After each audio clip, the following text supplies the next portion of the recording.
Hey guys, welcome to a new video. Like, comment and subscribe if you enjoy. Without any further interruptions, enjoy the What If. Chapter 5. Rising Tensions, Part 2. The Humans' First World War was a global event that centered itself on the happenings on the continent of Europe. It began, officially, with the assassination of a prominent figurehead, Archduke Franz Ferdinand, the heir to the throne of Austria, during the summer of 1914. Rising tensions were already evident around the European nations during the early 20th century, but for many, the Archduke's murder was the final spark that began the angry protests and cries for retribution from the faulted states.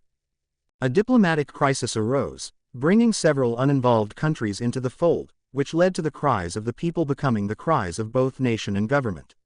It was not long, amidst strife and political instability, that the deemed Great War of Earth began.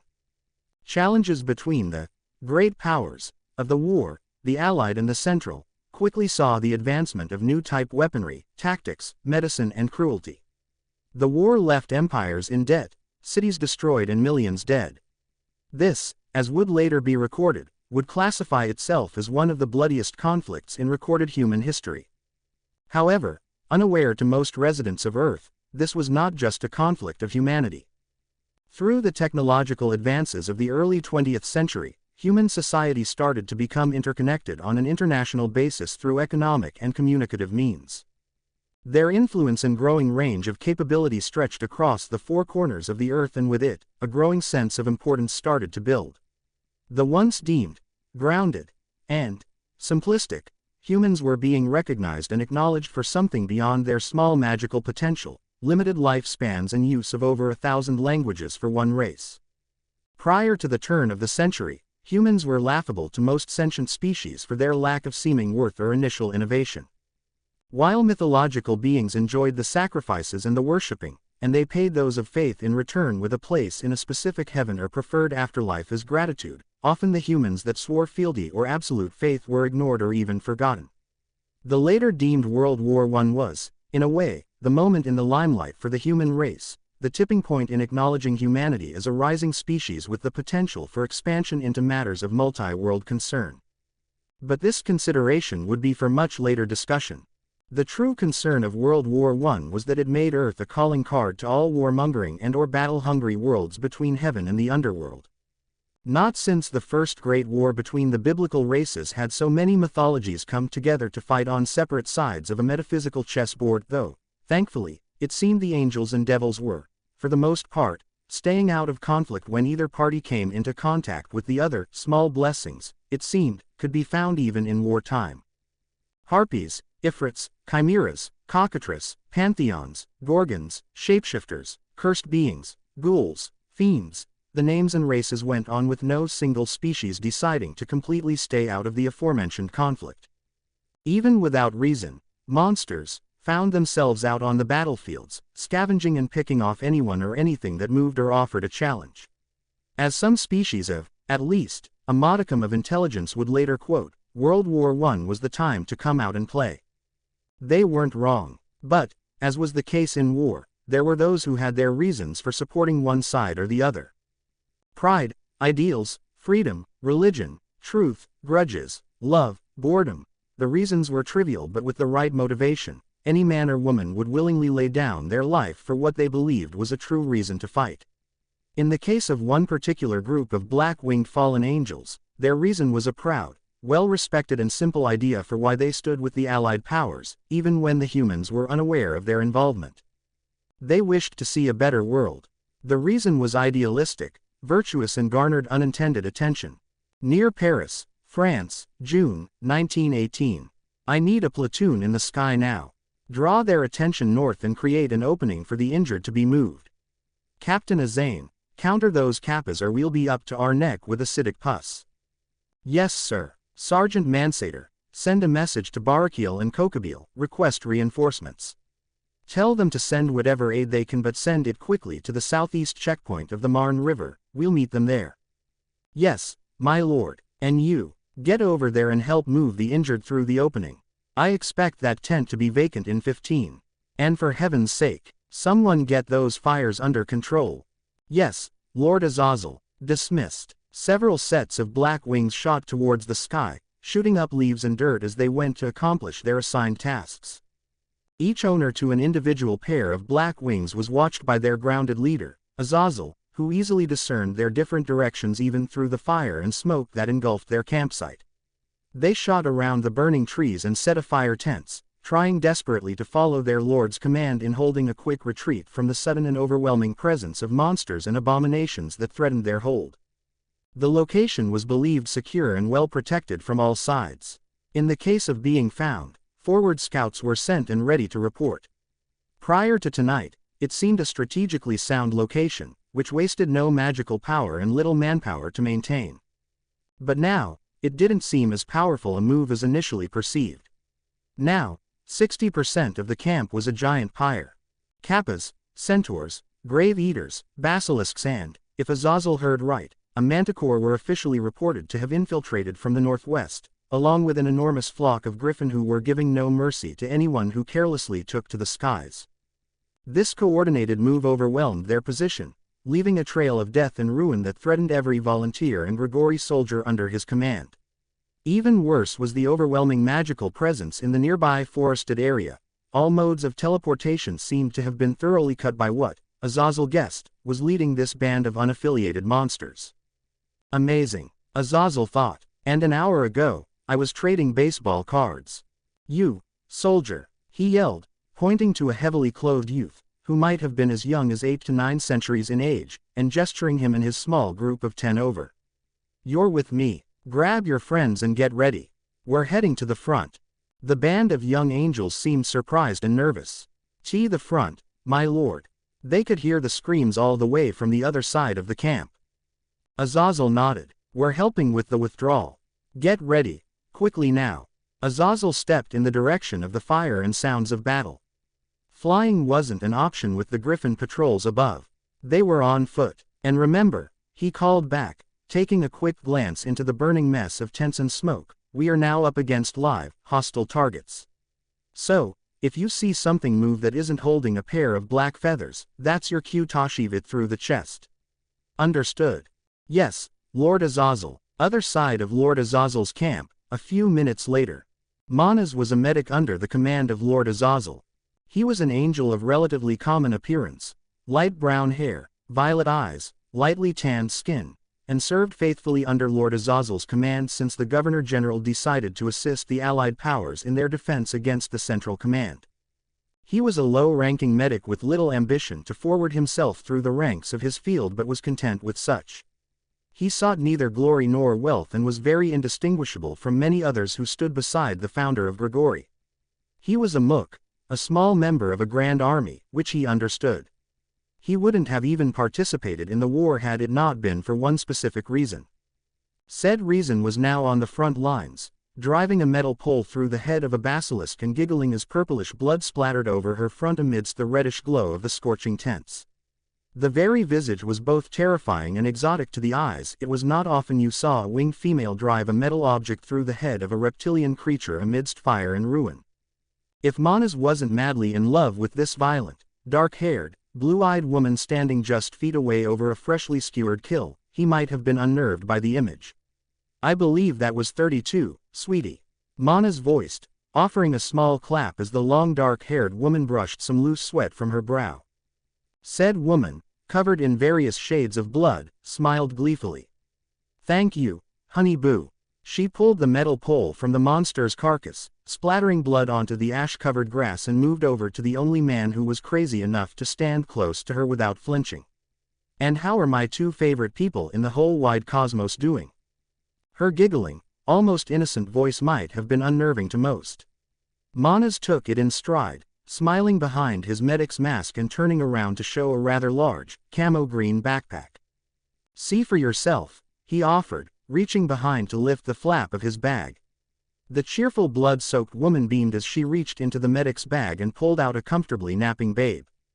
No, seriously, lying quietly at the bottom of the large, rough-looking backpack, without issue or understanding of the immensely dangerous situation the two parents had placed the near newborn in, the woman slowly lifted her resting child from the sack. Oh, you are just precious, the woman squealed, tapping a finger to the resting baby's nose and leaving a small smear of blood. "You are just the cutest thing ever." "Yes you are, yes you are." The woman laughed some more, playing with the child as Manas watched them quietly. Most 99.99% of sentient life would not bring a newborn to a war-torn, hell-blazed battlefield. Logic, Medic's intuition and fatherly instinct were screaming at him that he was making a bad decision, though, since meeting his wife, this wasn't a completely uncommon occurrence. And true, he had attempted to argue on the child's behalf to be sent away for the sake of safety but would hear no compliance from the mother of his child. In her defense, her child was born in a war zone, being little older than a few months in age, so it wasn't like Manas could do much about that. She wanted her close, claiming that any day could be her last, with a saddened look that seemed quite different from her usual joyful expression.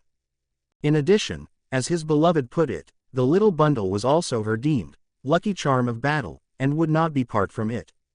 3 hours after giving birth and screaming, "Oh yeah, this kid is mine and she's a fighter like her mama," she went off to kill a group of goblins on top of a mountain. His wife, Captain Yuma of the 1st Platoon under Commander Iser, 4th Command Regent under Lord Azazel, was the hardest woman he'd ever met. "But damn if I don't love her. Want me to get 33, little one?" "Teehee, I bet you do," Yuma cooed to the sleeping child, stepping forward to place the small child into her husband's arms. Looking quite pleased with herself, the battle-hungry Spartan of a woman turned, picked the steel pole she used to kill the basilisk from the ground where she dropped it and gave it a toss in a random direction of the camp. It was quiet for a moment. Only the sound of crackling fires was heard. Then, "Ah-ag g-g-g-g-g-h-h-h-h-h-h-h-h-h-h." The dark-haired fallen's feature brightened to the screech. "Oh yeah, 33. Who's the baddest mom in camp?" "I am. Woot." Manas, used to this sort of unprecedented action, only rocked his child carefully, hoping to not have her wake up during such a time. His wife's love for battle and a good fight seemed to skim the lines between being a classified wrathful fallen and remaining a lustful one. Certainly, she didn't seem to notice nor care about her blood-covered complexion anymore, but it seemed only her enjoyment of a good night's rest was what kept her from becoming one of the taboos amongst the fallen ranks. Maybe he should have taken that as a boost to his ego. Perhaps now would be the best time to retreat and regroup with the others. Manas asked, carefully adjusting the child in his arms. "You did say you sent them off for their protection, right?" "Huh." Yuma turned and raised a brief questioning eyebrow. "Oh, yeah, right. Safety. Theirs. Right. That was my reasoning." She tried to laugh casually, though it came out blatantly sheepish. Thanks for reminding me, Puddin'." Manas, with baby in arm, smiled behind his mask. "You just wanted a higher kill count, didn't you?" Yuma's eyes widened. What? PHHT, no, why you goof. I was doing this out of the selflessness in my heart." She laughed awkwardly. You are such a kidder, you." Mana's stare was soft but unrelenting, rocking the stirring child back to a light sleep. "And being close to your 1,000-kill milestone you set last Christmas has had nothing to do with it." Would you prefer I lie, or? This shouldn't surprise me as much as it does." Yuma. Rag HHH. Whatever Manas was about to lecture his battle-crazed wife on was stopped by the growl coming from their side. Turning to the origin of the noise, Mana's eyes widened as a large, quadrupedal beast walked casually through one of the inflamed tents, unfazed by the scorcher heat. Manas was a man of some knowledge. He understood what was in front of him and knew, above all else, why this creature was considered the apex predator of the northern Netherlands. Body of a lion. Teeth long and pointed, oozing with venomous saliva. Mane of thick hair that was said to stop even an angel's spear of light. In many regards, the appearance was very similar to an African lion. Its body structure was very feline-like, despite easily being thrice the size of any common large cat of the human world. It stood out further from its more commonly known species with its pair of dark, ebony-colored bat-like wings that curled close to its body and with its tail being disturbingly similar to a scorpion's. Both tail and sharpened claws glistened in the firelight, secreting something very similar to the saliva coming out from the beast's jaws. There, standing almost proudly with an air of animalistic prowess that begged caution, was a true king of beasts. The Manticore. For a moment, the three just stared at one another, measuring each party carefully. Manas tightened his grip over the newborn. "We need to leave," he whispered carefully, watching as his wife's face took on a look of seriousness in the sight of this new challenger, one that was known for its rather efficient brutality. "We need to leave now." Manticore were fast, strong and constantly challenged by both their homeland elements and their species in general, seeking to make themselves the strongest they could be by any means. Through points in history, they were officially classified as extinct for their infrequent sightings. For all Manas knew, the Manticore in front of them could very well have been the last of his kind. That made it even more dangerous. Yuma was not as intelligent as her husband. She was the kind of girl to stab first, laugh at the carcass later, but even she was familiar with the legendary feline. Right now, the skies were filled with feral-beaked griffin, the areas around were invaded with a myriad of monster groups that a single combat-strong fallen would even have difficulty with, and based on the look on the Manticore's face, it wasn't going to let the three fallen leave without a limb or two lost. These predictions left Yuma's with an expression that sharply contrasted her usual, confident self. "If we only ran before." Turning around, she took the babe into her arms, rocking her with a slightly soft expression on her face, pressing her lips softly to the near newborn's temple before moving to the backpack her husband wore and slowly lowering the child back in. "Stay close and listen to what I say," she whispered, catching her husband's shock. "If we do this together, one of us might get away." She moved to her husband's side, raising her two hands and focusing the energy around them. A Manticore's speed could challenge a sprinting wind god, and its venom has the potency to kill a dozen cyclops. "We only have one shot at this, and if one of us messes up..." Two shines of bright violet light shone from her fingertips, creating rigid spears within her palms. "We all die." Her husband, though Yuma could not see with her focus set on the beast, stared nervously to her sweating expression. Her seriousness was startling. Not since the Great War had he seen such an expression of such gravity. And back then, they almost died. "I love you," he told her, raising his own arm and feeling the light blue energy of spear form comfortably into his grip. "I always have and I always will." Yuma lowered her stance, prepping herself as her eyes locked onto the slit pair of the hybrid beast. "Don't get sappy with me." She lunged.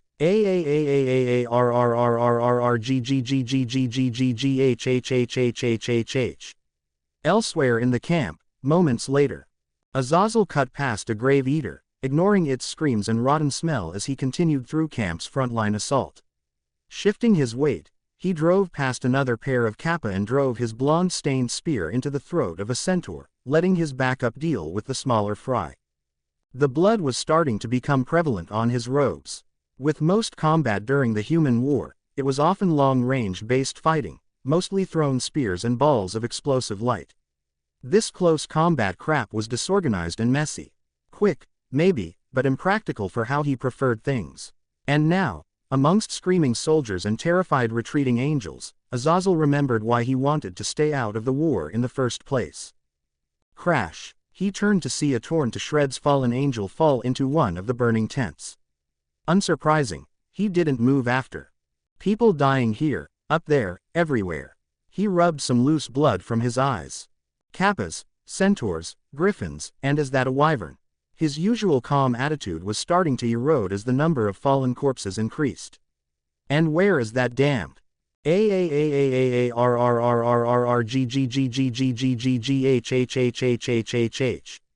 Manticore? "You three, with me. Rest of you, withdraw back to the river and meet back to the checkpoint. I'll see you there." "My lord." Azazel didn't turn to see how the others took his command.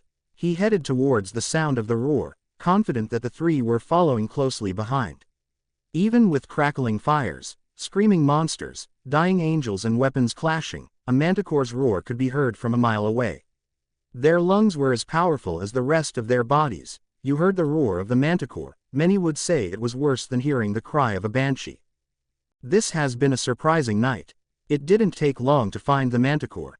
The sheer bulk of the creature, even lying on its side, was easily seen over the tents, or, at least, the ones that still stood. Coming into the clearing, Azazel was the first to lay eyes on creature, his compatriots soon following. Despite being several millennia in age, the sight was still one that impressed Grigori's founder, while receiving surprised gasps and amazement to see such a terror by his followers. The beast was dead, its torso was full of punctured holes, bleeding profusely, and its tail was hanging by threads of skin, swaying. The mane was torn, burning piles of it scattered around. A front leg was missing, along with several teeth and fangs. The grass wasn't painted red, but it certainly showed stains of multicolored hues of blood. Its corpse still stood strong among the other corpses around it, ever holding its weight in pride and strength, even in its dejected state. If I had a minute to take a few teeth, Azazel thought, his obsessive side taking over for a moment to consider the rarity of manticore teeth before shaking such a thought away. It was neither the time nor the place, and the four angels were not alone.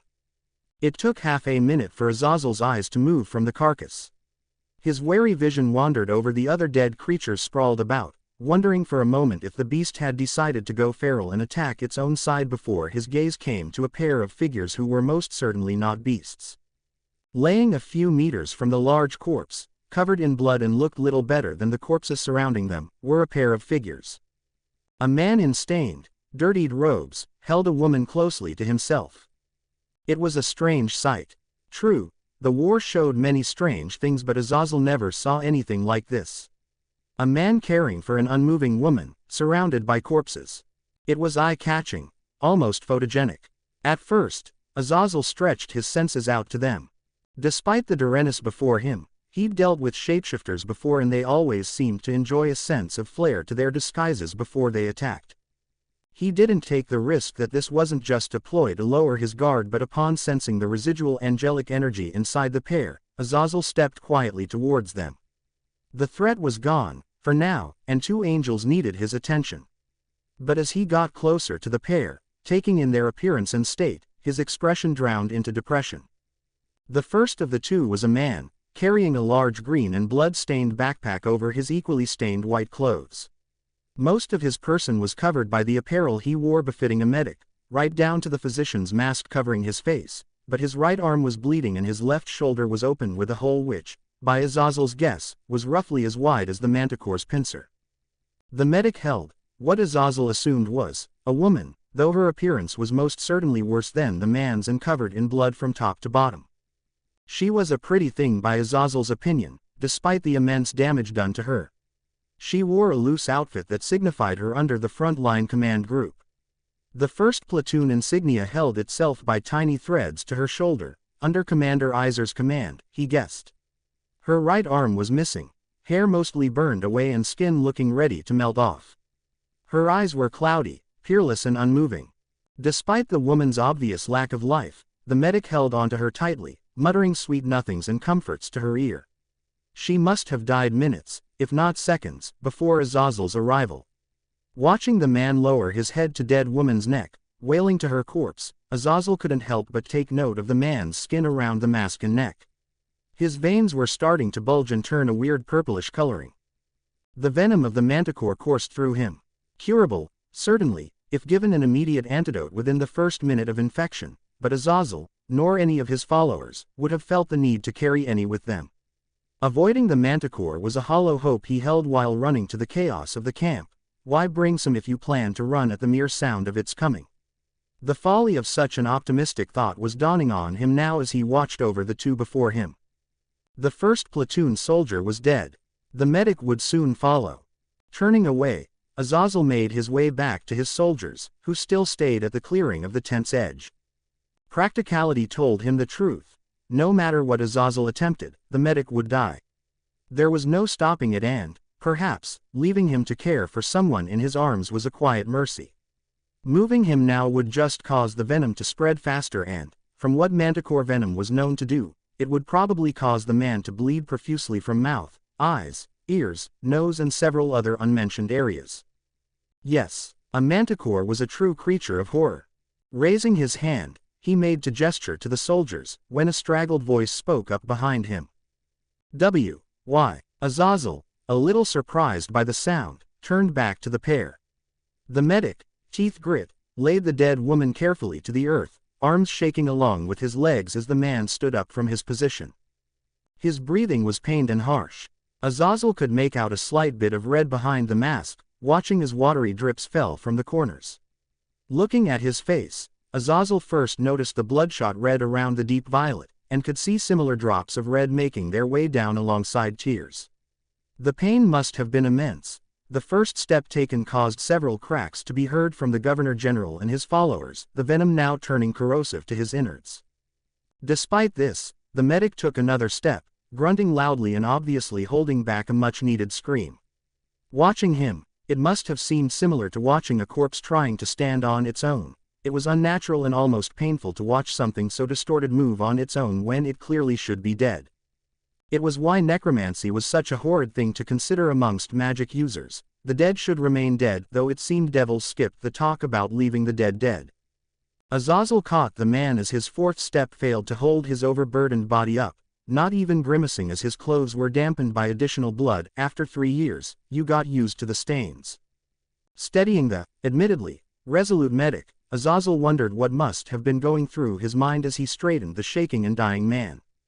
Gasping for hard-held breath, the man took a moment to ready himself for whatever he was planning to do, Azazel wondering quietly if he was aware that he was dying before reaching to his side and gripping the straps of his backpack.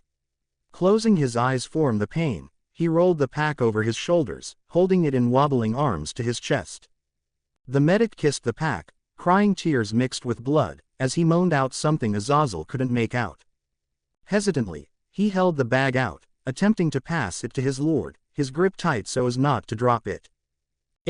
Here, the medic's voice was hoarse and freely pouring blood from his opening mouth. Talk. His body was shaking intensely. Take.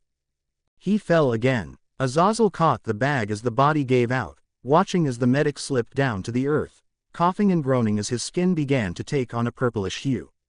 He almost looked like he was suffocating, and his strained breathing did not help to argue against that fact, but his throat did not tighten or expand as it should to suggest choked breath.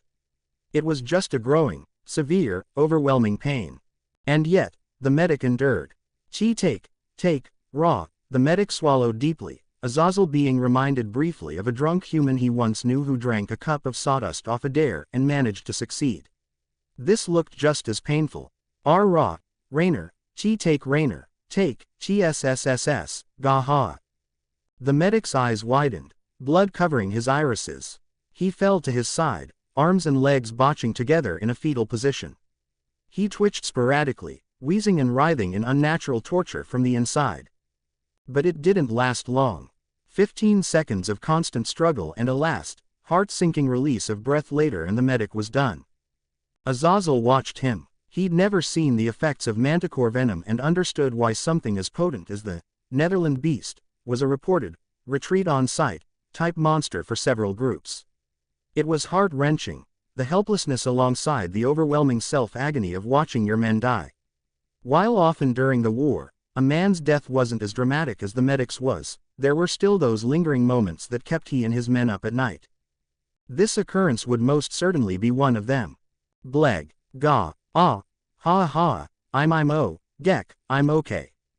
Not bothering to turn around his disgruntled soldier, taking a wild guess as to what just happened to his man and personally understanding the feeling himself, Azazel lifted the backpack to eye level, staring at it oddly with a peculiar thought.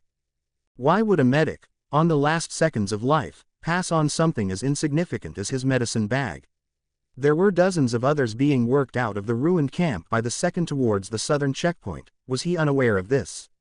To be certain, supplies weren't in high amounts during wartime, even for the fallen garrison, but was it really worth one's life to ensure they got back to ally hands? Either this was the most dedicated medic in my whole army or... Curiosity started to sink further in. Turning to one of his men, who comforted one of his kneeling, groaning peers, Azazel held the backpack to him. Hold this, he commanded, the soldier turning and quickly taking the backpack in his hands as Azazel moved his hand over it, unclipping and lifting the flap carefully to peer into the contents within. It took a moment to adjust his eyes to the shadows of the bag inside. Even with the fire offering light around their position, Azazel and his recruits found it difficult to make out the small something at the bottom. And to be certain, there was something. Fallen angels might have not had the night vision that devils held, but they weren't blind in the dark, either. And Azazel was certain could make out something at the bottom of the sack. The something moved. Azazel's eyes widened. It was such a small, stiff movement that it barely shifted the bag. The angel holding the backpack, sweating and looking uncomfortable in his position, didn't even seem to notice the move in the bag. But Azazel did, and with its movement, a bizarre, almost impossible idea came to mind. It can't be. Azazel lifted a hand over the bag and shifted angelic energy into a dim light over the flap, directing it into the bag. Azazel's followers watched their lord examine the contents of the backpack. Whatever their peer was holding, with no small amount of anxiety or hesitance, it certainly had the Governor-General's attention. Despite the rising concern of being found by monsters or the fires being too much to escape through, the founder of Grigori seemed to place his attention solely on the medic's bag. Swallowing a lump in his throat, the private holding bag tried to voice his concerns. My lord, perhaps WES should not. Azazel waved a frantic hand, silencing the man but not averting his eyes from the bag. Hold still, he whispered. These were obviously the wrong words to say because the private almost lost his grip around the bag. Despite this nervous tension building inside him, he gave a quick nod and renewed his grip, waiting for whatever he was certain was about to happen. Azazel, whose expression was growing more perplexed by the second, ignored the evident worry of his men and, careful in his approach, lifted both of his arms into the bag, hands reaching out for the something at the bottom. There was a ruffle inside. This time, the private noticed and looked ready to faint even as Azazel wrapped his hands protectively over something the private could not see through his panic. Slowly, and with no small amount of hesitance, Azazel lifted his hands from the bag with a growing expression of surprise etching its way to his features.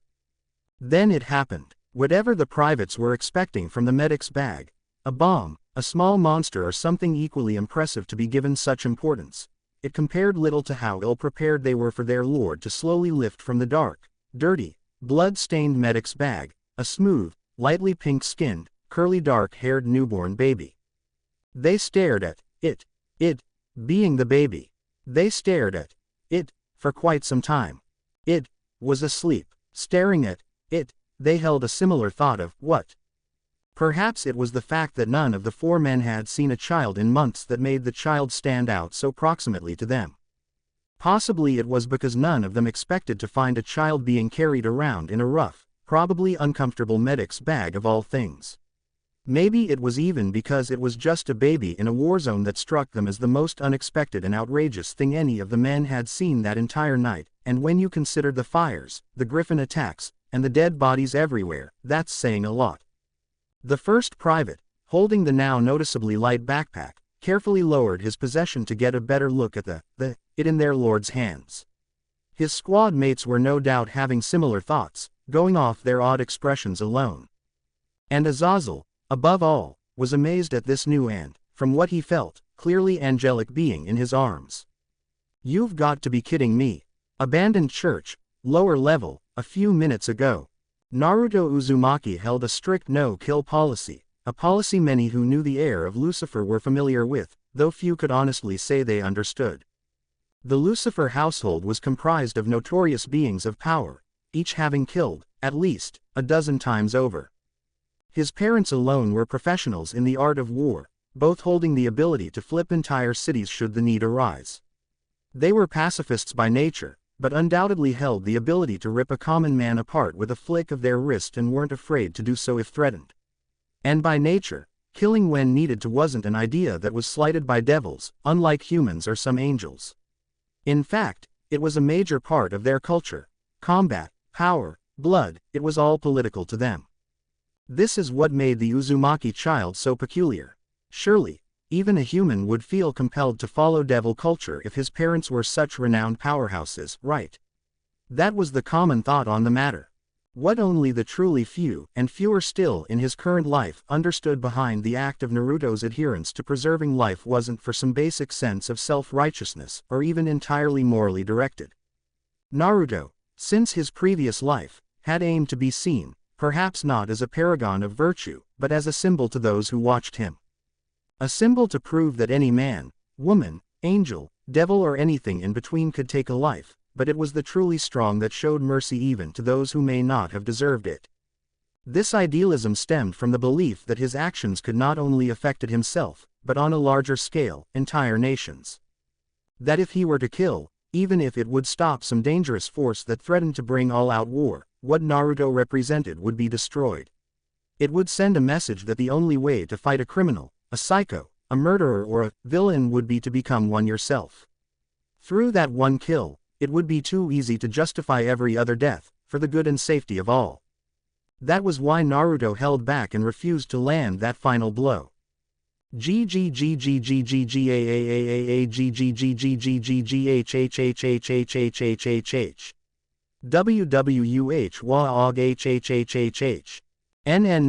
No, please, have mercy Devil-sama. But in the case of Yuto Kiba, Knight of Rias Grimori, and Kaneko Tuju, Rook of Rias Grimori, no such convictions were held. In fact, against the rogue exorcists, both seemed to be in their element. Kaneko, with her defensive ability to take anything the rogues sent at her and return it tenfold, was unfazed by the conflict around her while silently keeping count on how many rogues she put into the ground, and with her strength, she sometimes did so literally.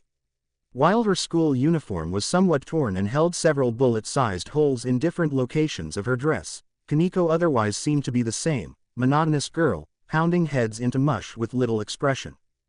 Yuto, or Kiba, as he was more commonly referred to as, held a similar appearance of distress, with school uniform torn and looking beat up from the rogues' attempts at cutting him down, but otherwise appeared to be in his true state of mind in the basement of the church.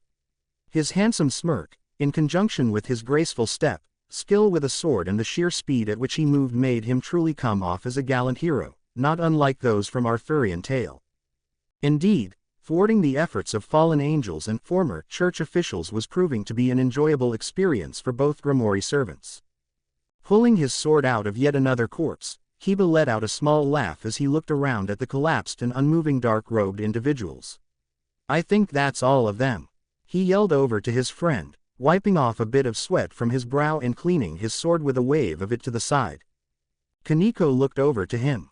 "One sec, crunch, okay. We're done." She patted her hands together, brushing off loose dust and blood as she moved to stand beside the swordsman. "You all right?" Kiba nodded. "And you?" Kaneko paused, looking herself over. "Could use a change of clothes." Kiba smiled. "Well, I can't help you there," he laughed, Kaneko's expression turning slightly annoyed to her friend's playful amusement. "Come on, I think it's about time we lend Naruto a hand." Kaneko, knocked from her musings on what remained of her clothes, nodded and ran to the stairs leading back to the ground level, followed shortly by the still entertained Kiba.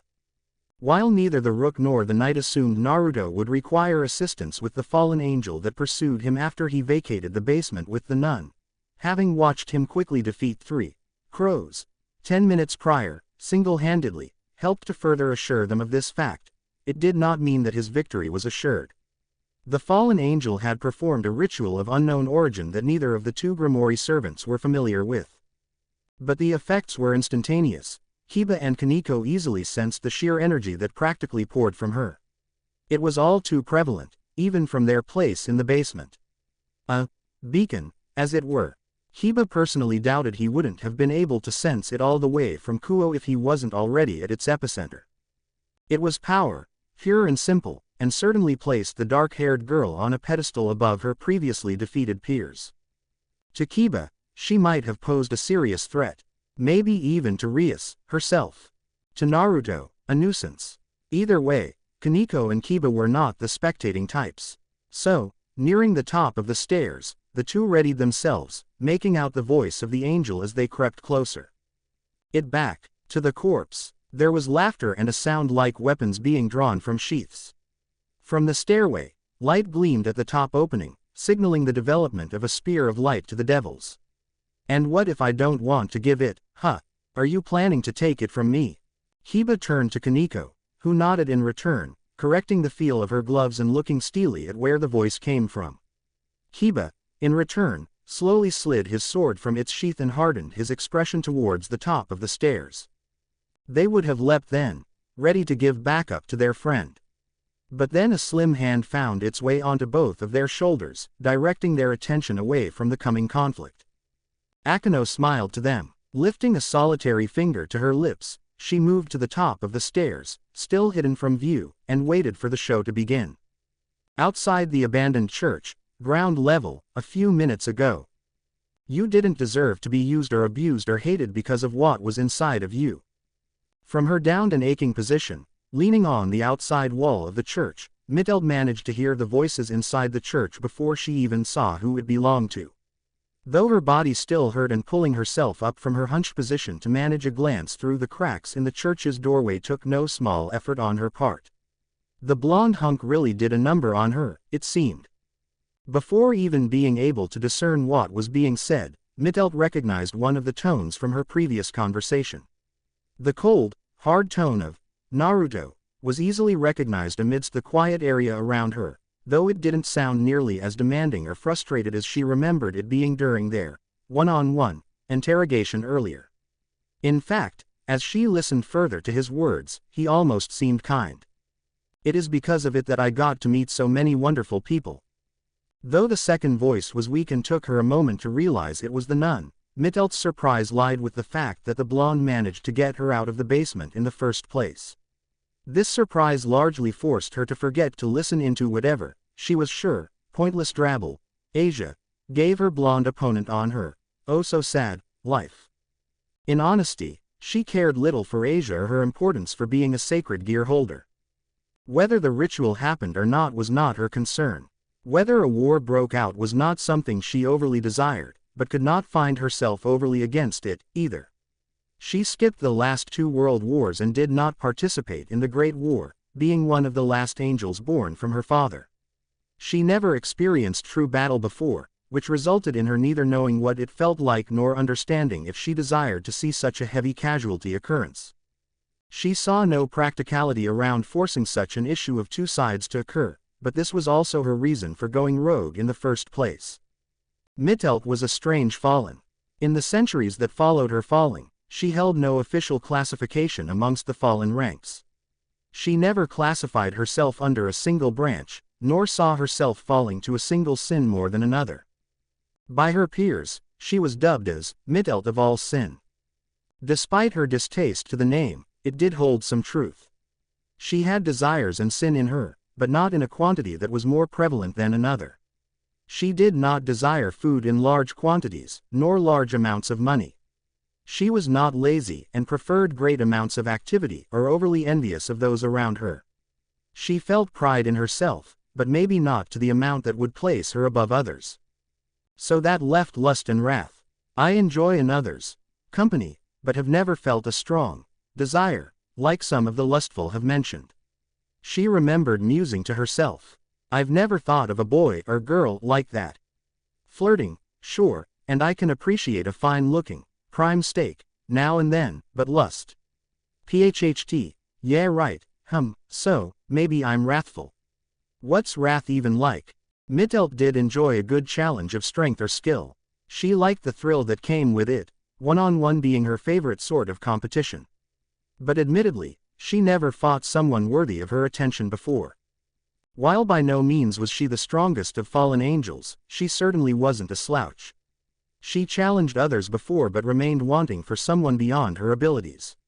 She was deemed too young to challenge those of ages several millennia above her, and those 1,000 years around her own left her disappointed. So her desire to have her ass handed to her thoroughly was not something completely unprovoked. She almost felt like praying for such a moment her in life, but never felt the courage to ask for such a daring proposal, especially from a father she forsook for selfish reasons. Imagine her surprise when a Father Galilei walked up to her one evening, offering to fulfill her wish. So yes, this entire rogue action was deigned to find herself a strong foe. To make her feel some small minuscule amount of life she thought the challenge of, as Donasek would put it, fisticuffs, would bring her. To give her pain and ache and soreness that would make her feel the thrill of life that humans felt every day. The way the blonde made her feel. She longed for this, craved it, and this, Naruto, gave it to her. Thoughts of the last half an hour excited her. The blonde's tone, his threats, the way he held her wing, she wanted more. So much more. And even when thrown aside so her challenger could place his interest on something of a more immediate importance, at least to himself, she felt a building desire grow over her conscious understanding of just how much pain he put her through. Mudsaur was sure she would be blushing a bright shade of pink had it not been for the strain of even cocking her head to look through the doorway. Right of strength. I had the power to take what I wanted and was encouraged into doing so. Speaking of which, a new voice was making her appearance known to the kneeling blonde. Rainer, looking lithe in her dark leather outfit and having a shit-eating grin all over her face, was standing around like a high-class stripper and appeared to be mocking the, apparently, now dead nun girl. Mudsaur, even without needing to, could feel the new energy from the sacred gear now stuck within her, boosting her powers to new levels that, though she was hard-pressed to admit, trumped her own skill and ability. Mudsaur bit her bottom lip. Wow, missing on some good stuff here. Internal monologues for later. But, damn, what I wouldn't give for a bowl of popcorn. The small, vocal announcement that things were getting interesting was meant to be for her benefit only. Imagine the fallen's surprise when a feminine, high-class toned voice answered her back. Well, I'm afraid I can't help you with that. Mudsaur's expression turned surprised, turning her head quickly to her side to glance up to a pair of calm, teal-colored eyes. But I can promise you that this will be entertaining. Present. Rainer caught the shift in the boy's appearance almost instantly. His eyes were the most notable change, a shift in hue and shape to appear reddish and slit, not unlike a cat, while his hair seemed to almost thicken and grow longer at the same time. His hands clenched into fists, shaking slightly with built-up aggression, with Rainer's eyes staring in almost disbelief as the nails grew and sharpened to knife-sharp points. Even the strange birthmarks on his cheeks, things Rainer discounted as unimportant after associating and studying the blonde, seemed to thicken and deepen in ridging, pronouncing their appearance and strengthening the animalistic feeling the blonde gave off. The air around the church's innards shifted, dust and tiny pieces of wood began to move from the blonde's position and out in random directions of the church. The rhythm of their movement increased by the second until the area around Naruto was swarming with strong winds brushing everything that wasn't nailed down away from his position. Dust, splinters of wood, cobwebs, even the structure of the abandoned church seemed threatened to collapse by the sheer pressure of the wind that vacated away from the blonde. And all the while, Naruto never moved so much as a step towards the fallen angel. Watching this all happen, Rainer wondered, as a stray thought, how she must have looked then to the changed blonde.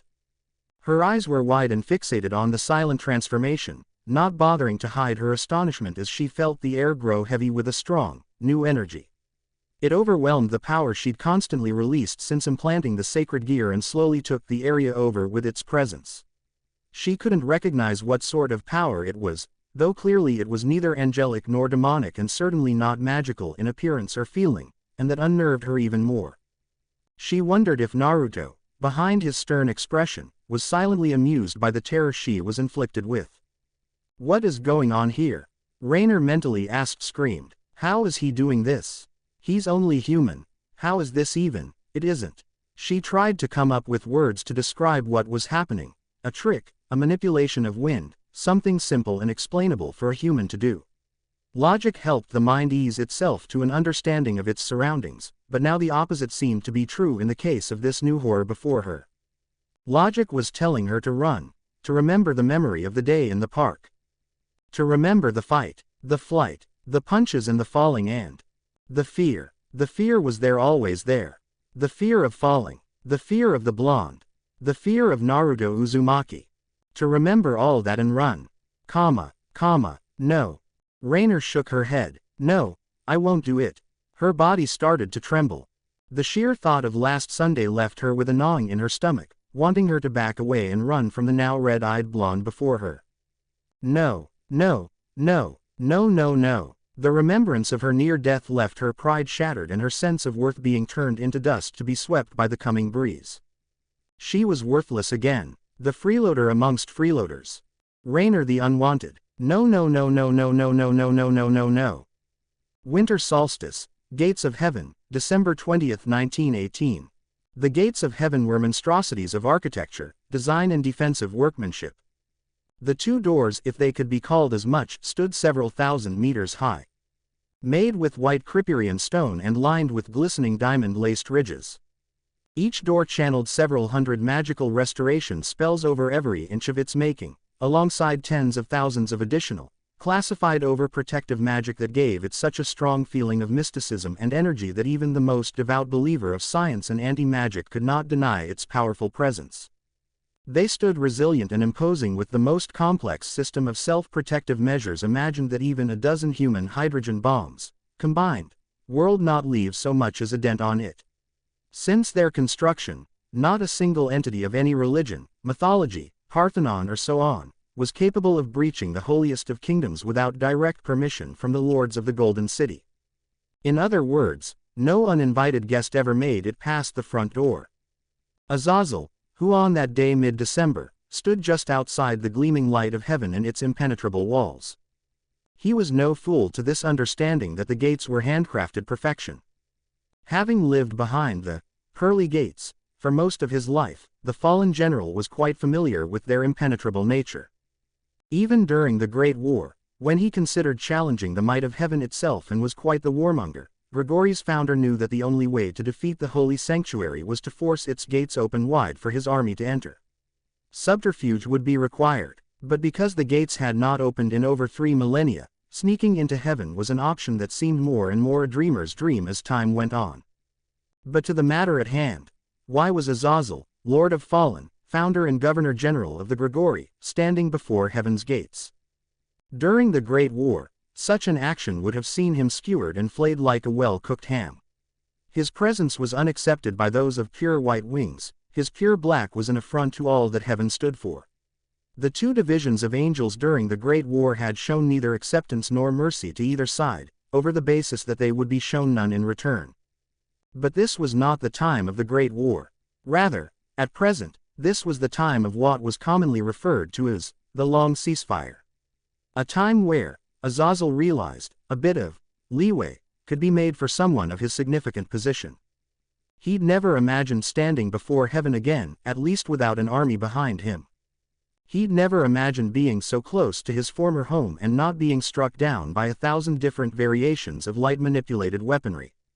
Before today, he'd considered 100 different scenarios on how this meeting might have ended, many of which ended with his demise, but he still held fast with his decision to stand before the gates and speak his request, even against overwhelming opposition from friends and counselors alike.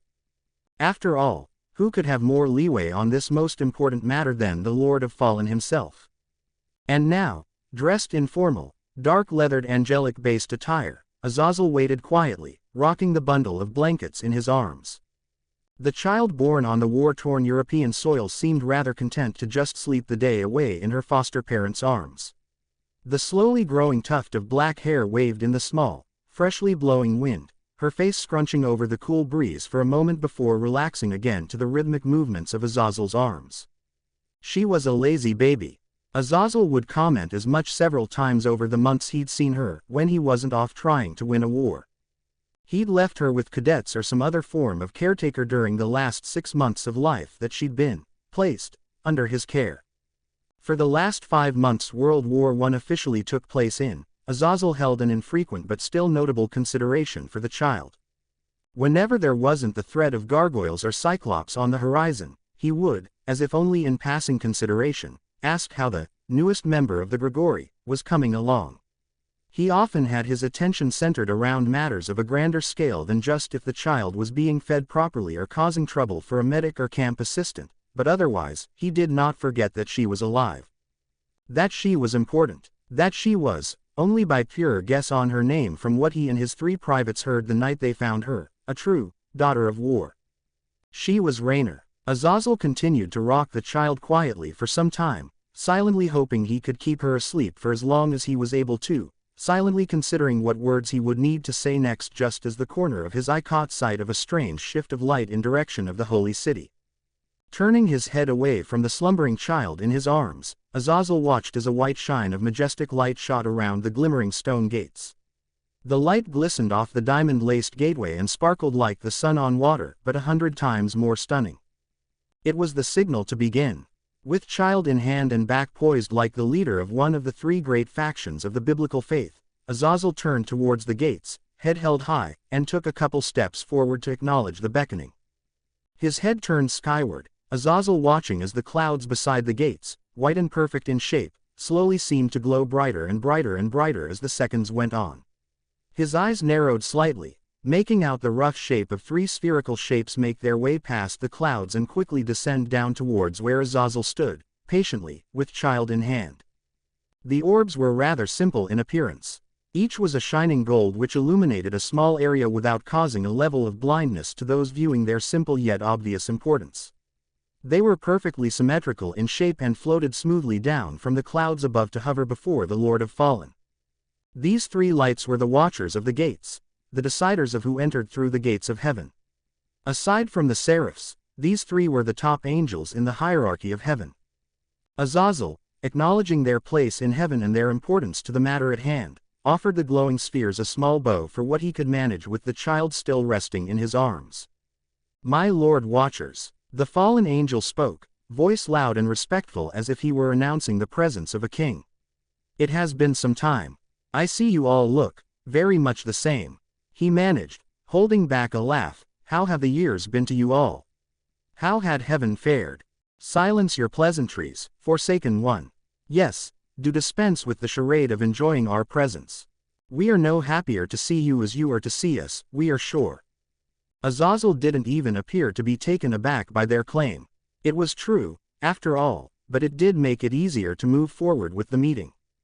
"Right, let's skip the foreplay and get down to business then, shall we?" Lord Azazel grinned, moving up from his bow. "Your messenger delivered my proposal, I presume. I believe it had all required details you would have desired, correct?" "It did. We were pleased. Even a fallen might still have decorum to produce a proper message, it seems." Azazel didn't rise to the bait, instead shifting the slightly rousing child carefully. "I appreciate you taking the time to consider my request and seeing me on such notice. I believe this matter can be settled with favorable circumstances that may benefit both our races for centuries to come."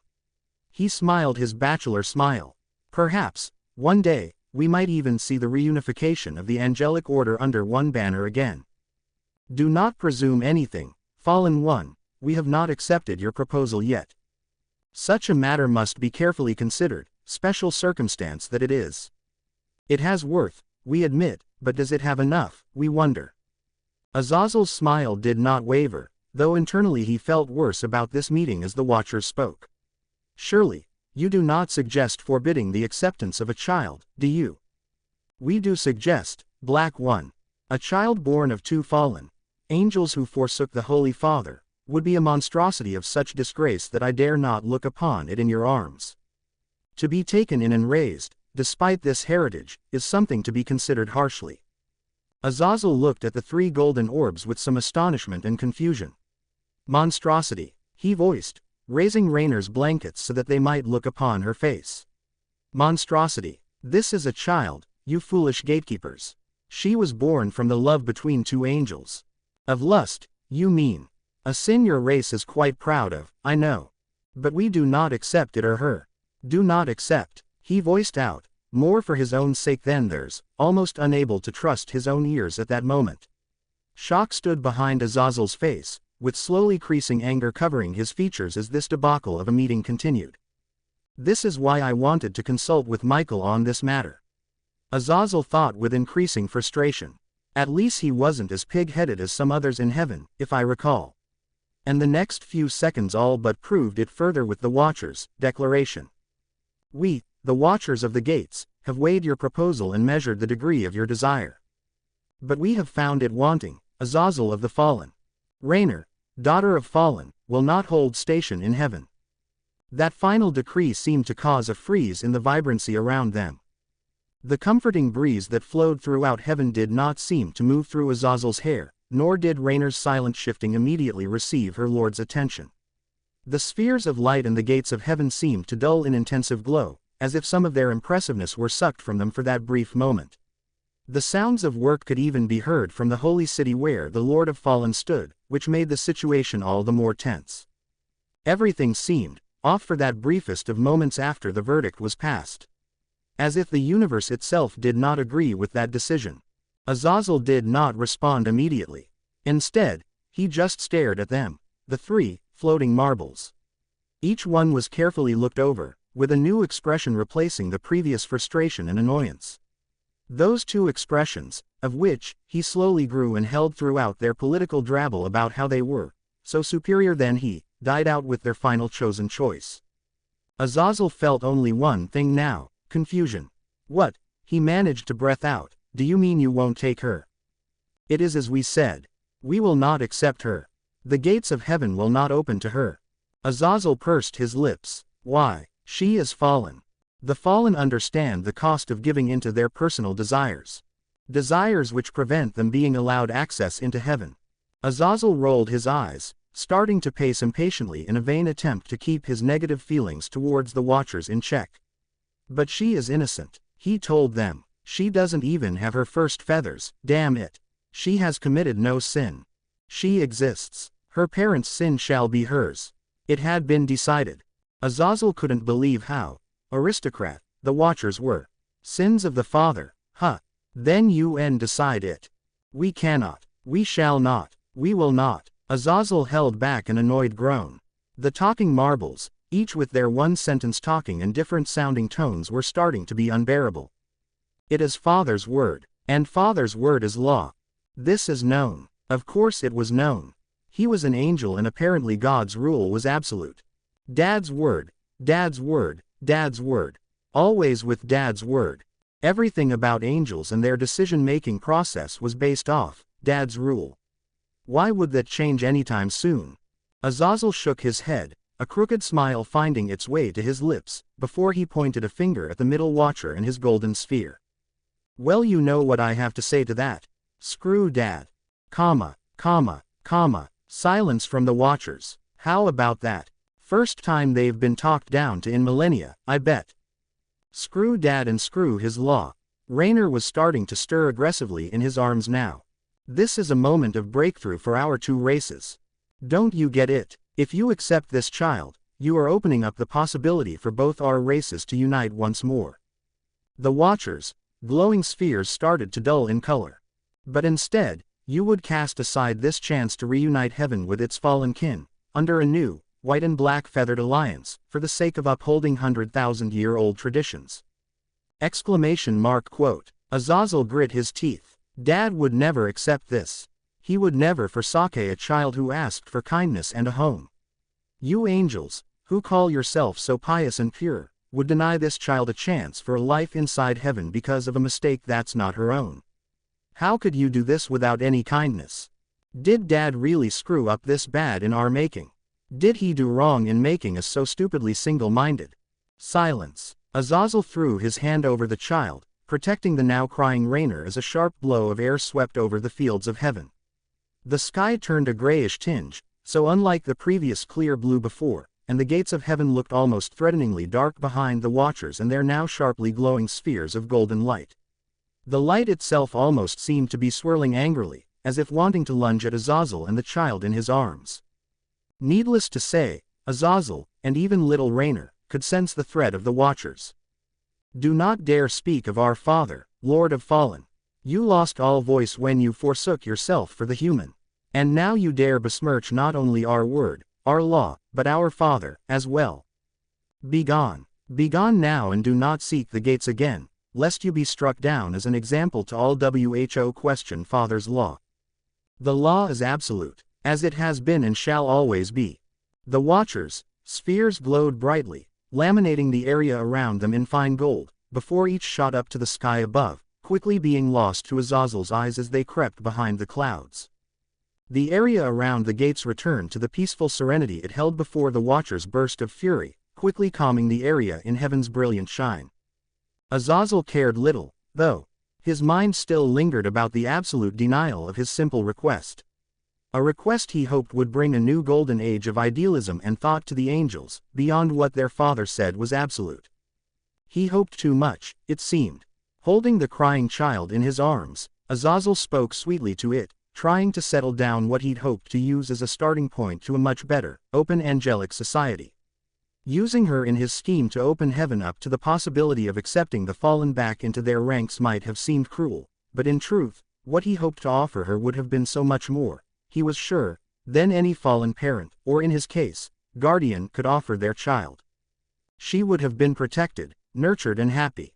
Of that he was certain. Now, holding this child sweetly in his arms, not letting such torrent thoughts boggle his mind on how he would explain this occurrence to the Order. Instead, as he tried to calm the daughter of war, Azazel wondered if Barakiel had any idea what to feed this thing. Present. Her name was Rainer, the fallen angel. She was chosen to be the one to bring the fallen angels to new heights of glory and salvation in a world that would only see them grovel in the mud. She was to stand beside Lord Azazel, as an equal, and to earn the respect of those around her. She would be the one to bring a golden age to the fallen and be acknowledged by all. She would not be put down by this simpleton. "I hate you," she cried, gritting her teeth as she pulled her arms back and threw them forward, watching the spears twist out of her arms and towards her opponent's red, unnatural eyes. "I hate you." Seeming to ignore the constant wind pressure pouring out from around Naruto's person, the spears traveled towards Naruto's hard expression, narrowing in on one another to almost seem like a single spear to the unwavered son of Lucifer. Naruto watched the light projectiles without a show of concern, never letting his eyes leave the violet pair of his opponent. He could read her movements easily. The fear and rage were all too prevalently sensed by him. They were rolling off her in such large amounts it would have taken a blind deaf man to not notice.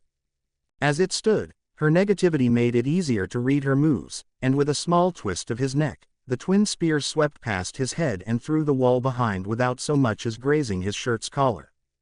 This entire instance happened in the span of a second. The distance between the two was so short, dodging should have been impossible for her blonde-haired opponent. The speed at which the spears moved was that of a weightless, unresisted force of power, impossible to completely dodge at such low distances in between. That was Rainer's belief. It was proven false, much to her now swiftly increasing fury. "Gah!" Rainer growled, hand twitching into curled fists as Naruto corrected his neck, looking as if he hadn't moved at all. That cool, unintimidated look made her eye twitch. You. Her hands glowed brightly, twisting energy forming another pair of spears. "Don't you mock me." She gave one a toss, followed by another quick to follow. Then twisted the energy for another spear and tossed.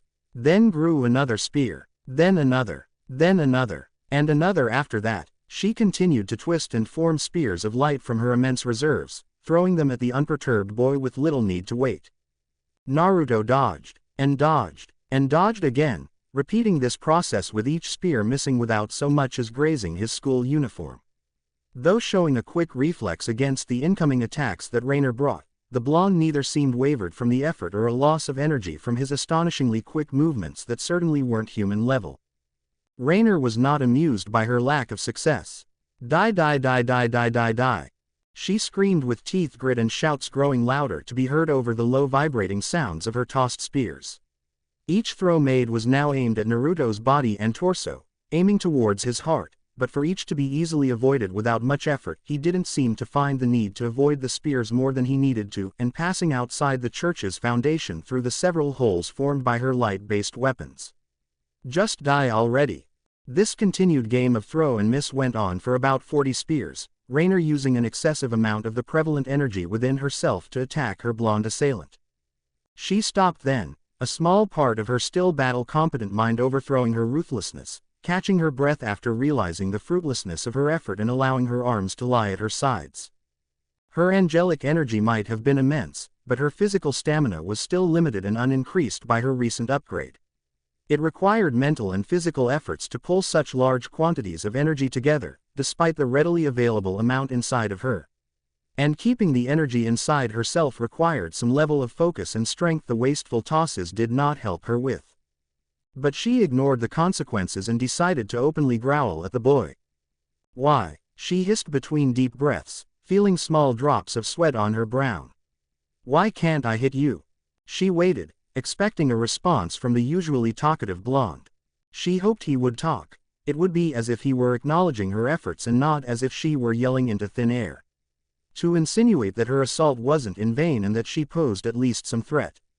But he was quiet, uncharacteristically quiet. In fact, if not for his hard stare to her tiring form, she would have assumed he was uninterested in her. Like a chore that needed doing but could have not cared less about, That was what Raynor read from those ruby-colored eyes. Even to her opponent, she was unworthy. Say something. He didn't. Instead, shifting his weight forward, Naruto walked towards the angel. Underworld, October 24, 1929. Azazel was a man of simple tastes. He enjoyed his wine, the architectural achievements of races not his own, a pleasant views of nature, and his collection. He couldn't forget that. And as it so happened, he was managing to appreciate all four of these delicacies at that very moment. He held a finely crafted silver goblet in one hand, filled near to the top with a reddish elixir. The castle he currently held residence in, at least till next spring, was constructed by a most comely group of gnomish designers. The comfortable chair, which he occupied atop a courtyard just outside the castle's front doors, overlooked an absolutely stunning view of the underworld's snow-covered mountains. And, with the exception of about 30% of the mountainside, they all belonged to his collection of fine antiquities. A collection, of which he held great pride for and wished to continually increase so long as there was air within his lungs. Again, a man of simple tastes. Covered in several layers of warm blanketing, Azazel always marveled on how quickly the northern parts of the underworld's weather could change as he sipped on his warm drink. Yesterday was warm and temperate, today was freezing with a snowstorm that covered the castle overnight. Though such changes in temperature weren't unusual for this part of the underworld, the northern provinces being a mass hysteria of magical energies that disrupted Mother Nature's usual weathering patterns for reasons beyond Azazel's understanding, it was a surprise for the occupants to wake up to a snow-covered citadel. A pleasant surprise, though. Less outdoor work to be done by the castle's staff, most preferred the comfortable warmth of the estate. But Azazel was much too cramped for the indoors. His attention was often kept on matters of the Grigori. Standing over a table of financial reports here, a discussion about new home establishments on different nations there, it was more work than a man could deal with without break. And while finding brief reprieves through revitalization and appreciating nature's majesty were just some of his excuses for stepping away from his study, his most prominent excuse was actually stomping through the snow in a huff.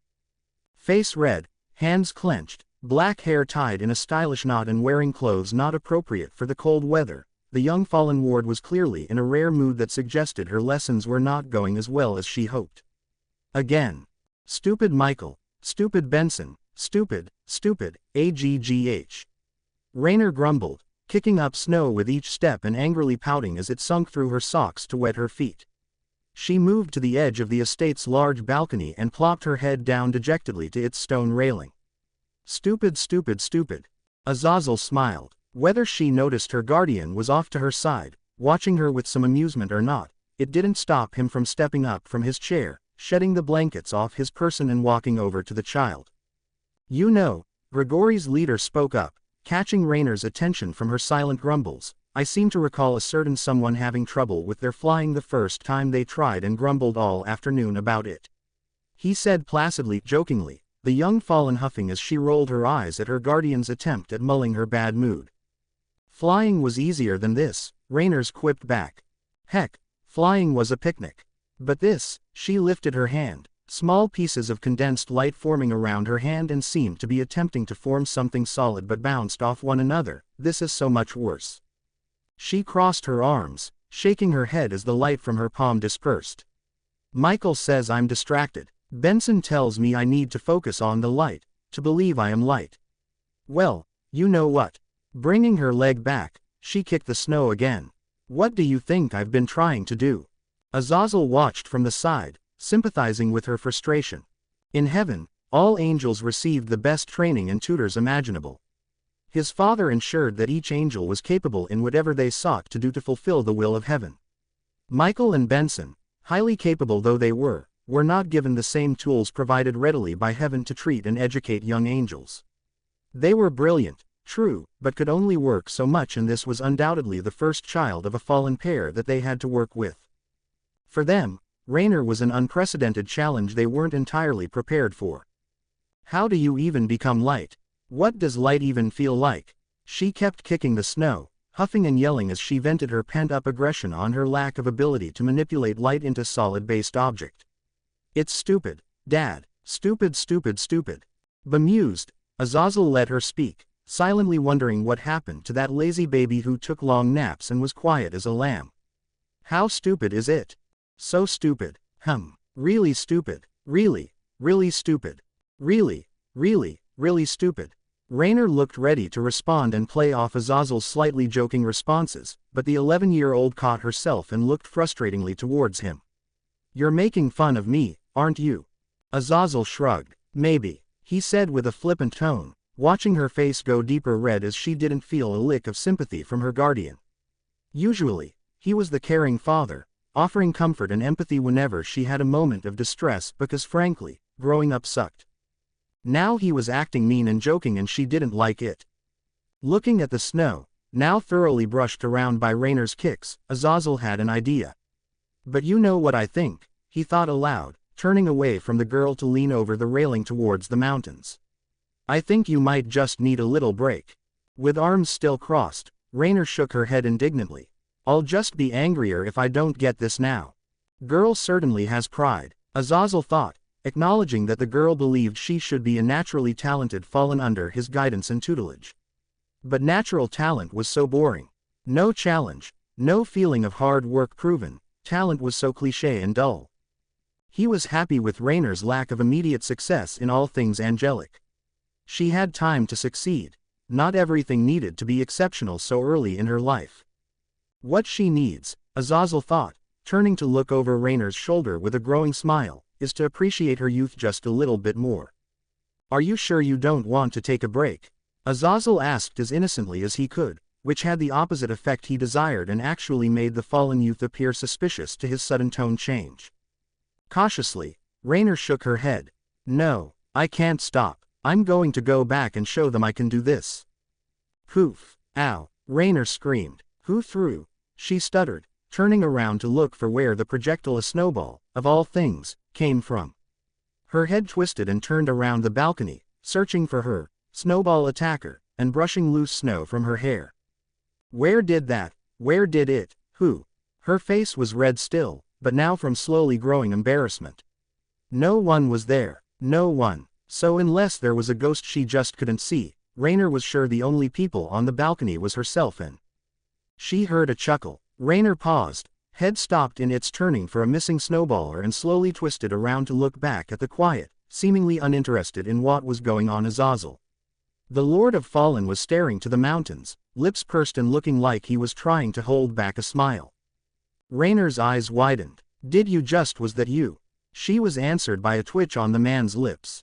A smooth, mischievous smirk crossed Azazel's face, turning his eyes to his ward as he purposely failed to hold back his guilt any longer. From his side, just out of view from Rainer's eyes, a silvery white snowball lifted into the air, untouched by anyone's hands as it hovered without issue against gravity, making itself known to her.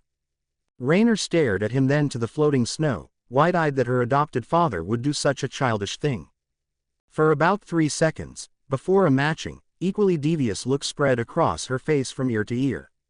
Quickly, Rainer fell to her knees, scooped up a wad of snow, pounded it together and. Ha ha ha, I got you, I beat you. The young fallen laughed, cheering for her victory against Azazel in the battle of snowballs and forts. Rainer lay comfortably on her back to the cold earth, a small mound of snow pushed aside from her form as she made rough snow angels, the irony being lost to the child, and looking out of breath from the skirmish of snowballs that just occurred.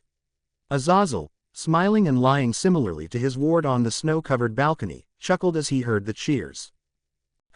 Nah, I'm thinking it was a tie. What? No way, I got you so much more than you got me. Maybe, but I'm a bigger target. By that logic, you had the advantage. And I still hit you, despite how small you are. That should be, like, double the points, right? What? No way, Dad, that's not fair. I totally won. There was a lengthy explanation following, several bizarre declarations as to why Rainer was undoubtedly the champion in the Snow War of 1929. All the while, Azazel just cocked his head and watched as his little girl went into animated detail about how this and that happened on the fields of battle, and that was the reason why she got the advantage here or there or whenever. Azazel didn't much understand her tactical understanding of why having more snow on her fort gave her more points than his did, but it wasn't really the point of the matter. She was relaxed now, and happy. That was what was important. Grr. Raynor stopped in her talk, blinking as she turned her eyes down to her stomach. Smiling brightly, she let out a sheepish laugh. I'm hungry. Azazel barked a laugh. Lunch, lunch. Raynor jumped up, carefully stepping out of her snow angel, on the snowfield and ran towards the entrance of the castle, yelling excitedly about hot chocolate, cookies, sandwiches and any assortment of other fine foods she had no quarrels eating. She was 11 and skinny, why would she care about what she ate? Stretching out stiff limbs and figuring he should go grab some warm blankets for the surely snow-soaked child to warm herself up, Azazel made towards the insides of his castle, feeling a level of accomplishment for the day. Only to be abruptly stopped when a green-colored, floating sphere appeared, hovering closely to Azazel's head and seeming rather urgent in its attempts at getting his attention. Surprised but not completely unfamiliar with the orb's sudden appearances, Azazel calmly gripped it by his fingers and placed it to his ear. Azazel here, Tamiel. Good to hear from. Wait, slow down, what's wrong with the market? Washington, D.C., United States, mid-1932. Raynor never stepped on soil that wasn't the underworld. She never knew a sky that wasn't violet, or what a human looked like, or how limiting it was to be tethered to the earth and forbidden to fly in the city. And for that matter, she'd never seen a city so filled with so many landmarks and was curious of the fashion trends humans seemed to keep. Truthfully, she was forced to wear something that blended with her fellow humans, and did not stand out amongst the largely active city of what she figured was professionally dressed men and women. Her dress was a tight, gray piece of fabric, with stripes and a few polka dots that, even with being unfamiliar with human trends of fashion, could guess as much that this outfit sucked. Seriously, gray and polka dots, who would wear this? Who would make this and think it would sell? If she wasn't aware of just how important today was, she would have assumed Azazel was playing some cruel jest to her person. It wouldn't have been entirely out of his character. The walk she was forced to endure towards the Gregory Washington headquarters was dreadfully dull. While being guided by her father's men so that she could appreciate one of the most prominent cities in the world, Raynor forced herself to hold back grumbles and bored sighs as they continued to their destination. It would not do well, professionally or publicly, for the ward of Lord Azazel to appear uninterested or scathing. She had to remain positive, proper and the apple of his eye. Any less would be unacceptable. This sense of needed perfection was what made today all the more important. For today, the Lord of the Gregory was allowing her to actively view a meeting of the organization's most important members to discuss a matter of, as she was made to understand, nationwide significance. Though she was unsure of just what the meeting was to be involved with, and was semi-certain her father was not pulling her strings just to get her out of the underworld for a time, these facts did not lessen the absolute interest she held in finally meeting some of the highest members of their order and not hearing about them from one of Barakiel's long, unnecessarily detailed, sleep-inducing tales. Seriously, I don't need to know what kind of coffee Shemhazai had the day he fought a dragon. Or how long Remiel took in the bathroom to prepare for his first fight with devils. Those are details I could have lived without. And yet, despite her mental protests, she continued to listen. She paid attention and asked questions when her father's head of security had a moment's break to catch his breath between tales or epics. No one, not even Azazel, took the time to narrate about the days of battle and conflict of the fallen legion. But Barakiel loved to tell his tales and felt some feelings of personal pride in Raynor's development. Even going so far as to take over her recent combat training himself, if only to show off just how impressive the ability of an old Lord of Gregory truly was. Michael and Benson's training seemed like a distant, pleasant memory by comparison. Through it all, though, it was kind of interesting to hear a few of the stories: the corrupt warlock of the Dusk Market, Penemu and the Cave Beast, or Gabriel's journey through the infinite prison. Each story seemed so vivid and exciting when the actiony stuff happened that Raynor occasionally didn't mind when it took an hour or two of exposition for Barakiel to get to the good parts. But this wasn't about the distant past of others and their great feats. This was about the young Fallen and her first venture onto human soil. Who, at the moment, was walking up the steps to a rather large, thick red brick building, smile brightening her face as she walked through the revolving doors. Perhaps Raynor was expecting wonder. Perhaps she expected mysticism or brilliance. Perhaps she even expected some level of elevated structuring that showed off what it truly meant to be a high member of Grigori's foundation. But in truth, the building's innards were as natural and unmagical as the rest of Washington. Simple brick structure, nice marble flooring, rooms with numbered doors for easy navigation, all very human. It would have done little good for a building as essential to the North American faction of the Grigori to stand out as a sore thumb. Constant levels of prominent magical or angelic machinations would have been like a headlight to all and any enemies of the fallen angels.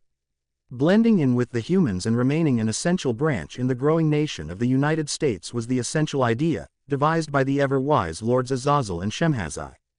But Raynor did not seem to notice the mundane nature of the building. The unimpressive nature of her surroundings only heightened the amazing view her young, impressionable mind was now witnessing.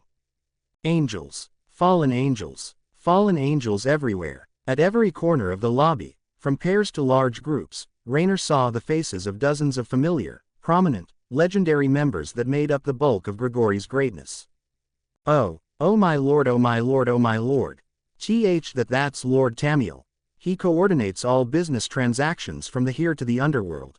They say he only sleeps once every month. Oh. Lord Penamu. He regulates budgets for everything. Those two are the bestest of friends, oh my lords. Armaros. Lord Armaros. The Lord Armaros. I love you. A small squeal escaped Raynor's mouth, staring at the, admittedly, even by fallen standards, good-looking angel. I want to study the world of magic with you. Teach me, privately. My mana is ready. The young fallen certainly appeared excited. Face red and gleeful, it was taking every bit of willpower she had not openly, happy dance, in the lobby. And with Armaros in her sights. One of her escorts appeared curious to her sudden exhilaration. Ms. Raynor. Shish, she hissed, holding up a single finger to the talking guard without turning her gaze away. One moment, please. The escort, though slightly taken aback, obediently complied, letting her have her moment. She stared, hard. For a good 15 seconds, she stared straight onto something neither of her guards was sure at what. Then, Raynor gave a hard shudder, shifting her gaze to the floor. Okay, she breathed out, smiling and taking deep breaths. Okay, I'm good now. Just had to. She paused again, returning her gaze back up. Wow. She giggled.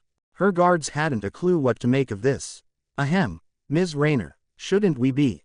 Yes. We should be moving now. Her high-pitched voice didn't garner much attention from those waiting in the lobby for the meeting to begin, but her escorts seemed alarmed by her sudden change in composure. Dad must be waiting. Let's go. She took lead, again, her steps noticeably faster as she walked past the famous faces of the fallen faction. Her guards followed, but not without some bizarre glances at their lord's ward. How many times must I run the predictions by you until it is clear? Sahariel, one of the founders of the Grigori and prominent researcher over natural planetary satellites or moons, asked with clear frustration. Your candidate has about as much chance at succeeding in office as Buchanan. He is a cripple, Azazel. How can that inspire leadership in a time when what we need is someone who can actually step on his toes? Traversing the Grigori's hallways with quick steps, Azazel fought back a groan. Is there any chance we could suspend these wonderful talks about national politics until the meeting starts?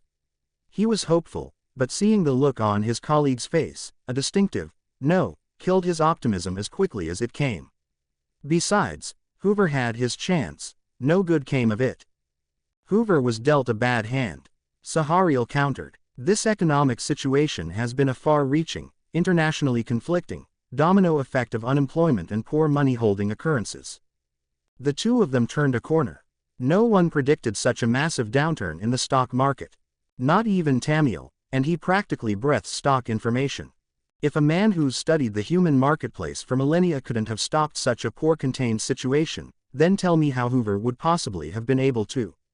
Sahariel, frowning, turned and gave a hard glance at Azazel.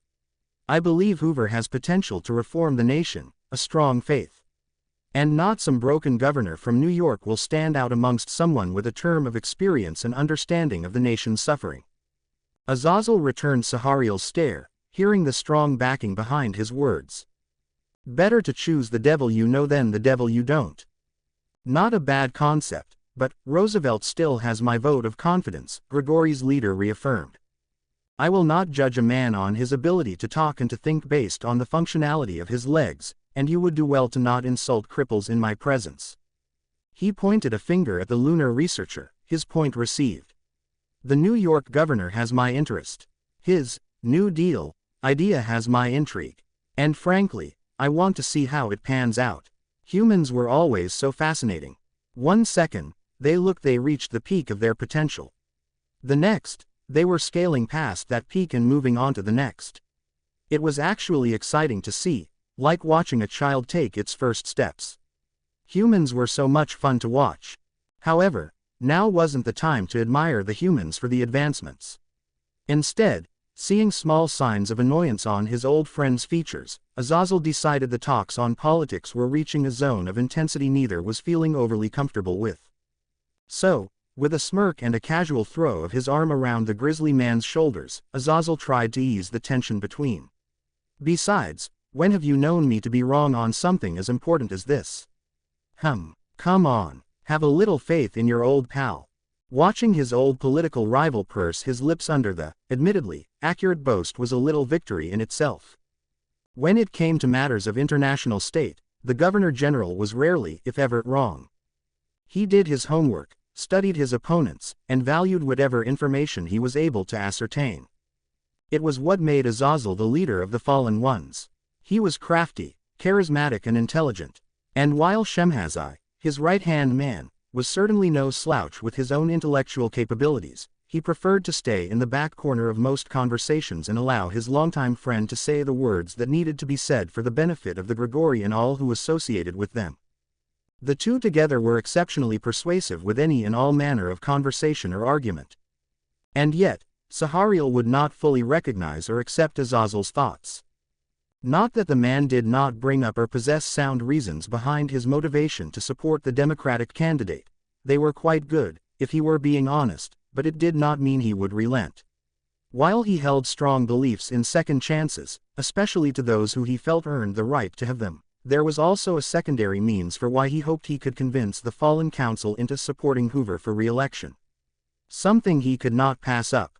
Though selfish desires weren't frowned upon by the Grigori, in fact, you were downright encouraged to indulge yourself on anything and everything that gave you a mental, physical or emotional high. Sahariel knew if his motives behind supporting the previous, deemed inept, President of the United States were to be found out. Brushing his old comrade's arm from his shoulder, Sahariel tightened his necktie gruffly before turning around to look down the hallway they just passed. "Myra," he called, "is everything prepared for today?"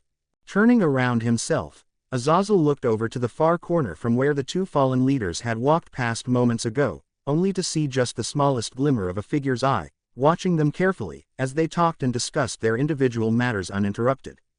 Stepping into the hallway, a slender, well-kept woman of significant poise and obvious pride made herself known. Her skin was a light pink, with hair in almost hazelnut coloring and a glowing pair of honey gold eyes. Wearing a dark blouse over a gray jacket, with a matching skirt and dark brown high heels to finish the ensemble of a high-class, highly professional woman, Myra, as Sahariel called her, stood quietly to be observed by her betters. Azazel stared at the newest addition to their little meeting, feeling the edges of his lips turn into something akin to a smile and a smirk with a mischievous edge at the end. "Ah, so it is true then," he snickered, voice oozing with a hidden joy at what he felt was a growing, humorous situation. "The Secretary of Lunar Research, Observation and Theory really does follow you everywhere." Azazel playfully poked at his associate, watching the previously hard and tempered Sahariel be flustered by the woman's unnecessary actions. "Oh, you dog, you." It was common rumor that the chief lunar researcher of the Grigori had an almost frighteningly loyal secretary, who doted on the man's every need and ambition, not unlike a dedicated lover, though everyone knew Sahariel was married to his work. Every action, every theory and every consideration that came from lunar research had, in one way or another, his and her fingerprint on it.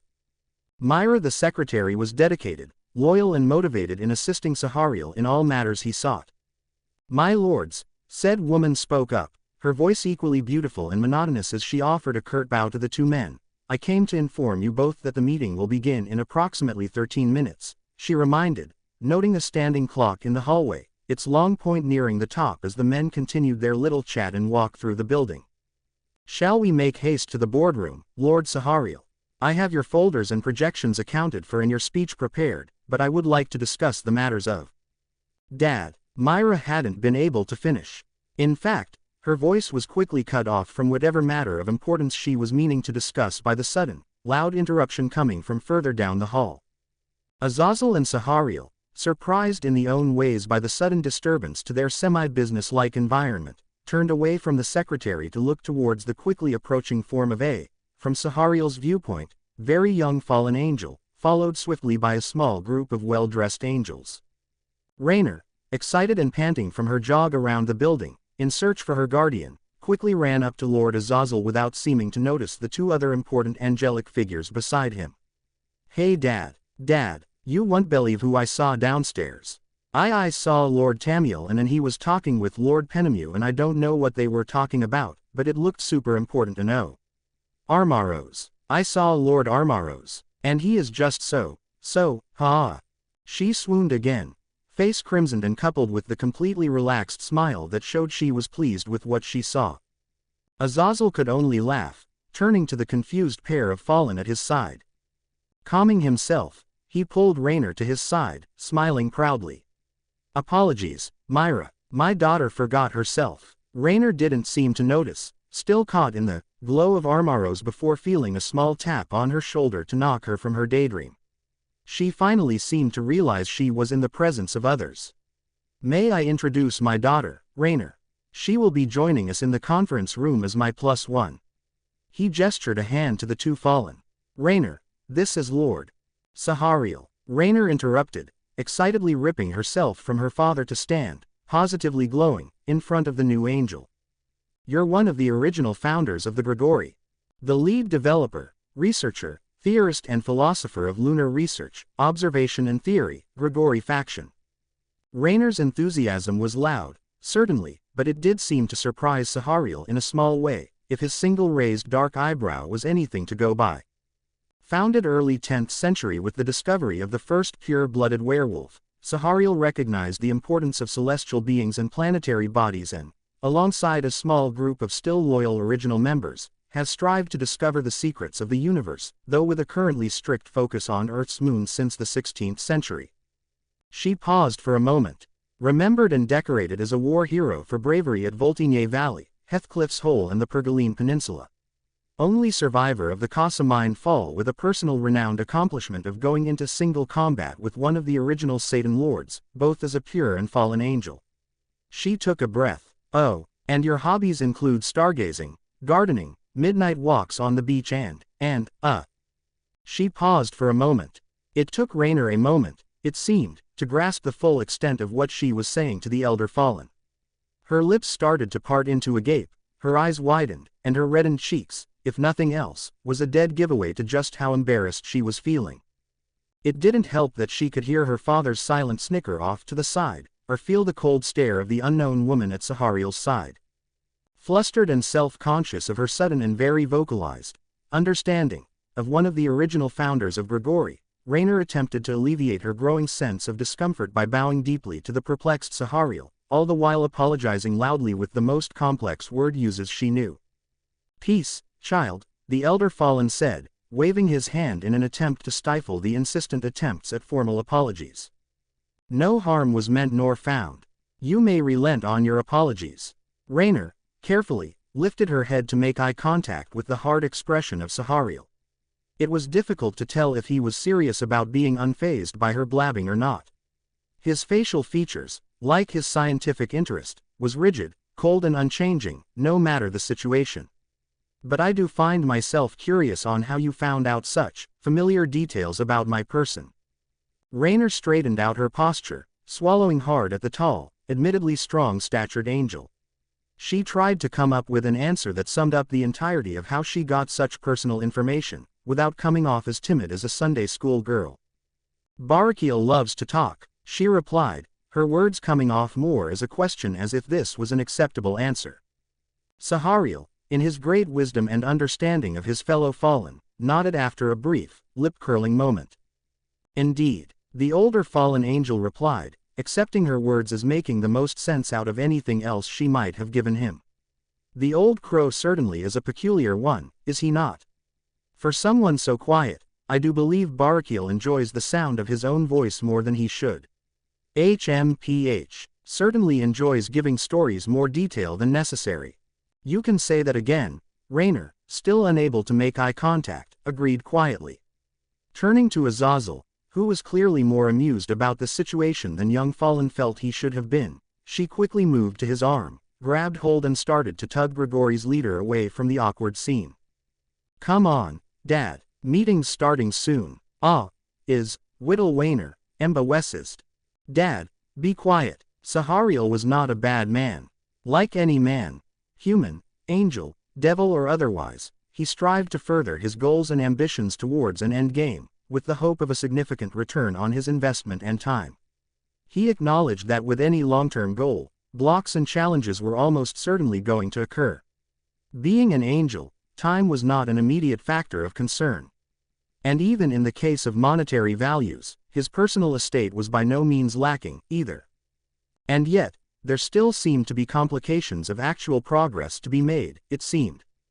As the young Fallen, Rainer, he attempted to put to memory, stated, the old Lord of Grigori held the office of Lunar Research, Observation and Theory, since its original founding, several centuries back. And as was stated, his interest in all things beyond the comforts of dimensional worlds and earthly bounds were quite well known. Centuries of scouring the vast cosmoses of different worlds, in search of life beyond, had given him quite a practice to spend his free hours doing. Sahariel was an angel with his mind beyond the clouds, the skies, and the very heavens themselves. At present, Sahariel watched Azazel, laughing and joking with his ward, walk away without worry, strife or concern down the halls of the Grigori headquarters. In many ways, this irked him. Perhaps his sin of pride believed he should have garnered at least some worth of unease in his political opponent. Did he have some backup plan? Some ideas or information of worth that would sway the others to his side? Was that the reason for his unfazed attitude? Watching the Guardian and his ward walk excitedly in the direction of the meeting's room, Azazel's laughing, Rainer's pouting and yelling at her father to grow up, with their guards being monotonous and quite as they had been when they arrived, Sahariel's mind wandered to the strange happenings surrounding the fallen child. Myra, ever observant, noticed her lord's watchfulness. My lord, something troubles you? She asked, her voice turning a touch softer than how she spoke in the presence of Grigori's leader. Sahariel, never one to hold much back from his most trusted member of staff, turned his attention away from the pair and down to Myra's inquiring expression. I was just musing, he told her, on how the young Miss Rainer is developing into a fine young woman. A true symbol of Azazel's guidance and care. He barked a laugh. I wouldn't be surprised if Azazel was grooming her to be a prominent player in the Grigori. He always did have an interest in bringing out the utmost in his projects. It wouldn't be too far-fetched. Azazel was a man of ambition and foresight. This girl might very well have been his attempt at creating a legacy for himself, should the time come to pass down the reins of Grigori's leadership onto another. And this troubles you, why, my lord? It shouldn't. He admitted. It's just unusual. This Rainer, perhaps it is her association with Azazel. So close to the summit to decide the presidency for the future of a nation, it was impossible to not feel some strife towards those associated with your political opponent. Annoying, though it might have been, to be angry at a child who had no actual background in the world of Grigori politics. She certainly came off as someone to associate with easily, and under different circumstances, he might have felt a small bit of flattery at such enthusiasm and joy to be within his presence. But though she was only a child to his eyes, she was also the child of his opponent. This gave the man pause, as Sahariel turned to his close friend and confidant, looking her in the eyes and silently proclaiming the importance of the moment. Myra, a question. What is your opinion of her? He asked, and seeing tension build in her posture, lifted his hand, similar to how he attempted to calm the embarrassed Rainer, and comfortingly added, and speak freely. I could use an extra voice on the fallen-born child. Whether she was a future political rival to get on his good side, a thorn to consider and be wary of, or just a child who he shouldn't contemplate a second of further thought towards. His secretary was certainly the more openly considerate of the two. And, if given free rein, would not shirk her words. Myra the fallen angel was a master of the art of prediction, which many considered bordered on perceived foresight. Her ability to read humans and guess the circumstances that would come of even the slightest use of a word or comment was second to none. And though she was by no means a psychic or a divine being who could perceive a limited degree of the future, many doubted that there wasn't, at least, some godly gift bestowed upon her. She was too accurate, too precise, in her warnings to have just a simple knack for reading the news or the people around her. She predicted the assassination of Julius Caesar, saw the rising religious strife that would eventually bring about the 30 Years' War, and bet money on whether the United States would enter a civil war with itself. And this was just with human conflicts. When it came to people, she most certainly had a gift which over the millennia, many had hoped to use for their own personal projects, goals or ambitions. Her ability borderlined the stuff of legends. And though not an original member of Grigori, nor a prominent fighter in the Great War, Myra was undoubtedly a valuable asset to whomever she was aligned towards, and garnered just as much respect as her elder peers. Why then had she chosen to stand beside Sahariel, a man whose focus of study was hardly oriented around the divination of the people or predicting the comings of the earth? Why, many fallen would ask, was gifted Myra so enamored with Sahariel and his work? From far-strung rumors of blackmail to an unrequited love or even some sort of mind control, whatever the reasons, it would seem she was content with keeping the information personal and a secret from any and all inquisitors. Guarded, capable, devoted, excellent qualities which were all readily available and given at Sahariel's command. And now, being asked by said man on a matter of concern that brought him troubled thoughts, she decided to give her best answer on the recent addition to the fallen ranks. The child is, just that, she began, choosing her words carefully as Sahariel gave her his full attention. She is young, knowledgeable and pretty, if by first impression alone. Her appreciation of your history does shine a somewhat better light on her than I originally placed her in, I will admit. And being the child of two lustful fallen is unique. Myra nodded to herself, deciding this was a good way to start her small analysis of the child. Positives, first. And then the negatives. However, I found her to be inconsiderate and rude for not addressing you, nor Lord Barakiel or Lord Azazel, by their proper titles. Such an offense is irresponsible and thoughtless and should be plucked before it festers out of control. It seemed easier to find the bad and talk about it than the good. And though apologetic, she talks first and thinks over her words second. A trait, I believe at this point in her young life, she should have better control over. She paused for a moment, collecting her thoughts and breath. Further, she is the ward to your current opponent on the matter of the presidential election. That, at least personally, gives me reason to believe we should be. She paused briefly, thinking of the right words for the child. We should be wary of her, at least. Myra finished. Perhaps she didn't notice how tightly she held to the folder in her arms, or realized the narrowed look of her cheeks as she stared absently down the long hallway. Throughout her musings and personal rendition of the fallen child, known as Rainer, her appearance grew steadily more aggressive and hard, enthralled by her own words. To Myra, Rainer was neither perfect nor inept. She wasn't aware of her place in Grigori's political spectrum or the importance she might hold in the near future. She was naive in that regard, but not necessarily stupid. Youth was her only fault, which the years would no doubt fix. But still, she was, at least for the moment and only by her association to her guardian, the enemy. One of potential growth and capability. And enemies, even ones with only a limited potential, were still enemies. Sahariel silently listened to his secretary, watching the shifts in composure as she discussed her observations openly. Like he asked, she spoke freely and without the fear of being judged. He liked that about her. She was blunt as a hammer on a nail. At times, it held his annoyance and disapproval, but at that moment, it was appreciated. Thank you, Myra, I will keep your counsel in mind. He kept his tone neutral, as was usual, but nodded his approval to her forthcoming. Now, I believe we have a meeting to attend to. Oh, yes, of course. Well, before we start, I just wanted to remind you about your timing on the third valid point. It's almost perfect, however. Like the rest of the fallen headquarters, the Room of Collaboration, as it was simply named, was adequate in appearance and well designed for its essential purpose, but was little more than that. The Room of Collaboration, or simply, the room, sponsored a single long, wooden table across the center of it, with a dozen or so comfortable appearing chairs adjoining its sides, 6 on each. The walls were coated with a tannish toned paint. Corners were marble pillars that held the tall room's ceiling high, in case for a situation where wings wished to be stretched, guests that weren't fallen angel average heights were invited.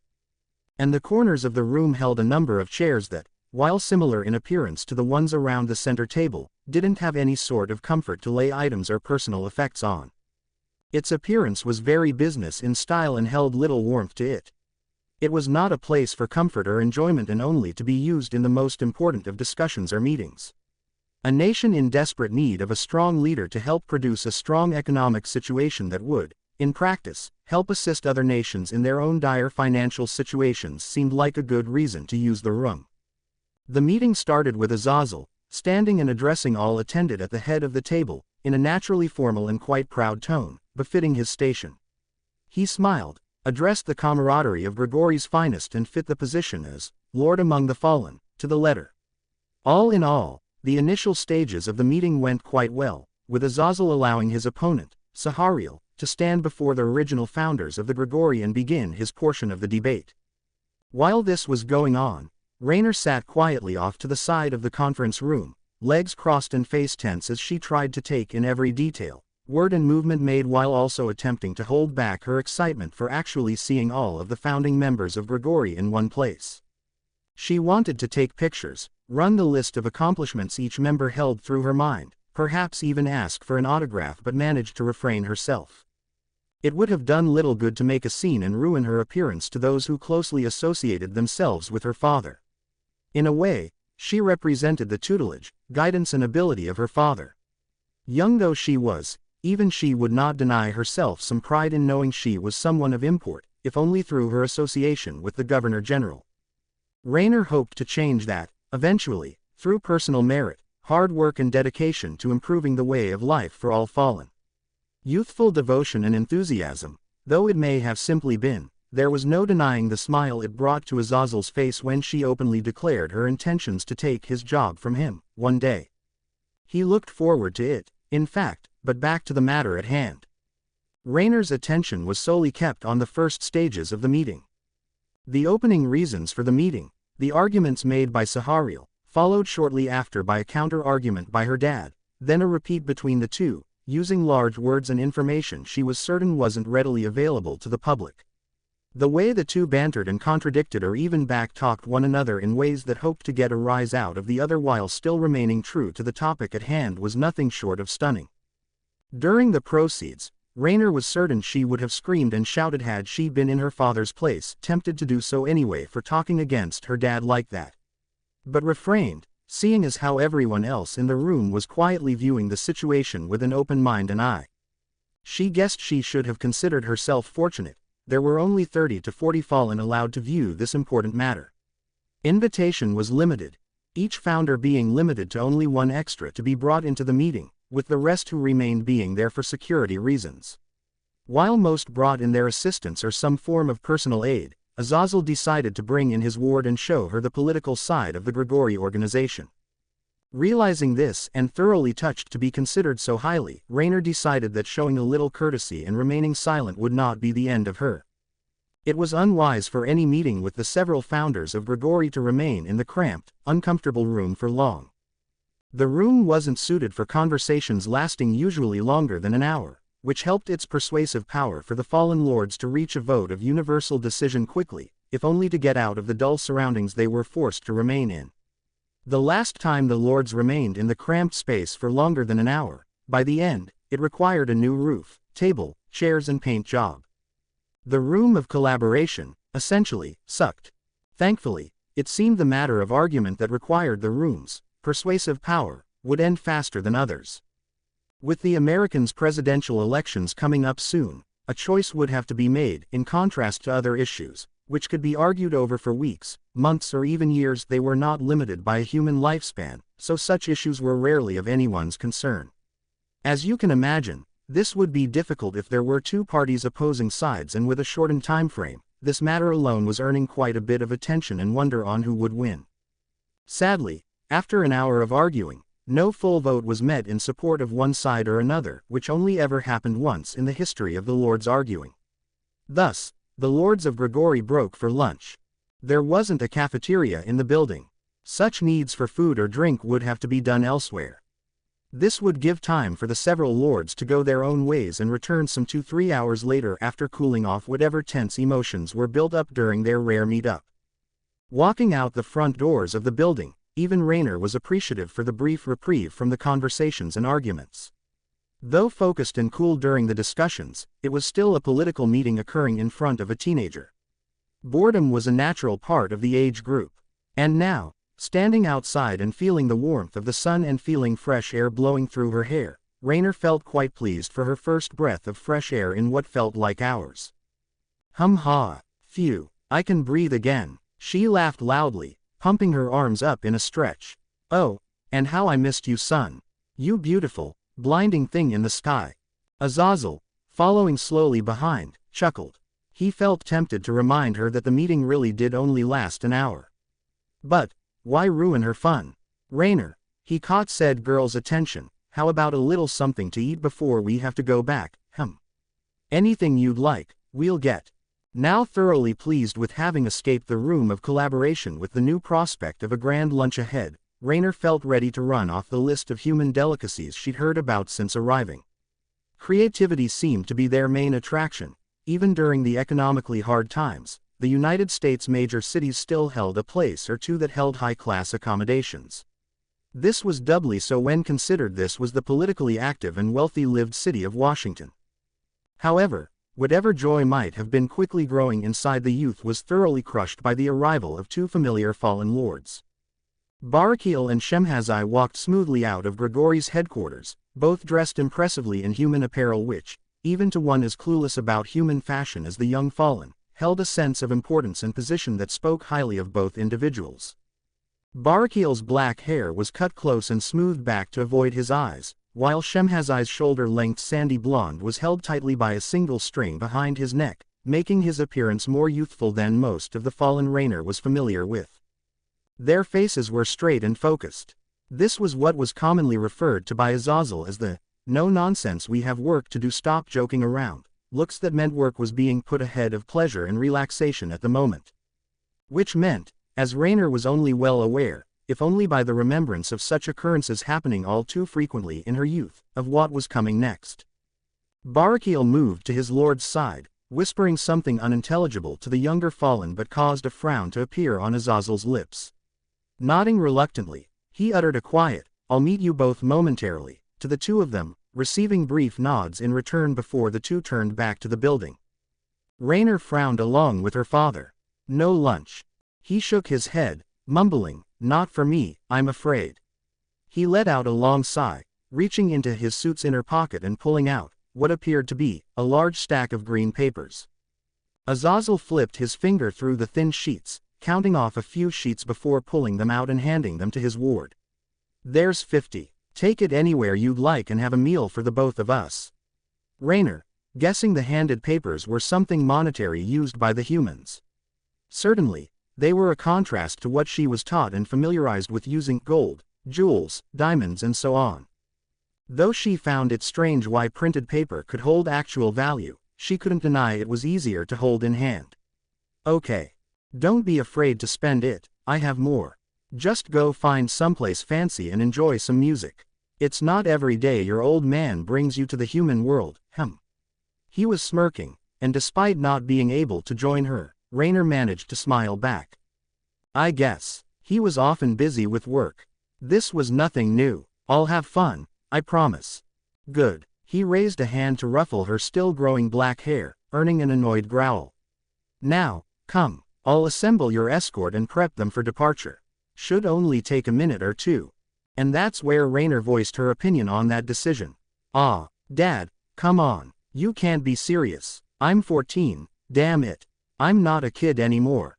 I can handle myself." Azazel crossed his arms. "Hey now, This is a big city and not exactly the safest one to be found carrying a bit of change like that around in your hands. You need someone to watch your back. Dad, again, I'm not a kid anymore. If someone messes with me," she lifted her arm, feeling the pull of light and energy to almost create solid form before her father quickly placed his own hand over hers, effectively dissipating whatever formation might have created. That earned a sharp look from the man, but Rainer ignored it. "I'll be fine, promise." She gave him a look. A look, it often seemed, every daughter innately knew since birth. A look that said, please daddy, please, in the most affectionate way possible. And Rainer was naturally cute.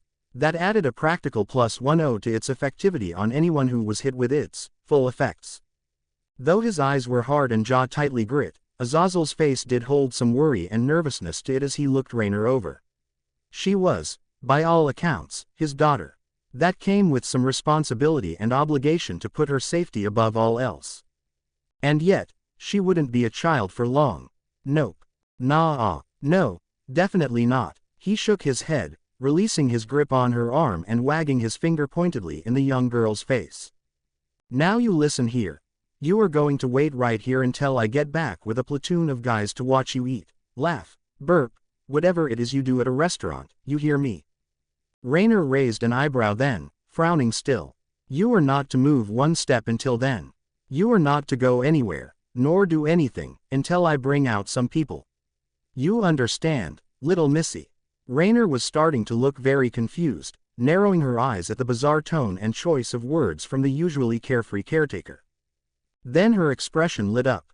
"Oh, I understand." She smiled then, nodding quickly. "I won't leave this spot. At all." She stood up straight, hands behind her back and looking positively vibrant. Azazel, in response, nodded with firmness. "I expect nothing less from you, my dear," he stated, tone taking a weird, over-the-top firmness as he pulled the smiling girl close and placed a small kiss to her forehead. "You are a most obedient child, you are." Rainer giggled. "I try." Present. His first step forward made Rainer flinch. His second caused her to take a nervous one back, herself. His third, fourth, fifth, and so on, brought on a sweat that wasn't because of weariness. Naruto didn't seem to react much to the closing distance between himself and the fallen angel. His eyes, for the last while, remained hard and red, glowing in the dark church. His appearance was not dissimilar to what Rainer guessed old Satan lords must have appeared as towards the first conflicts of the Great War, tall, without fear and oozing unnatural power that shouldn't have been possible to hold. At least for one who wasn't blessed by the Father's holy light. She wondered if they felt what she did, the anxiety, the distress, the growing feeling that, if she were to even attempt an escape, she wouldn't make it far. He would hunt her, for he was the predator and she was prey. And now, with his standing form no more than a foot in front of her, she couldn't imagine those dark, foreboding eyes belonging to anything more than some savage beast in human skin. For what but a monster could bring such unnerve with nothing more than a raw stare? Those unnatural, slitted pair of red. She expected some form of attack. Some disorienting move that truly captured the feral appearance of Naruto Uzumaki. She wanted him to do something aggressive and rage-fueled. She wanted him to make a mistake through his anger and create an opening for a kill shot. She wanted the monster to be monstrous. So why wasn't he? Why wasn't he angry? She killed the nun. Did it for power, for herself. She attempted to skewer him without mercy. She insulted him, the nun, and made herself the undoubtable obstacle in whatever chalked-up plan he had for saving the dead nun. Why wasn't he angry? Why wasn't he furious, red-faced, seething? Why didn't he spout words of heroism or justice? Wasn't that what heroes did? Speak about righteousness and the betterment of the world. Why wasn't he doing anything? Why wasn't he, Naruto Uzumaki, angry? Just do something. And he did. Naruto lifted his arm, slowly and without any sign of ill intention, reaching out towards Rainer's prominently shaking form. His fingernails, she recalled, looked like they could rip the skin right off of her. And yes, even with the small light of the full moon passing through the damaged roof above, they did seem to shine like small knives on his fingers. It was only that glisten of his nails that shook Rainer out of her stupor and realized her thoughts were being answered.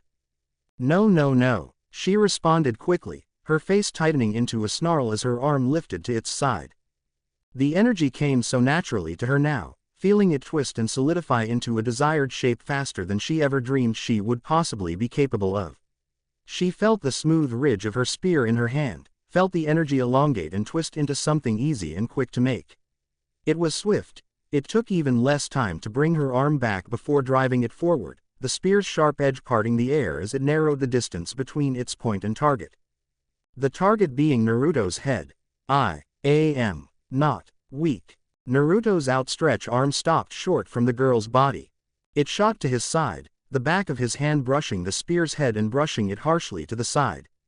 His arm was longer, his strength higher, and his speed inhuman. What might have been a simple brush of his arm to the side, in an attempt to stop the spear from its desired goal, had the added effect of knocking it out of Rainer's grip and tossing it towards the church's wall, shattering it into a several dozen finger-sized spheres of light, each quickly evaporating into thin air. Rainer, to her credit, was surprised but didn't stop her assault. Instead, seeing an opportunity, she decided to create some much-needed distance between herself and her red-eyed foe.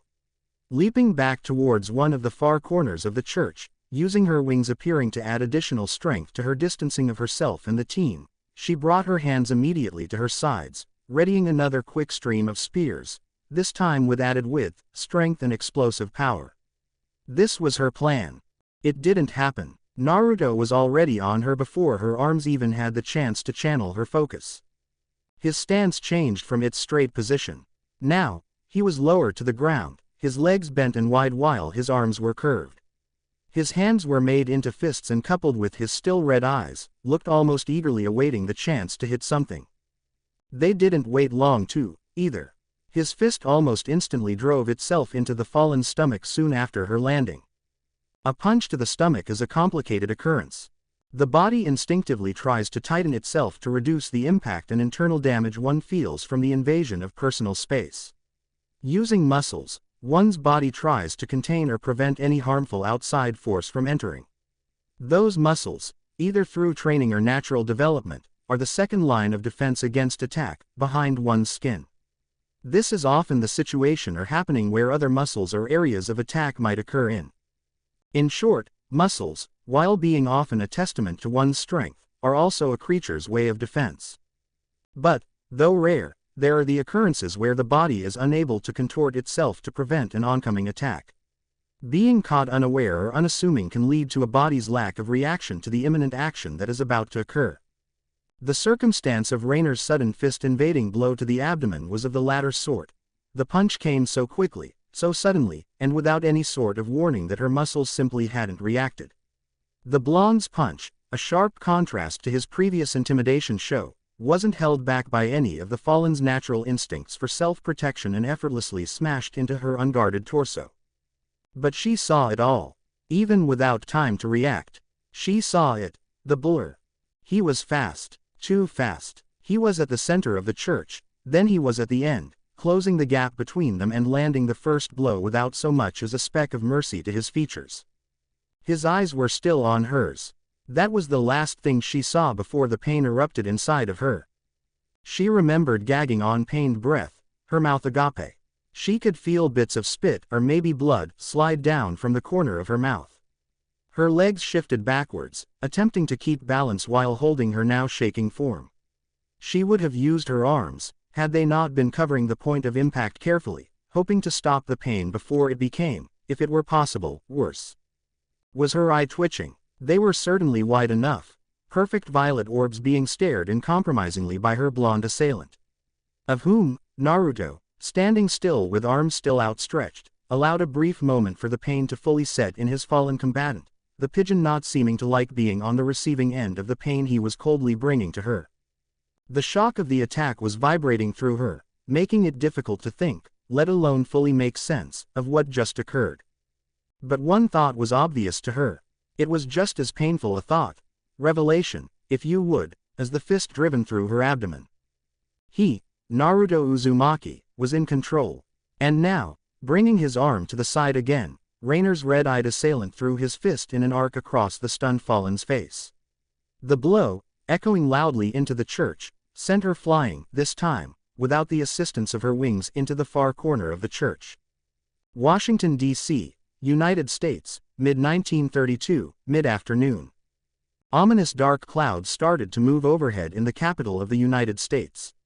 Though unpredicted by forecast officials or meteorologists, who previously assured a bright, clear sunny day to the city's inhabitants, it seemed many had opted to bring along appropriate clothing and umbrellas, in case of such an occurrence, with many of those who hadn't come prepared dashing into nearby restaurants or buildings to avoid the oncoming storm.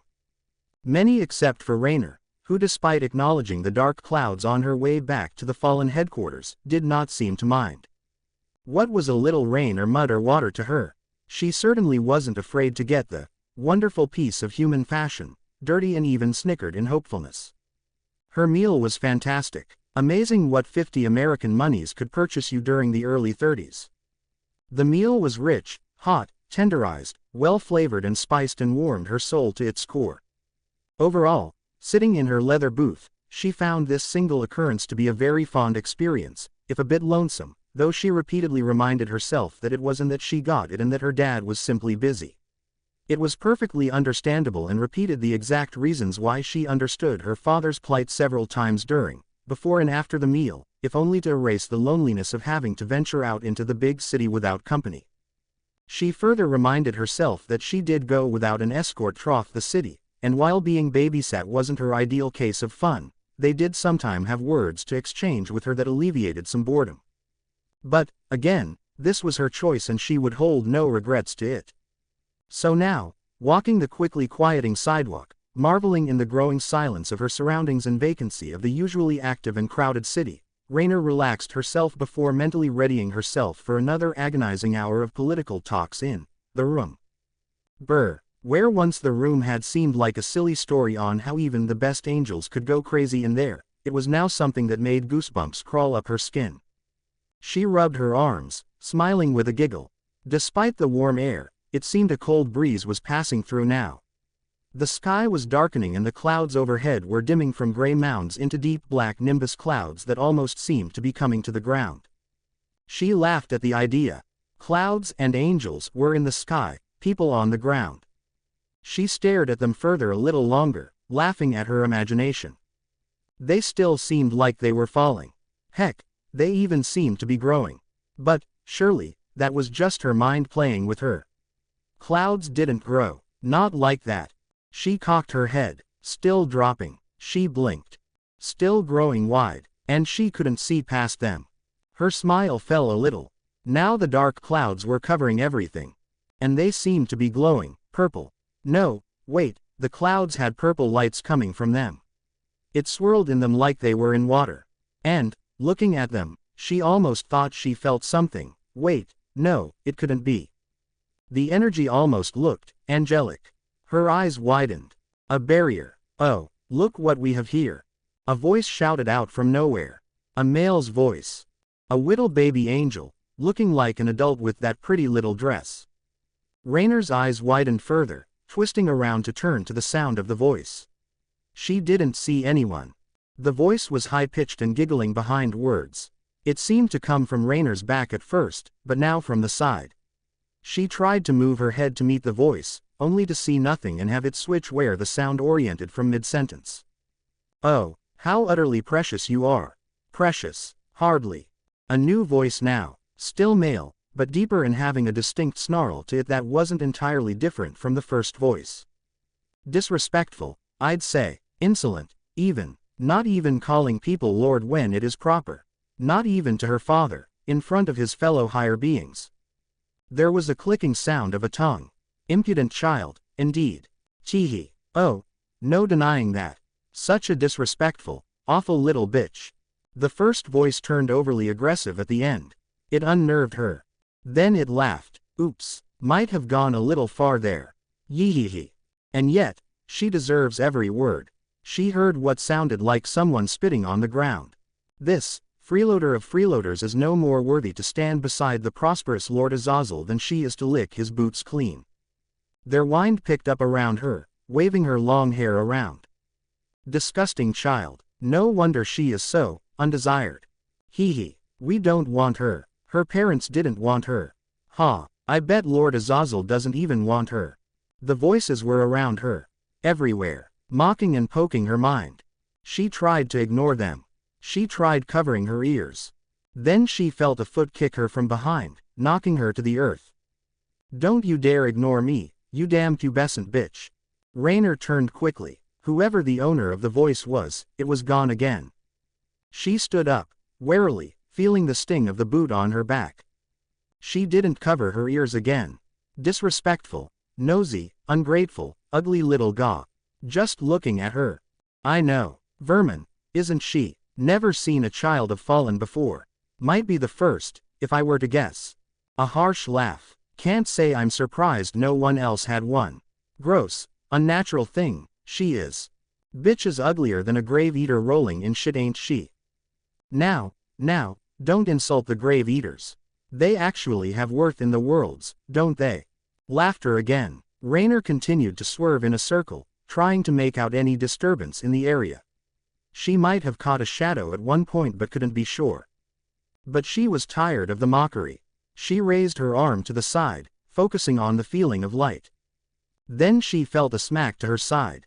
No, light, from you. The high-pitched voice was laughing again.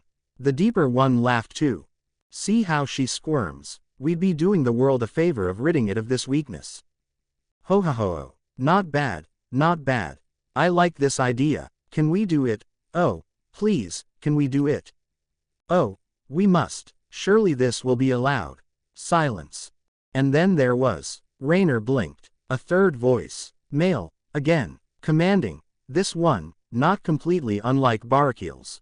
And the voice was in front of her. Turning her gaze to the sky, she made contact with the first person inside the barrier. She saw a dark cloaked form. The face was covered in rags, blocking out the definitely man's facial features. He had a pair of black wings holding him up. Let us finish this. The third voice's booming tone commanded. Beside him, two figures, similarly dressed in dark robes as the third voice but noticeably skinnier than he, appeared in the air. Dark wings, both of them. They were fallen. Rainer's eyes must have been wide, because the skinniest of the three, and the owner of the first voice, was laughing at how pretty her violet eyes looked, absolutely terrified. The third man sent him a brief look, silencing him, before turning his gaze back to the young fallen. Rainer of the Fallen, he shouted, voice booming, know that I hold no ill will toward you. He lifted his arm to the side. Silvery beads of light formed a rough sword in his hand. But this must be done. He gave it a throw. It impaled her leg, right through the dress. She screamed. She screamed loudly. She screamed louder than she ever had. Pain. This pain was intense. Weapons of light were just as effective on angels as anything else. Harsh reality. The first and second voices were laughing loudly, almost as if they were trying to laugh louder than she screamed. They wanted her to hear them laugh at her misfortune. Oh, this looks fun. A body fell in front of her. Tell me, does this hurt? The man grabbed the sword in her leg and twisted. Ah, yee. Yep, that hurt her. Now how about this? He kicked her. A kick to her stomach. The sole of his foot digging into her abdomen. She lost the air in her lungs, falling backwards. Yeah ha ha ha ha ha. Oh, let me. The sword of light was pulled from her leg. She could see through closed, pained eyes the shimmer of the sword breaking. The sword was gone. Then she felt a leg press down on the opening of her stabbed leg. Ah no Aj, she begged loudly. Hey, you're right, this is kinda fun. The second voice continued to press down on her open wound. After a minute of screaming and pressing down, the first voice spoke up again. Hey, wait a second, I think I got a great idea for her. His compatriot, under his disguise, raised an eyebrow. Oh, really? Oh yes, and it's a doozy. I call it, the lesson plan. Ha ha, you'll love it. They laughed some more, until the pain in her leg dulled for a moment. Rainer barely heard them. The pain was blinding, deafening, agonizing. Her throat hurt from all the screaming. Then she felt herself pulled up by her hair. They weren't being any gentler. They brought her up to their standing eye level. The pain in her leg helped her dull the pain of her hair pulled. If only a little. Ah ah ah. The first voice was still laughing. He enjoyed her screaming. He brought her face close to his eye level. He whispered, "Where's your daddy now?" It took her a moment to make out what he said. She managed to open one eye to meet his stare. Dad's. Punch. Ah ah ah. No. Bad girl. He punched her again. Twice. One to the stomach, the other to the face. It's Lord Azazel, not Daddy. Lord. The man pulled her by the strap of her dress. Though she could not see his face part in due to the mask and one of her eyes now slowly being swollen shut, she could practically feel the twisted smile before her. What was the magic word, again? Spit. Ah, cunt spat in my eye. He dropped her. She fell onto her knees, holding herself up. Then he kicked her in the ribs. He did it again, and again, and again, and again, several times again. Ribs, mouth, legs, neck, arms, back, everywhere. Her knees wouldn't hold her. She fell to her sides. She felt feet on both sides of her. The second voice, no doubt, assisting his friend. The third voice was still in the air, watching. It ended, eventually. The first voice, slowly, brought her up again to eye level. This time by her neck. His grip was hard and quickly left marks. Got any more snark in ya? She didn't. She had blood. Tisk. That's right, bitch. He poked her side. A bruise was already forming, and the light touch was making her flinch. And don't you forget, little dipshit. Never forget your lesson. It's Lord Azazel, not Daddy. Lord. The first voice dropped her then. She fell, crumbling to the floor. She couldn't even roll herself into a ball. Everything hurt, but, amazingly, not once did she cry. Ah, hope I don't get infected or nothing. He almost sounded concerned. Then he laughed. Maybe I could cut out her tongue. No more spit then. Would that even work? Won't know till I try. That's enough. The third voice was calling out. The sound of a landing of feet was heard. Rainer didn't dare open her eyes. Through closed eyes, she saw a shadow over her. The third voice, she almost hoped. She was right. He knelt beside her, looking her over carefully. Bleeding, bruised, beaten, grievously injured. His associates were severe and effective. But it was now time for his part. You are Rainer. You are fallen. Lowering his head to the whimpering girl's ear, he whispered the words he'd been required to personally deliver. He made his mouth into a snarl. You hold no value in this world. You, who have been spoiled since birth, know nothing. Are nothing. Her whimpering stopped. She was listening. You are an infection to all that we have strived, starved, and hardened ourselves for. We have been since before the formation of nations and have changed the course of entire planets with our actions. We have survived the horrors of war and earned the right to be here. You have not. You were born lucky and have earned nothing that has readily been given.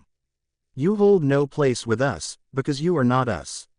You have nothing to offer, nothing to give, and nothing of value to show for yourself. He pursed his lips hard. You are Rainer, the unwanted. There was a pause before he stood. Rainer had listened to it all. The silence was what she would remember above all else that day, the brief silence after. How could silence hurt so much? Ha, serves you right, the first voice shouted, laughing as his partner moved away from her body. He wiped a fake tear from his eye. Then another brilliant idea came to him. Hey, one last thing. He lifted his arm up. In his hand, a pale green, sharp shaft of what looked like a knife came to his hands. His grin behind his cowl was evil. I just want to ask one last little question to the class before we go. Rainer could hear his steps slowly approaching her. How would you like if I pluck those pretty little wings of yours, He took one step closer. The step sounding almost like an earthquake going off in Rainer's mind. She awakened then. She jumped, twisted from her spot on the ground. She was scrambling. The threat to her wings. Too much. She flew upwards. She didn't care where it led her, as long as it was away. Far away. Away from them. She got maybe 100 feet away. Her face was sweating, bleeding, bruised and with streams of tears fallen down her cheeks. She was scared. Truly, utterly scared. She got 300 feet in the air, above some of the nearby buildings. She turned her head to check for pursuers. Instead, she saw the dagger of the first voice. Its green energy makeup was narrowing the distance between herself and it. It was only by this brief turn back on her part that allowed her to twist herself around the projectile and avoid its sharpened point. It passed her by, getting a few meters ahead of her before exploding in viridian light. Present. It was a testament to the architects of the old church that they managed to build something that still managed to hold itself up after so many years. Though heavily covered in moss, molded, covered in vegetation and still managing to withstand years of natural weather occurrences, without outside assistance, the church was made to last, that was certain. Doubly so when, even with the sudden impact of Raynor's body into the corner, it did little more than seem to shake up the loose dust in its cracks. Her back hit hard, shaking the church's foundations further as untouched dust shook around. The gasp for air and shout of pain was the only indication that she was even still conscious. Even as she dropped to the floor, falling to her knees and gasping for much-needed breath, drops of sweat covering her face and forming slowly on her neck and shoulders, it did not seem she was going to give in to the pain. She still held on, carefully, to her awakened form, pressing her arms to the ground and pushing her worn body from the hard wood floors. The reason behind her ability to retain consciousness from such attacks was guessable. Maybe some pride as a fallen, trained under the fallen leader Azazel, Lord among the fallen, remained. Perhaps it was the ever-present healing of the sacred gear, twilight healing, which continued to give her energy and strength to continue fighting, despite the vicious blows dealt by her opponent. Or, for all that was known, it might have simply been Raynor, prideful and determined Raynor, whose very determination to achieve victory over the challenges in her life continued to push her forward against the hero. Whichever the reason, it seemed enough to spur the young woman forward, prevent her from giving up. As she held herself up on all fours from the dust and dirt-covered ground, Raynor's head lifted up to make eye contact with the blonde. This won't end here. The first thing the boy noticed in her eyes was the lack of prevalent fear they once held. No doubt the fear was now overrun by traces of the prevalent anger, aggression and fury she held since their bout began, but there was something else now. Motivation. Motivation that even overshadowed the rage. I won't. Even with the blood creeping down her chin or the already healing bruise on her cheek, she seemed to be growing a fire inside of herself that she lacked at the beginning. In most cases, he thought while watching her attempt to stand up from her crouched position, he might have applauded her resolve. The sheer attempt to continue fighting against someone like himself, intimidating and powerful, he had no trouble admitting he was, might have seemed inspirational, were she not the enemy and the murderer of the now dead nun, sitting a dozen meters behind him. It was this only thought that kept him from encouraging her resolve. Though truthfully, he did still need her to fight. It was close. Physical and energy levels were certainly lower than before, but he still needed to push her further before he could end this conflict. This would require a reaction out of her. A strong reaction. Strong enough to be the final push to end this night. I refuse. But he was Naruto Uzumaki. Garnering desired reactions from friends, foes and strangers alike was something of a natural talent of his. And using words, above all, was most certainly his specialty. And so, with plan in mind, Naruto straightened his form, eyeing her hostilely and brought a harsh smirk to his mouth. Is that all? Sorry. Guess I was expecting something a bit more than a glorified light show. And there it was, his words. He finally spoke, acknowledged her existence. And in response, he was given a murderous stare. Raynor, grunting, sweating and with no small amount of evident fatigue, pushed herself to stand back on her own 2 feet. Her arms were sticky and the dust that fell over her shoulders stuck to her like tape.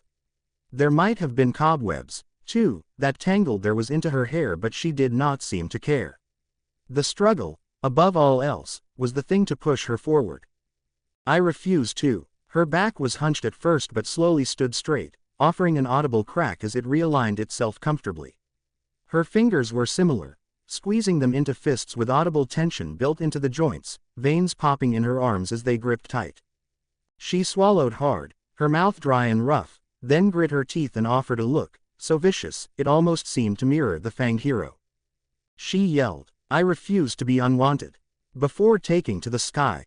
Washington, D.C., United States, alleyway. Rainer the Unwanted. Do you see her? Do you see her? Did I say I see her? Oh, shut it. No, you shut it. No, you. Oh, would you both just be silent for once? Rainer the Unwanted. Ah, criminy, guys, I don't think she's here no more. Well, that's just perfect. Why, you just had to try and blow her up, didn't ya? Hey, that wasn't my fault. How do you figure, mister? How would you like if I pluck those pretty little wings of yours? Gee, give me a minute to think of something not crappy. Arg, wrathful, Rainer the Unwanted, enough. Come, what's done is done. If we don't depart soon, someone's gonna see that big barrier in the sky. Yes, we know, ma. Sheesh, we're not entirely incompetent here, says the incompetent fool who lost the girl. Now, see, why do you gotta be mean like that for? Silence. Ow, geez, why you gotta hit so hard? There was a sound like flapping wings, a shift in the air like something fast was moving through the area, with an unsettling silence following. They were gone now. Rainer wasn't sure how they missed her. Her space of hiding was the only available place to hide in that skinny, empty alley. A lone dumpster, conveniently, placed right at her point of landing, which just so happened to open just wide enough for her descending, injured, and extremely sore body to perform a crash landing into, the panels closing shut with her harsh and ill-prepared entry. Rainer the Unwanted. The dumpster probably belonged to a restaurant of some sort. One that served Italian, if Rainer's possibly broken nose was serving her right, with a strong secondary smell that might have been alcohol, but she might have been mistaken. There was some laws against the selling of alcohol, after all. The thing was probably covered in bacteria and germs, with flies and other buzzing insects, a strong indication that certain sanitary procedures were not being met. She hoped it was only her imagination when she thought she felt the patter of hairy feet and body graze up her legs, or the squeaks and nibbling sounds that followed after. It took her some time to realize just where she was after landing. Her ears were ringing after the explosion of the rogue fallen's exploding dagger and the less than graceful re-entry towards the earth. Her eyes had light specks that still burned every time she tried opening them to get a clear view of the garbage around her. Though her skin couldn't be burnt from any light weapon-produced explosions, the sudden push from the energy detonation was enough to disorient her sense of direction for some time. Even after regaining some of her bearings, thanks in part to the sudden shouting from the fallen who attacked her, whose shouting awoke some of her fight-or-flight instinct and pumped enough adrenaline into her veins to waken up some of her dulled senses. She was thankful her common sense hadn't been dulled. She might have leapt from her place of landing in fright had she not figured the idea of hiding was better than confronting three semi-competent fallen warriors. She was lucky. Rainer the Unwanted. Rainer the Unwanted. At least, that was what she thought at first. Then came the memories. Through the darkness of the trash bin, she remembered. Remembered their words. Remembered their snarls. Remembered the kicks, hits and thrashings that came at the same time. The way they pulled her hair and threw her to the ground. The way their tones held such animosity, as if they were barely holding back silenced opinions. Was she imagining it? No, the pain was real, their words must have been true. Was it her father? No, Lord Azazel, who protected her this long. Did he know their feelings? Was that why he kept her in the castles? Moving around, away from fallen society, never letting her out to the world. Was that the reason she only knew teachers, servants and affiliates of Azazel all her life? And for that matter, were the servants of his estates only pretending to appreciate her? Was it because of their pay? Had her lord ensured they would not voice such cruel opinions personally? Had her lord suppressed his own cruel thoughts from her? But one question stood out amongst the rest swirling around in her mind. One that shouted, demanded, begged for an answer that wouldn't readily be answered. Rainer the Unwanted. Rainer the Unwanted. Rainer the Unwanted. Rainer the Unwanted. Am I not wanted? There was a sound like thunder outside her hidden place. Though she couldn't see it, the soft patter of rain slowly grew into a full torrent, followed quickly by an escalation in sound that announced the arrival of a significant storm. The heavy rain, thunder and four walls of the dumpster dampened the sounds of crying coming from the alleyway. Present, the roof of the church had already fallen through after years of neglect and rainfall. It was open to the sky and, on that particular night, showed off a visibly pleasant full moon. The air was cool, the trees were swaying quietly with a night breeze, and the stars, even against the city lights, shone quite nicely up above. In most cases, this would have been a pleasant night for any late-night situations, rendezvous or romantic escapades. But for Rainer, hovering 100 feet in the air with wings outstretched and free from the closed confines of the church, it was open space perfect to separate herself and the boy. She had Naruto's attention. This wasn't surprising. He never let his eyes wander from hers since they started their little bout, but a short while ago. Their fight couldn't have started but a few minutes before, 10 at most. Why did it feel longer? She would admit, with reluctance, that the boy's presence bothered her. Though his stature, claws, and fang-like teeth certainly gave her pause to wonder just what kind of human could do such a bizarre transformation, it was his eyes that unsettled her the most. The unfeeling nature about them was most certainly inhuman and shouldn't have belonged to anything capable of sentience, but, oh, how she would have enjoyed plucking them out at that moment. They followed her without fail and never let her out of their sight for more than a second. And they were always focused on one thing, her eyes. Always her eyes. Why? Why did they look at her like that? Why did she focus on his eyes so much in return?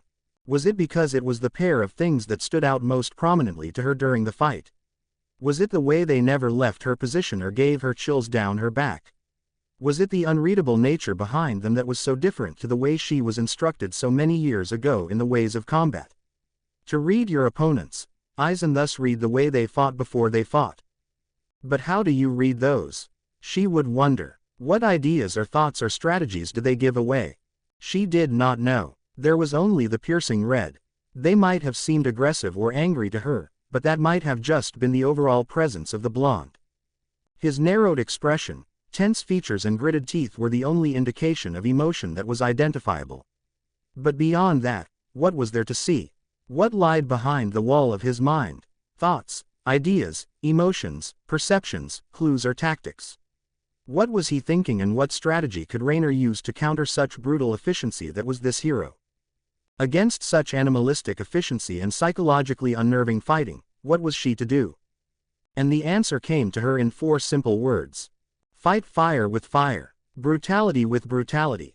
Destructive force with destructive force. Her face was hardened then. Focus overcame fear and worry was replaced with temperament, placing all of her attention into the single point above her head. Her teeth grit harder than she could remember ever doing so from annoyance and strain, a small part of her wondering half-handedly if they would crack under the pressure. Her arms trembled. They were tired, weak and overused now. Her constant attempts at forcing energy through them to channel the number of spears she'd used without time to rest, was now costing her precious reserves of energy and control over herself. Though the sacred gear residing within her was providing mystic energy that both healed and provided a deep well of power for her dispersal, it would seem her own stamina would not be quickly recovered from her stolen holy item. But that did not matter now. Working through pain and weary, she lifted her arms over her head, pointing them straight to the night sky. Her palms were pointing upwards flat to the sky and stars. She closed her eyes. It took a moment to imagine her desire. To imagine the will of her energy out beyond her palms and into a form beyond her hold. She imagined the form, the creation and purpose. She delved deep into herself to think of its point, its potency and its density. The size, oh, the size, was the worst of it. The sheer height, weight, width and measure of what she was only first attempting in her life was only made possible on that night. Each atom of her imagined creation would threaten to explode before its completion. The power was too much beyond her normal ability, screaming at her to stop and reconsider, but being refused each time. She needed its dangerous levels of power. It would be the only chance she had. She could see the image in her mind, now. She could see its dangerously unstable structure, barely being held together by will alone. The image was set. It was time for its creation. Neither Kiba, Kaneko nor Akeno were especially familiar in the workings of angelic energy. But this went without saying. Of course, they were devils, after all. But even without applicable knowledge, the way the energy surround the hovering angel twisted, thickened and held a weight to it like gravity was pulling them towards its center was anything but reassuring. Kaneko, in her usual straightforward way, spoke her mind. This won't end well. At her side, Kiba silently agreed with that gross understatement before turning to his queen with a look of increasing urgency. Akeno, ideas. A contrast from her usually smiling expression, Akeno now looked thoroughly involved in the happenings between Naruto and the fallen angel. Throughout their little bout, she held her focus strictly on the two of them, almost forgetting she was in the company of her peerage. She turned her head briefly towards Kiba. She didn't say a word, just pursed her lips tightly before returning her gaze upwards to the fallen. Watching was all they could do. No, Rainer, you can't. Mittelt began to shake. Her eyes were wide, staring up above the church. She'd managed to return a small bit of feeling back in her body to twist her head up towards the floating angel. But it would not be enough to outrun what was coming. Please, don't. The energy was too unstable. Its construct would break open from the impact with anything solid. And even if Mittelt were just to go off the growing light-based structure's size alone, a large, dark violet-colored sphere that was easily growing beyond the size of a small car, she had no doubts that the resulting release of energy would level the church, the surrounding area, and maybe a good few hundred feet in every direction around the point of impact. She never imagined the young fallen of Grigori could have the power, control or desperation to make something as impressively destructive as what she was witnessing. The sacred gear really must have been something impressive to even be able to believe she could accomplish this. It added to her power, as well as her stupidity, if she thought this last-ditch effort to kill her opponent wouldn't also result in her immediate destruction. This was borderline suicide. She'll kill us all. Standing beside Mittelt, the teal-eyed beauty stared to her blonde-haired friend. He seemed utterly unfazed. Washington, D.C., United States, mid-1932. Are you sure you've checked all known possible locations? And I mean all. Georgetown, the metro tunnels, the Potomac, everywhere. There was a reply over the phone. Well, check them again. Rip open the Capitol building if you have to. And get in contact with Armaros again.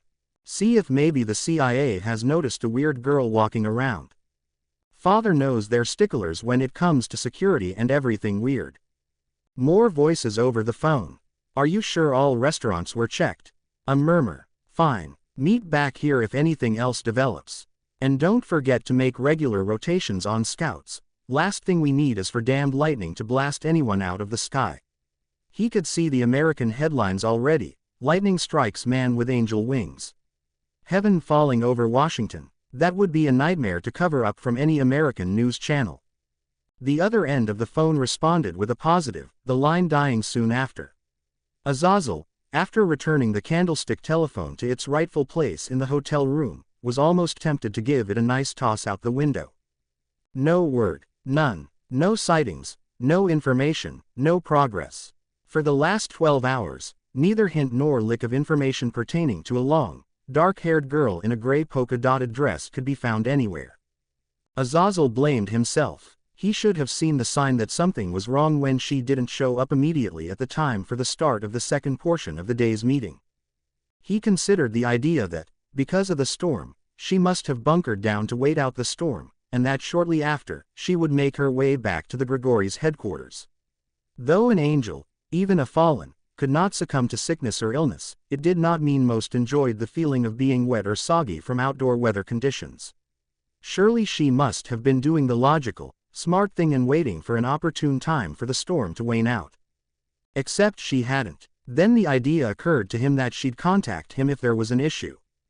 Though he told her angelic abilities were prohibited, she was aware of the phone numbers to his personal office, his hotel suite and the headquarters, main lobby.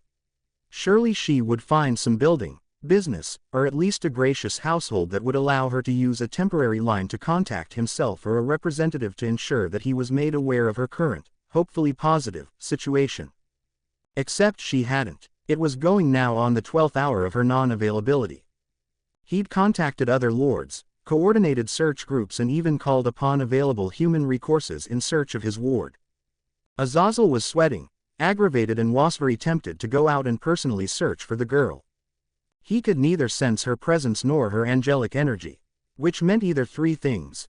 Either she was intentionally suppressing herself from his senses, which as far as he knew she wasn't educated in being able to do yet, her energy reserves were so low that they weren't able to be found by natural methods of searching, which could have been brought upon by fatigue, lack of substance or any manner of mentally afflicting conditions, or the third option, she was dead.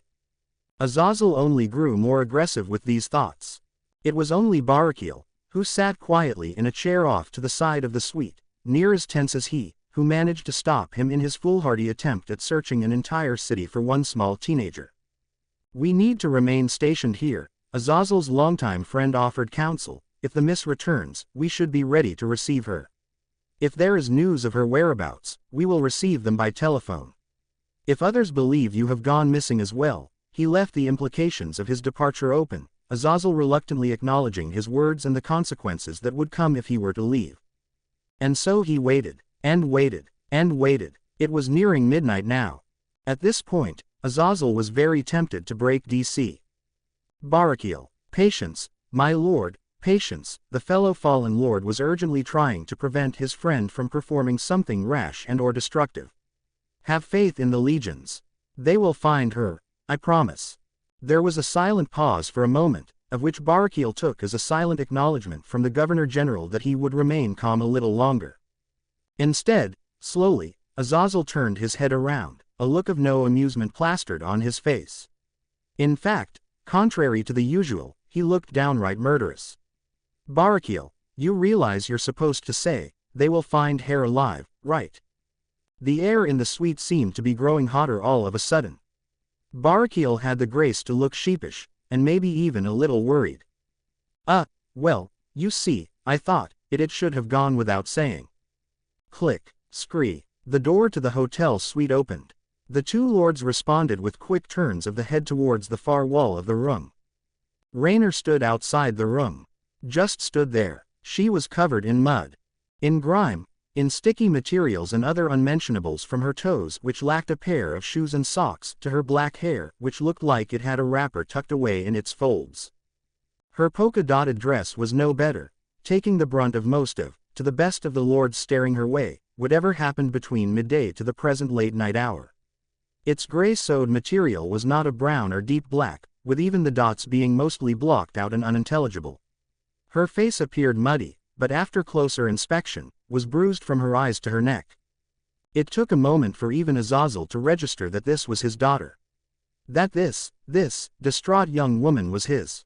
That the usually bubbly, excitable and too full of energy young girl who always smiled in his presence was in front of him, looking absolutely ruined.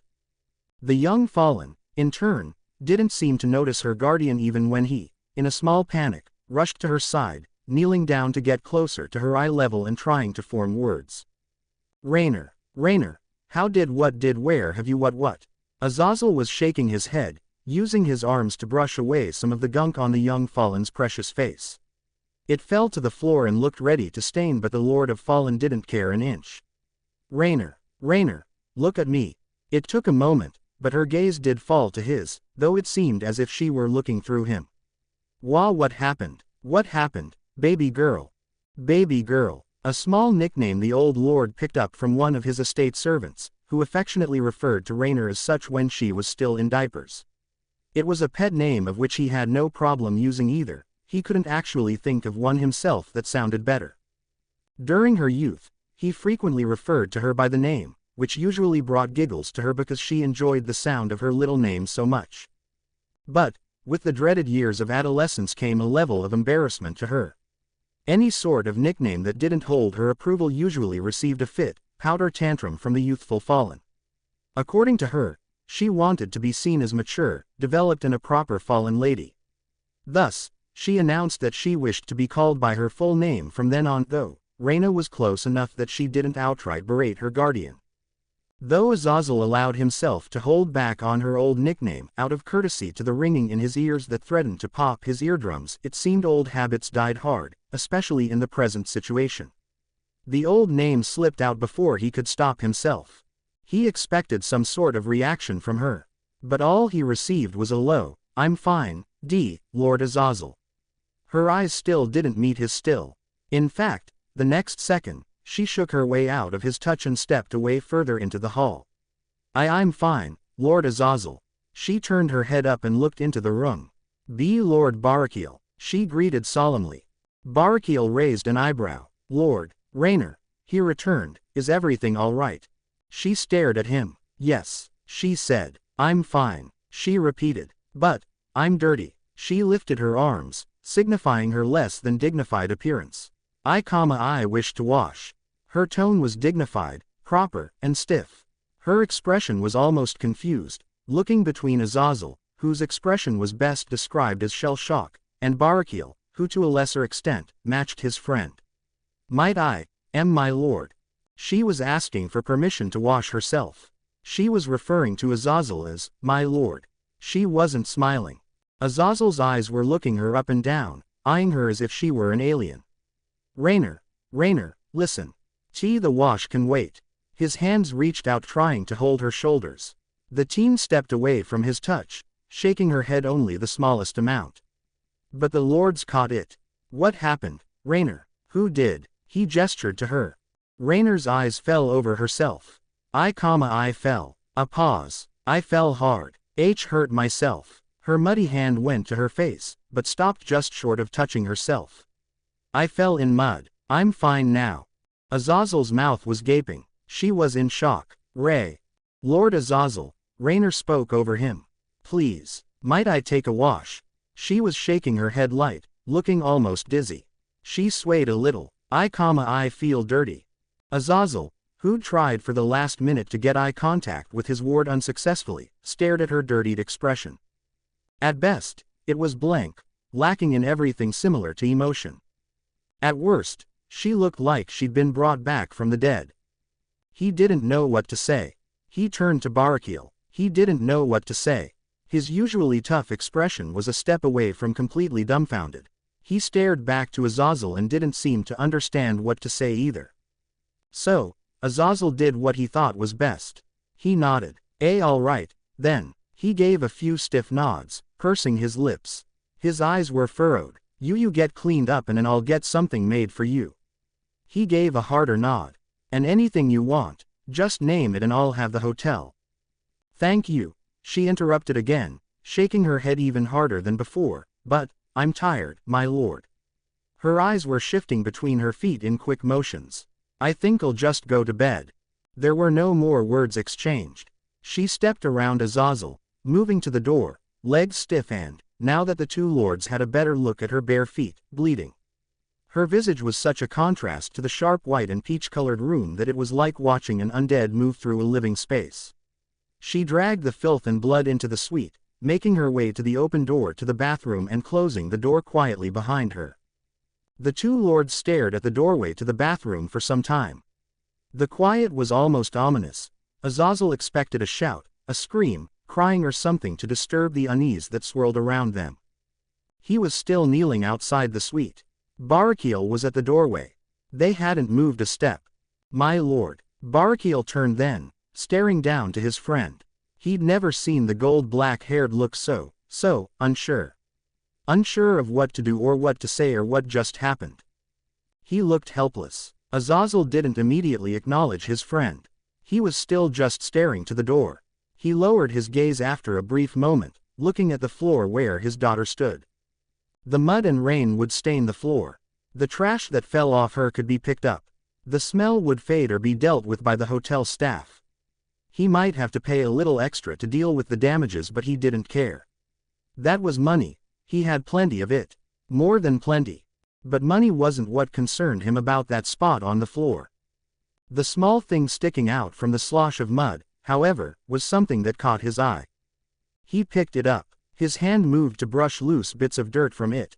Barakiel couldn't see what had the Lord of Grigori's attention. He craned his head, trying to see what was being held so carefully, only to have it kept from his view. He would have voiced his curiosity, only for Azazel to stand then. He turned to Barakiel. His expression was tense that made his old friend stand at attention. Barakiel hadn't seen such narrowed eyes, sharp cheekbones, and a frown that screamed displeasure since the beginning of the Great War. The Lord of Fallen was in command. Send word to the lords. Call off the search parties. Tell them we found her. He stepped into the suite. I want 5 men to be in this room at all times. I want 24 outside in the hallway. Tell them to not move a foot until I say otherwise. He went to the phone. Tell Shemhazai to come in here and look after Rainer. Tell him everything that's happened. Make sure she doesn't do anything Kokabeel. He spoke into the device. Close down all routes out of Washington, D.C. Anyone who attempts to get past your people, you have my permission to detain them. If they don't comply, you have full authority to deal with them however you wish. That would make the old Wrathful happy. He could already hear a small giggling over the line. Rainer has been found. Spread word to everyone you can. I'm spreading the word out here. Don't release the closed routes until I say otherwise. He dropped the line. Barakil, you're with me. Complete the jobs then meet me at Grigori HQ. Don't tell anyone but Shemhazai where we're going. Azazel threw on his cloak, straightening the old fabric over his suit and made for the door. Barakil stared at him. Wait, Azazel, forgetting formality. He moved to the door as Azazel walked down the hotel's hallway towards the stairs. What's going on? What's happening? Azazel stopped 10 feet from the door. He waited a moment, thinking quickly, then nodded. You deserve as much, he whispered, turning back to his friend. He lifted his hand up, showing off the item he'd produced from the spot of mud. Rainer stood outside the suite.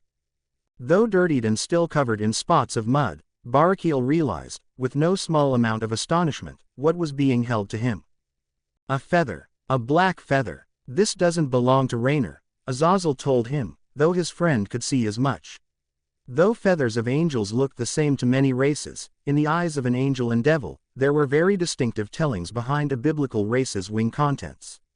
Similar to a fingerprint that was readable, an angel's feather was one's identity and DNA put together.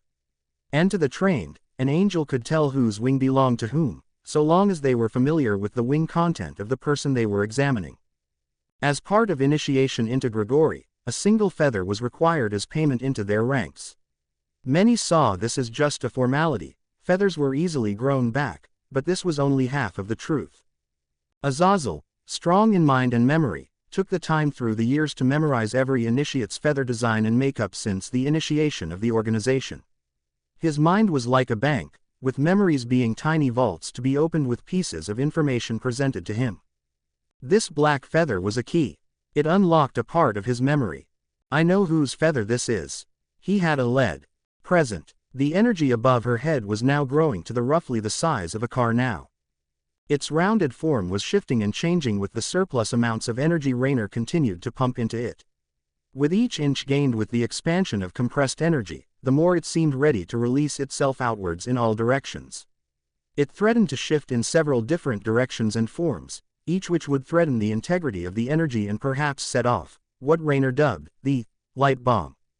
It was vibrating. It shined with a violet light, none too dissimilar to her spears.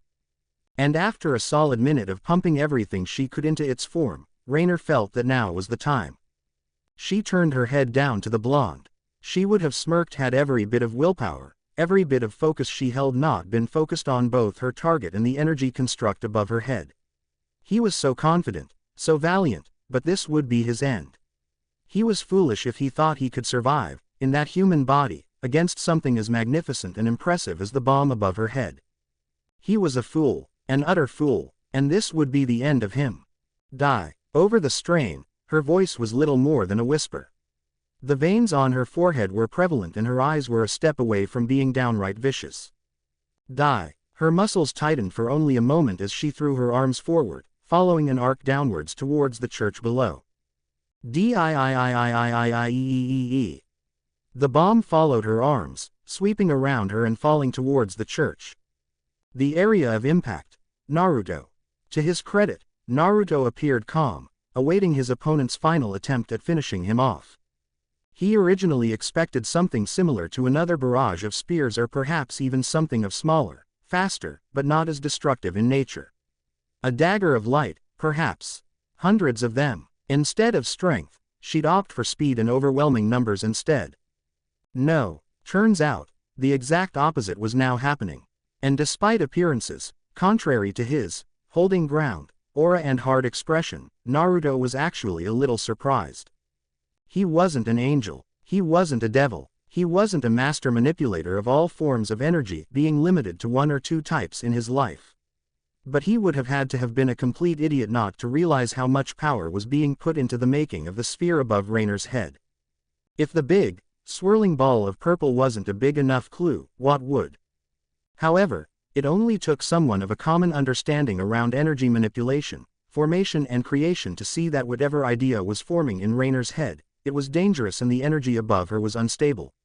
Naruto was familiar with destructive spheres of energy, another story of another life for another time, and understood that the way his fallen opponent was going about the creation of her last attack would not only be destructive but self-destructive.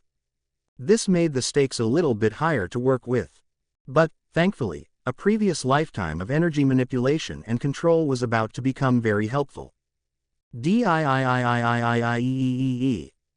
Thankfully, the blonde didn't need to wait long, as the fallen angel swung her arms down towards the church floor, the bomb following in direction before leaving her mental grip and flying towards the earth below. Or, more specifically, towards Naruto's standing position. This brought a silent smirk to his face. Good, he thought, I won't have to move around to catch it or anything. It was only 100 feet in the air and moving towards the earth at a good pace, aided by gravity and the force of Rainer's mental toss. But to Naruto, it was almost too slow. 7 meters. 6 meters. He raised his arms to the air. Not too unlike Rainer previously, he held his palms to the sky, head held up as the glow of the violet bomb closed the distance between itself and him. 5 meters. 4 meters. He thought he might have heard a shout from his side. Kiba, maybe. Be careful. Run away. Naruto couldn't quite make it out. 3 meters. 2 meters. He had the urge to itch his nose. He resisted it. 1 meter. Landing. Boom. There was a silence that filled the church for a moment.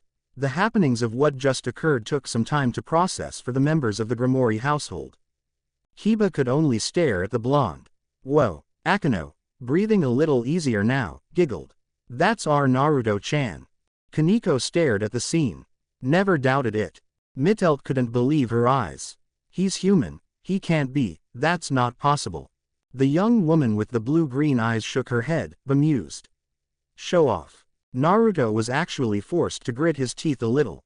His legs, curved at the knees, were actually sinking into the wood floors, cracking them under the pressure of his latest physical task. The task being, he caught the bomb. Held up by a pair of lightly tanned arms, the violet sphere of energy was apprehended. His 2 hands held onto the violet glow of the energy, looking tense as they attempted to push back against the significant pressure that threatened to crush the area below the blonde. Overall, it was like lifting a big weight that fell from the sky. That threatened to explode. Speaking of explosions, Naruto was surprised by how simple it actually turned out to be when it came to stabilizing the spherical energy within the angel's attack. Through initial planning, he wondered attempting to manipulate the energy inside and slowly eviscerate it outwards, like releasing the air out of a balloon, would have been the best method of handling the situation. It was only after coming to an understanding that his knowledge of angelic power would have been too limited. He couldn't have been certain his own knowledge of manipulating other, foreign forms of energy would compensate for something so above his pay grade of understanding. So, scratching that idea, in the last moment between the bomb's touchdown and impact with Naruto's waiting arms, the blonde came up with another, hopefully still successful plan. Though unseeable by anyone watching the blonde perform what should have been an incredibly difficult, if not impossible, task, from Naruto's narrowed eyes, he could clearly see the small, hair-thin strands of reddish power coursing out from the space between his palms. His chakra, the inner energy source of his powers, was coursing around the outer shell of Rainer's last attack, spinning itself around the large projectile and solidifying the energy that threatened to burst the moment it landed into his arms. It was almost like a second container around the fallen's energy, a cocoon around a very unstable power source. Naruto couldn't have been entirely sure his present form's power could have contained the energy the moment it impacted harshly with his hands. There'd been no guarantee he could have spread his energy fast enough around the weaponized energy to prevent it from imploding. He'd been lucky, in fact. Years of using his hands to create energy constructs from an inside source of almost limitless power was serving him well, even now. But, he'd actually have to thank his sensei for this. It was only through his old perverted master's assistance that, for him, manipulating energy through the palms of his hands, especially something spherical and full of energy that threatened to explode into a swirl of energy that could rip people at a subatomic level, was child's play. Hey Rainer, Naruto thought to himself, moving a free arm slowly away from the spherical energy, all the while still managing to balance it with a single hand still held above his head, and closing his now free hand into a fist. Catch. How? Rainer hovered above, looking down to the church with interest. For the last several seconds, her mind was a blur of unsure questions. Why was her bomb not doing what bombs did, blow up? Why was it just sitting there, from her point of view, floating in air, waiting? She could feel it still pushing towards the ground. An angel usually possessed a certain mental connection with any and all constructs they created, so knowing that her massive energy ball was still attempting to land wasn't a doubt for her. But a question that did cross her mind was why the sphere felt off. Like something was holding the energy itself. As if someone was cupping it, fully, with something she couldn't make out from the air. What the hell was going on down there?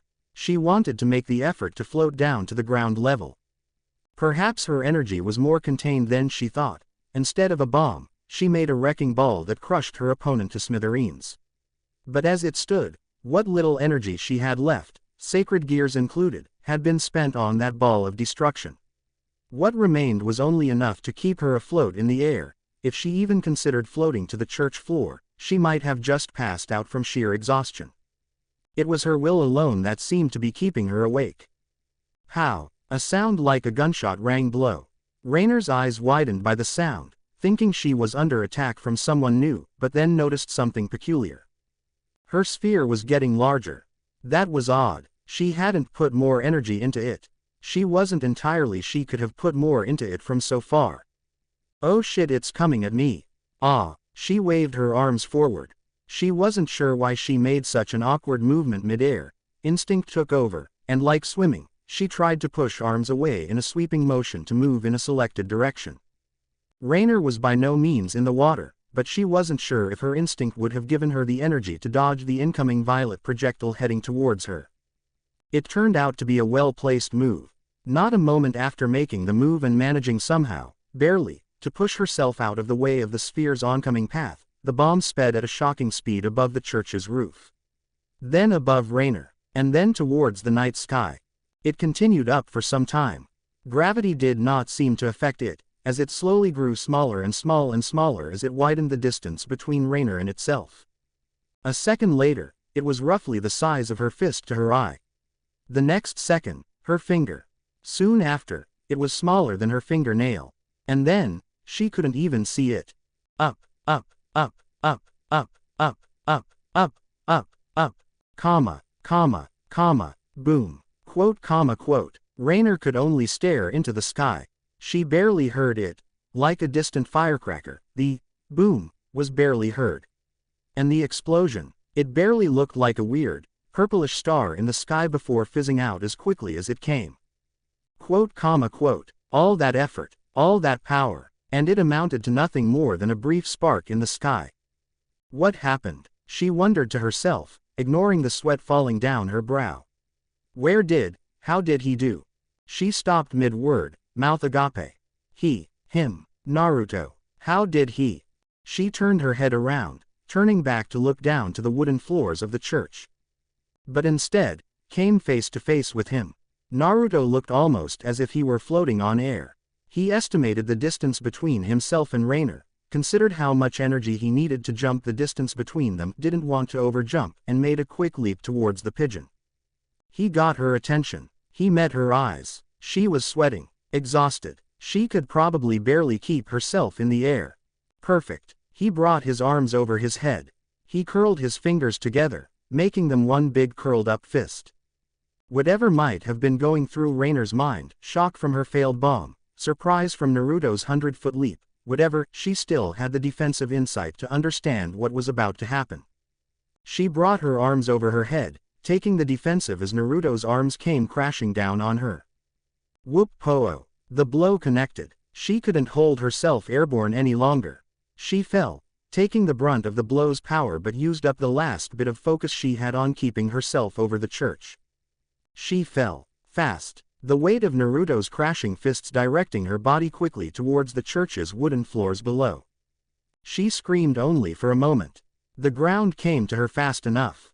Bang. Arg. Ah. Whether by intent on Naruto's part or sheer luck, Rainer managed to avoid the sharpened edges of the church's worn roof, along with missing the several pews along the center of the building's aisleway. She landed less than gracefully into the spot where Naruto caught her sphere of energy before, landing directly at the center of the church's first floor and kicking up dust and chips of wood from impact. She fell. She fell because of Naruto. And unlike before, she didn't land safely or without injury. This irony was lost to her, however. She was in pain and shock. Everything hurt, but she was alive. Tisk. Ga. The fall had not been so high above as her first encounter with Naruto. While no doubt the collapse into the church's wooden floors would leave her sore for quite a long while, even now, with all her bruises, injuries and prevalent fatigue, the young fallen was still managing to stay awake and alive from it all. Some might have said it was a miracle. Some would say it was God, still blessing his fallen child. Some would say it was the sacred gear, even with its lower than usual levels of power, that kept her life preserved. To Naruto, however, it was just all calculated. Rainer still struggled to breath. The air had been so roughly knocked from her lungs that it made her dizzy and disoriented. For a brief moment, even as she pulled herself up, she forgot where she was or what was happening. There'd never been a recorded concussion by an angel, fallen or otherwise. They couldn't have won. It was, like many conditions, impossible for them to receive. They might get dizzy, disoriented but never concussed. Their minds just did not function like others. But, if Rainer were to say anything the experience she was feeling at that moment, she believed she could say, at least briefly, that she felt what the humans felt when they hurt their heads. Ouch. She brought her hand up carefully to head, inspecting it for injuries whilst rubbing it from the pounding headache she was receiving. Her eyes hurt, too, but closing them seemed to only help momentarily ease the pain. But she was aware to her condition and situation. As much as she wanted to, she could not simply close her eyes and hope this bad experience would be behind her. She was not out of danger yet. She opened her eyes. Her head still hurt and would continue to hurt for a while, but that didn't needed to assess herself. She propped herself up from the floor. Her entire body disagreed with that swift action, pain in her ribs, digging soreness in her arms, and her head felt like a sledgehammer took a swing at it. But that wasn't what concerned her. He did. She was in the center of the aisle. She turned to see the blonde hero standing from a crouched position next to the entrance doors of the church. He'd fallen along with her, but with certainly less injury or strife. He stared at her prone form from across the aisle. How powerless she looked, how weak, how scared. He took a step towards her, his foot drop echoing loudly in the quiet church. Rainer tried to scream, then, she, on her hands and the soles of her feet, backed away further into the church and away from the closing blonde. She tried to scramble to her feet but they gave out before she could even manage a sure footing. She was forced to crawl on her side, using her free leg and arms to scramble in the direction of the secret passage, down to the basement. He was still getting closer. His steps echoed loudly in the church. His eyes glowed and his claws spoke ominously of what was about to happen. She panicked more. No, no. Please. Show mercy you must. She tried to yell out to the blonde, shaking her head frantically in a small, futile attempt at stopping him. I beg of you, you can't. He didn't respond, only continued to walk towards her. He was halfway down the aisle. She was a quarter of the church away from him. The expectation of what would occur when he got to her. Please just stop, please. Her tears were freely falling from her scrunched eyes. This was the time in the park, times 10. This was Washington, all over again, and without chance of escape. This was every day of her life, shouting her failures as a fallen into her face. Please, please. Her mix of scream and tears did nothing. They had no effect. And now, she crawled as far as she could go. Having crawled as far down the center aisle as possible from the blonde, never letting her eyes leave his, lest he disappear and finish her off without even the courtesy of letting her see, what she was sure, was her death. She crawled and crawled right up to the few small steps leading to where the altar previously stood. Rainer dared to look away to see she, indeed, could go no further without crawling of the stairs, and made an effort to position her body up so she could struggle further away from his coming form. But it was useless. Her arms showed quickly they didn't hold the strength to hold her. They buckled under her weight. She sniffled at the realized futility of her weakened body, wanting to smack the stairs for their opposing state of being before remembering just what she was escaping from and turning her head quickly back around. He was standing there, again, waiting and watching like he had so many times that night. Her violet met his red again. His were that of beasts. Hers, a princess. What do I do now? He's staring at me. Do I beg? Do I swallow my pride and beg? Would he let me live? Doubt it. The whole point of this was to get back the sacred gear to the corpse. Whatever that'll do. Why would he even want to help her anyway? He doesn't know her. She doesn't know him. Why bother? Is it because he thinks he's a hero? Is that it? For some stupid, moral reason? Was that it? These thoughts were making her flustered. But she never tore her eyes from his. Good guys never win. Doing good things never gets you far. Shouldn't he know that by now? This isn't the world of superheroes, this is real life. There are no such things as good guys and bad guys. Just bad. So what if what I did something not nice? Do I need to die for it? Would that help anything? Huh. 2 dead girls in a church. Huh. She shook her head, lip quivering and eyes watering. Does everything I do that's bad mean I have to die? Can only bad things happen to me and no one will get punished for it? Do I have to suffer because of what I did? Must I always suffer because of things I couldn't control? My parents died, that wasn't my fault. I was taken in by Azazel. I didn't ask to have an easy childhood. To not have to suffer to have a nice place to grow up at. I know I wasn't born in heaven, but that doesn't mean I don't have feelings. I care, I strive to be the best I can be, and I want to help my people. And, oh Lord, please stop judging me with those eyes. She was crying on the outside. She lifted her hand to cover her eyes. No, stop, you do not cry. I never cry. I'm not supposed to cry. I'm strong. I can take everything people throw at me and take it. I will not cry. Crying is for weaklings. Dad Lord Azazel wouldn't cry. He'd stand ready and fight, no matter what. Could you take him? Huh? Could you? She was quivering outwardly. You think yourself so high and mighty to me. To pass judgment on me. You think yourself God. Well, you're not. You can't just say I made a mistake and kill me for it. She choked on her breath at the thought of her death. You don't have the right. You don't have the right. So yes, I admit, I make mistakes. I made a mistake. But that shouldn't be reason enough to kill me, right? Right. He didn't seem to acknowledge her thoughts. He just kept staring. Stop it. Stop staring. I hate those eyes. Those bloody red eyes. Just stop. Please. Stop. Please. She was shaking her head. Her thoughts died down. Her tears were sliding down her cheeks in thick drops, smacking into her dirt-covered knees. Her face was covered in tears. Please don't kill me. I don't want to die. Naruto stared at her. He stared at her for a long moment. He gripped his hand tightly, feeling his nails dig past the skin enough to draw blood. He rolled the blood into his palm. It was lathered on quickly, carefully making sure to have a significant amount over his palm before the wound, in an astonishing amount of speed of healing, erased itself from view. There wasn't even a mark or scar to be found. His hand was warm and wet. He was ready. He knelt to her side. I'm sorry, he told her, bringing his blood-covered hand back.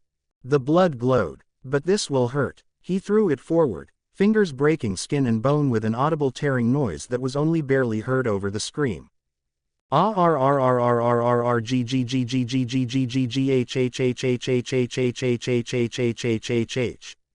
Kuo Academy, Japan, 1 month ago. Would somebody please help me? Issei Hyodo yelled frantically, running quickly through the wooded areas of Kuo Academy, making great effort to keep one step ahead of the rather fierce-looking, females following quickly behind. Lecher, enemy of women, you're dead, Hyodo. Your insides are going to be your outsides when I'm done with you. Why can't we all just get along? This particular running of the avenging females seemed to be particularly large one that day.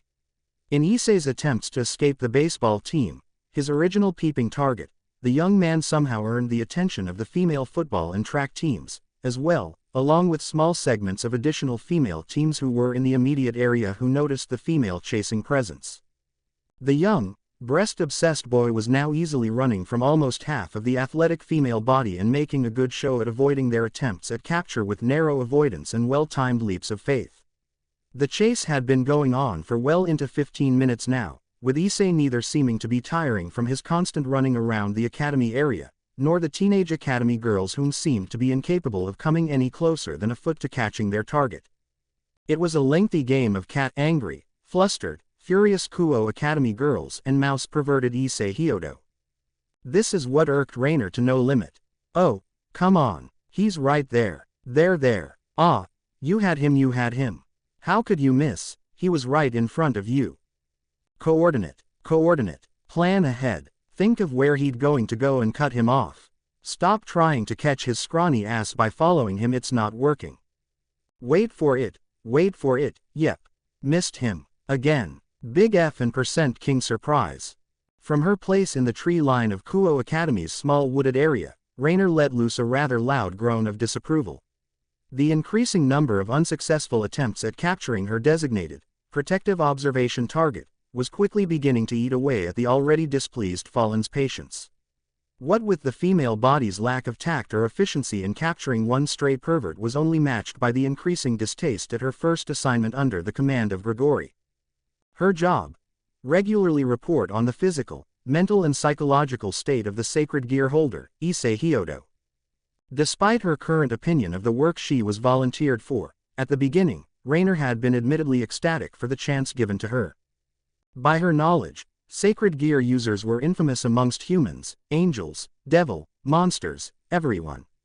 Their level of destructive potential was far and widely known to just about everyone who were given familiar knowledge of human legends and myths and were, as a side note, made into prime candidates for any high-class devils looking for a powerful member to add to their, what they called, devil's peerage, and race.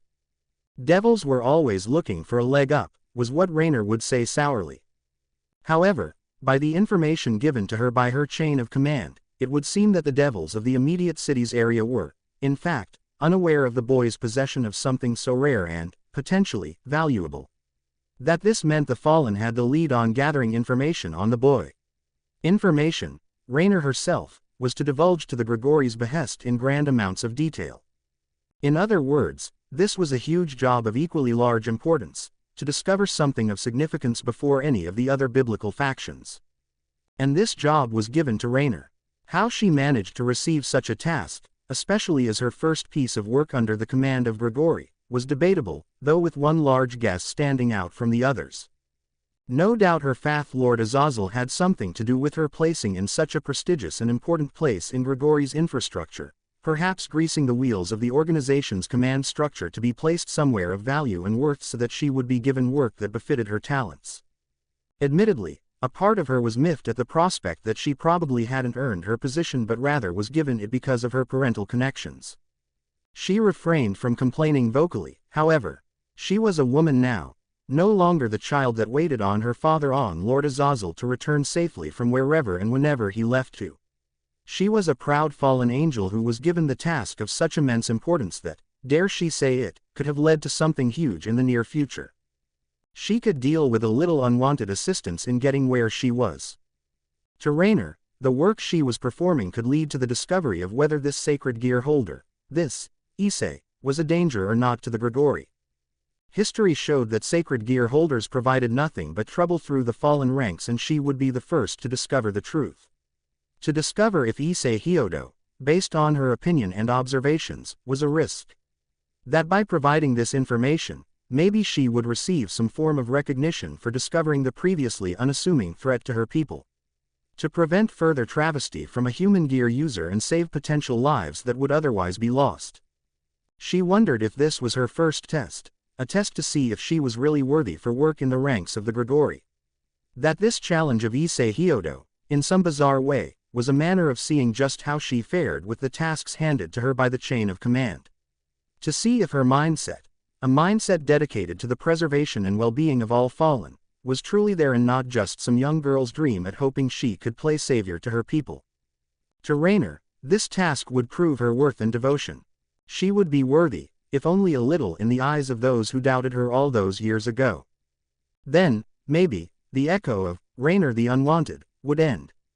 But those hopeful thoughts at the start of her work had ended long ago. Whatever well of excitement or enthusiasm she originally held towards her information gathering on the human boy had long since dried out. The reasons were obvious. Between the Hyodo boy's loud proclamations towards wishing to grope a woman's body, to his none too stealthy attempts at peeping into all manner of school locations where girls would be at their skimpiest, to his outright non-embarrassed announcements to being an outright pervert, perhaps not uttering the exact word, but in context, he didn't seem to mind being a boy with an unhealthy obsession with breasts. Rainer, in the span of a few hours of her work, was hopelessly disgusted with the boy. What was wrong with him? She could only guess. Was it the gear? Sacred gear wielders were often influenced by the items in their possessions, but this attitude of extreme perversion couldn't possibly have created by the gear, could it? Throughout history, most wielders of particularly potent or powerful sacred gears had been monsters on and off the field of battle. This was just a dissolute young man with no aspirations beyond viewing naked women and pressing his fingers into their melons of wonderfulness, to quote specifically. Rainer would narrow her eyes at the mere thought of such depravity. Disgust was too kind a word to describe the loathing she felt for the boy. Not even the lustful fallen were this bleg. She wanted to quit then. She wanted to leave this boy to his scummy work and never think about him again. She even considered asking for a transfer soon into her work. She considered, but ignored her urge to quit. This was her work, her task, and she would be damned before she would give it up. She believed herself destined to do great things for her fellow fallen. She desired to do right by Grigori and help lead them to a brighter future. Her negative feelings towards those who saw her as nothing more than a worthless bag of feathers beside the Lord of Fallen aside, she loved her people and would see them brought to a golden age. If she couldn't deal with one perv, how would she deal with any of the other hardships that would come? She reminded herself of her duty. She would be reassigned before she made any attempt at moving beyond the wretch she was assigned to watch. Or he would die, whichever came first. Human life was a short thing, after all. Back to the present, with the reminder of her determination and task in mind, Rainer grit her teeth and roughly held herself to a branch at her side, continuing to watch the boy dodge his female classmates. He had stamina, she'd give him that. But with every scream of panic, every narrow avoidance and every screaming female who yelled for his blood, Rainer was starting to think of an idea beyond the restrictions of her task. An idea, as a woman, she couldn't entirely be blamed for. She'd seen it done a dozen times alone this week, his invasion of the woman's facility peepholes. Each time it felt like an insult to herself and her gender. Had it been consensual, the fallen would have given it no further thought. But to the boy, it almost seemed like the illegality and wrongness behind his actions is what made his work of peeping so much more enjoyable. Like the threat of being caught was what made this far more worthwhile. With the knowledge of previous weeks in mind, Rainer understood that such an occurrence as the one she'd seen 15 minutes ago would surely happen again, 3 times as much as she'd already seen. It was this knowledge in mind that spurred her next choice. Reaching her free hand out to the side, the fallen angel narrowed her gaze at Issei's running form, manipulating a miniature bit of light into what could only be called a dagger of light. Her aim and thought of mind as she formed the energy into a small, throwable projectile was simple. Pierce the pervert's ankle, have the light disperse before it was actually registered as an attack on the boy, have him fall on the ground in pain and leave the rest of her work to the female body. It would seem like he tripped and was then given his dues by those he had wronged. A very simple plan with a very enjoyable end result. Issei would get what was coming to him, the girls would get their wrongdoer, and Rainer would get some small bit of revenge for all the times she was forced to stand back and watch as he conducted his wrongdoings without consequence. Everybody innocent won. Poor Issei. Raynor couldn't help the smirk that came to her cheeks, bringing her arm back with solid light dagger in hand. But you really should know. In this world, hell hath no fury like a woman's. Shit. Crash. Alright. He tripped. Dogpile him. Beat him to a pulp. No have mercy ah. From the middle of one of the academy's courtyards, screams, cries and quite a few cheers could be heard over the sound of thrown punches and kicks. Several dozen girls, each tired in their own degrees, were very eager to place divine righteousness onto their now captured perpetrator of perversion. It all happened in the span of seconds. From her point in the trees, all Raynor could do, with arm drawn back and dagger glistening in hand, was blink at the sheer coincidence of what had just occurred. Huh, she managed, watching the boy scream and shout, cursing his rotten luck for the pothole he had not seen, which, admittedly, neither had the angel. She stared at the rough treatment being dealt out by the Kuo Academy women. Okay then, that'll work. She lowered her hand, the weaponized light breaking apart into a small flash before dissipating into nothing, leaving her once more in the shadow of the tree, watching over and leaving her job to his torment. It would be a lie to say that, despite the justice being dealt to Issei Hyodo at that moment, a small part of the Raynor would admit to being disappointed that it was not she who was the deliverer of his punishment. That it was by chance of an anomaly in the schoolyard's flooring that dealt the boy's folly and not she herself. Perhaps in a small way, Raynor believed that this would be her way of getting back at all the debauchery the boy had committed under her watch without being able to interfere. That this way, even though it wasn't allowed, she could feel some comfort from preventing his continued rudeness and truly devilish attitude to her fellow gender, at least once. You might even say she felt as if her moment to show the boy the cost of his wrongdoing was stolen from her by the random ground cavity. This thought brought a frown to her usually gentle features. AAAARRRRGGGGHHHHHH my precio us. Although, watching his punishment being delivered by the school's insulted females did bring a small smile to her face. Abandoned church, lower level, a few hours ago. Raynor was a bundle of giggles and excitement as she stood over the large basement of the forgotten church. Her face was a large smile and her eyes glistened intently as she went over every necessary step and procedure that would be required for the night's grand event. She couldn't wait. If what the priest said was true, this night would be a huge step towards her goals. She could see it now, vividly, the recognition, the dreams realized, the respect and sense of worth, coupled with the prospect of a now grand future ahead of herself, unassisted by the Governor General. Oh, tonight is going to be wonderful. All those put-downs, sleepless nights, and constant mental detriments that told her she would never be a true fallen angel of Grigori, they would all end tonight. No more nightmares, no more bad thoughts. An unsure future was disappearing for a tomorrow that was brighter than she could have possibly hoped for. And all it would cost was one nun's. She stopped in her thoughts. Curiously, she turned her head around to look up to the mentioned blonde young girl, looking at her downed expression as she hung tightly by iron chains above a makeshift shrine. Her hair was a mess and she looked as if she'd been dragged up to the top of the shrine. Her pearl-toned skin still shined by the torchlight, reflecting similarly to the rather, if Raynor were being honest, nice-looking dress some of the female rogue exorcists had outfitted her with. Apparently, even those against the church felt ill about killing someone in a nun's outfit in a church. So now, she was in a nice, pale dress. Unsurprisingly, she didn't seem too pleased. Raynor moved away from the edge of the shrine and over to the girl. She didn't say a thing, just stared at the unwavering blankness of the girl's face. Was she accepting was going to happen? Was this her preparation? Did she realize how much pain she would be in? Didn't she know what would happen to her by the end of the night? Did she know? Did she know? It doesn't matter. She waved her hand a foot from the nun's face. Asia's eyes fluttered for a moment, before closing silently and without another look in Raynor's direction. The fallen angel returned to her work. Her enthusiasm had dulled, a little. Present. The pain was about what one would expect to suddenly have an arm thrusted into one's chest. The fingers felt like they broke the skin, broke past bone and organs, reaching down deep inside her. She could feel them wiggling, moving around below the first layer of the skin. After the first 15 seconds of screaming, the pain finally dulled. She figured she must have been dead. Then, but the constant awareness that the boy was digging through her skin was still there. She was alive, thinking that death was allowing her to witness.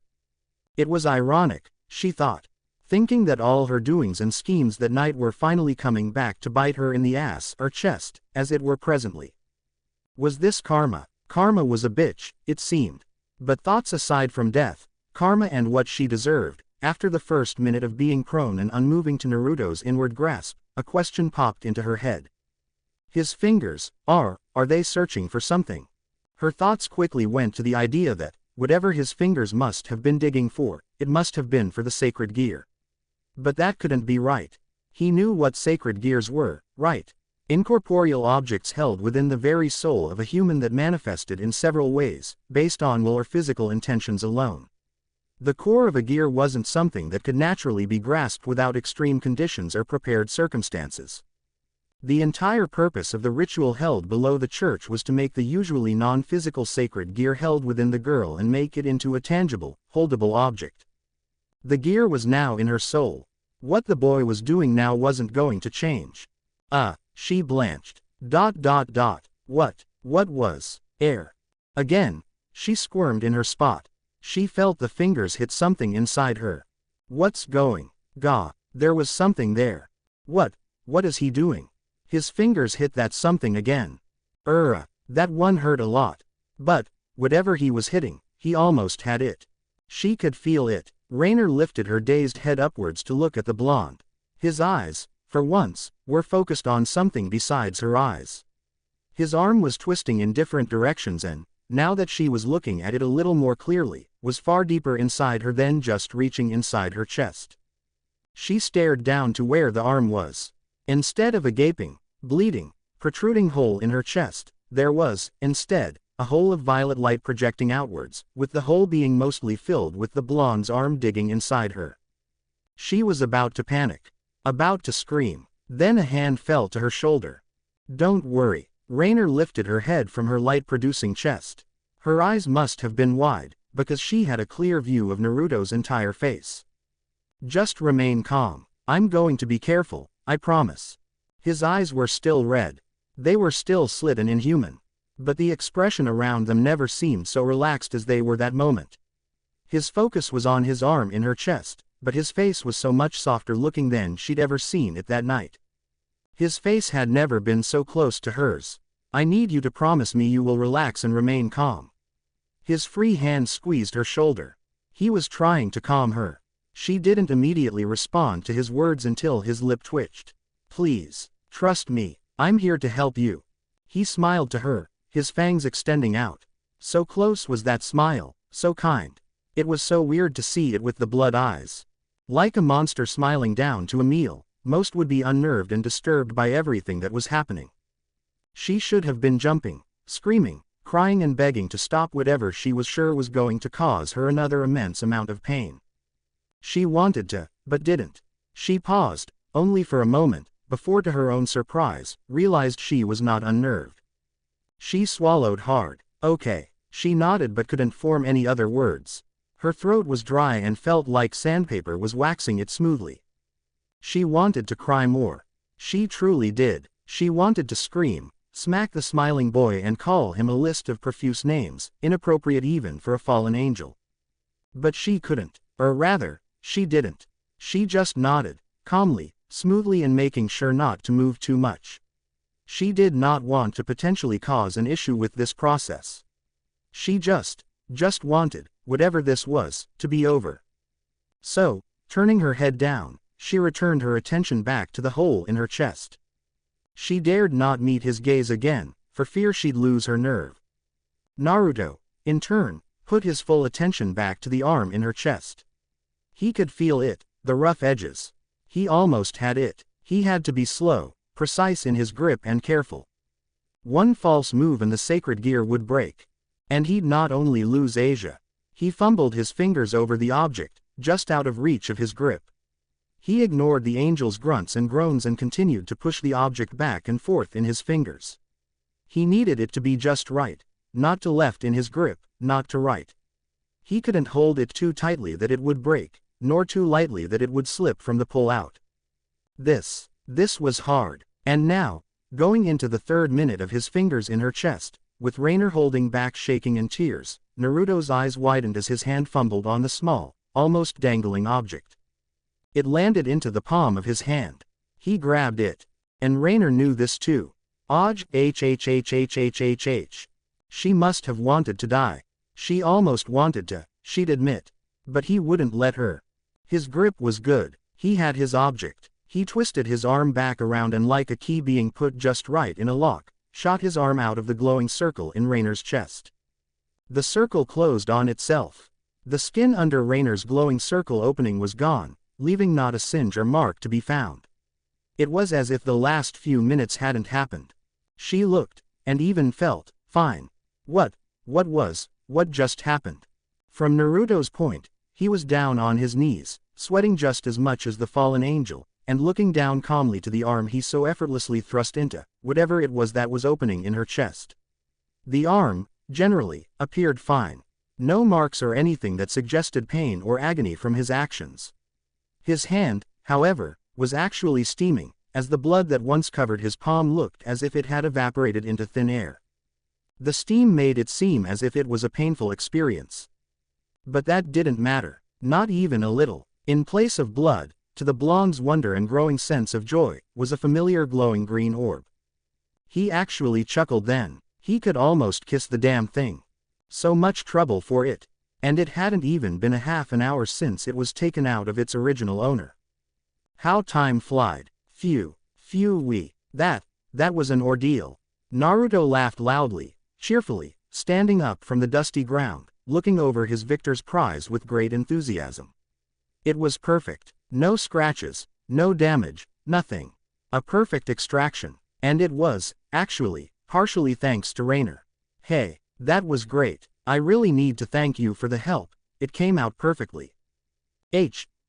Rainer, catching her breath, stared up to the blonde who had way too much energy. She hadn't a clue what was going on. And Naruto didn't seem to notice her confusion, staring into the glowing sphere of the energy emanating from the sacred gear. Oh, and don't worry about the whole dying thing. We worked so well together, you shouldn't have any negative effects from this little extraction trick. He looked to mostly be talking to himself. You did perfect. Couldn't have done this without you. Rainer took in his words. She looked to his face, then to the green orb in his hands. She recognized it almost instantly. The gear. She swallowed hard. Her voice was still raspy. Naruto blinked, finally turning his attention back to the fallen youth. Oh, right. This. He lifted Twilight healing up, giving her a good view of it. Yeah, guess I didn't really explain what I was doing, huh?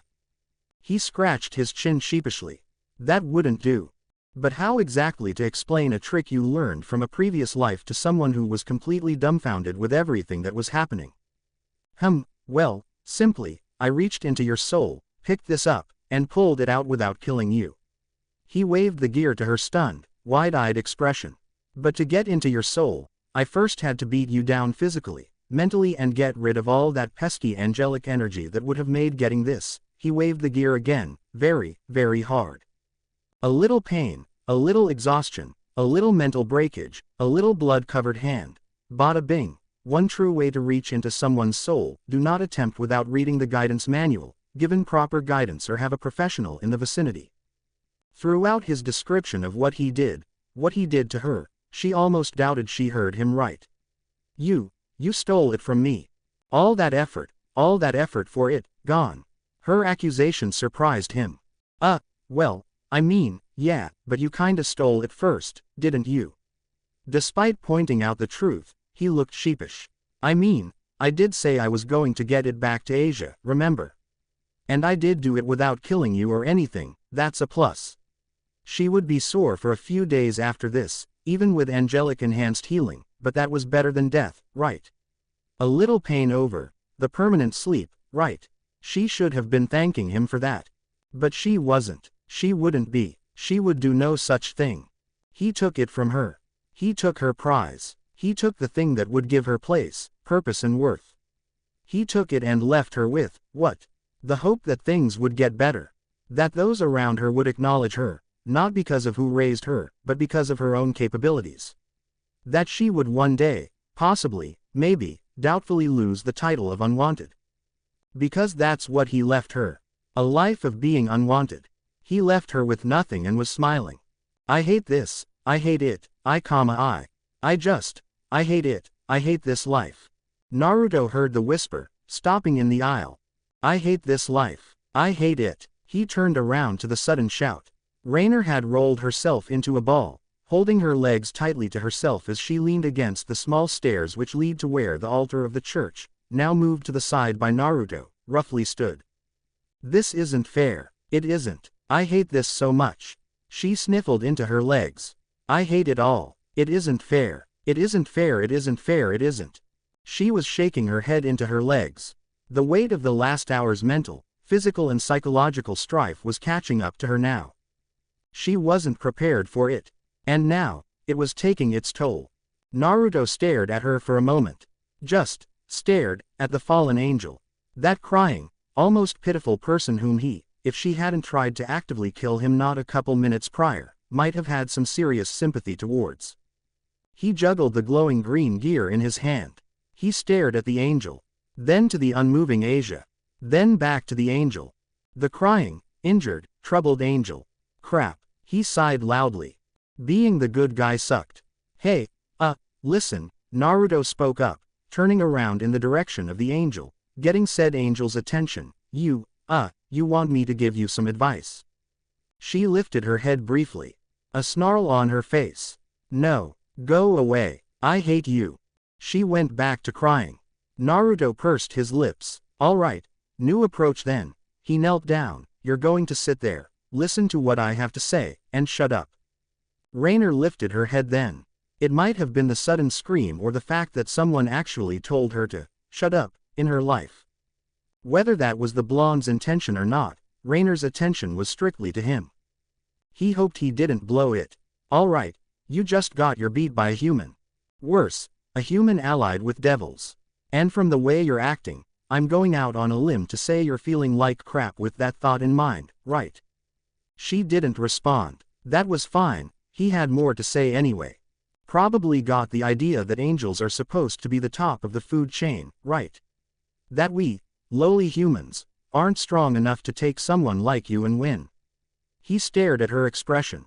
No change. Or maybe it's more personal than just losing to me, maybe you just never don't want to be seen as weak, Are you afraid people will put you down if you ever look less than your best? There was a small movement in her lips corner. He smiled. Yeah, that's the one. He almost felt like laughing, moving down into a sitting position across from the angel. His whole expression, from Rainer's view, was a sharp contrast from how it was 10 minutes ago. He was human again. How are you feeling right now? He asked her an honest question. She didn't like having someone play psychoanalyst with her and was strongly against answering his mediocre question. But the words came out before she could stop them. Like shit, she admitted, worse than shit. His smile grew a little. Why's that? As if he doesn't know. His smile was starting to piss her off. She almost missed the glaring. Because you beat me. Because I lost. To that, the Uzumaki raised an eyebrow. And that's bad. The look she gave him was similar to a duh. So he cocked his head to the side. But why? He asked her, honestly. Why's that a bad thing? Why's it bad to lose to someone stronger than you? Rainer tried to come up with a smartass answer, but Naruto kept on talking. Is it because you're afraid someone will laugh at you for admitting it? Somebody was stronger than you, big whoop. I've had my ass handed to me hundreds of times in my life. And you know why? Because in most cases, there probably will be someone stronger than you. That was an honest truth for both of them, although Rainer's example was actually talking her down at that moment. Don't let people judge you for losing. Why should their opinion matter to you? Why should you care for people who laugh at you when you fail? He felt very old with that last line. In his youth, way past youth, he would have just told her to $K them, or beat the snot out of them and teach 'em who's boss.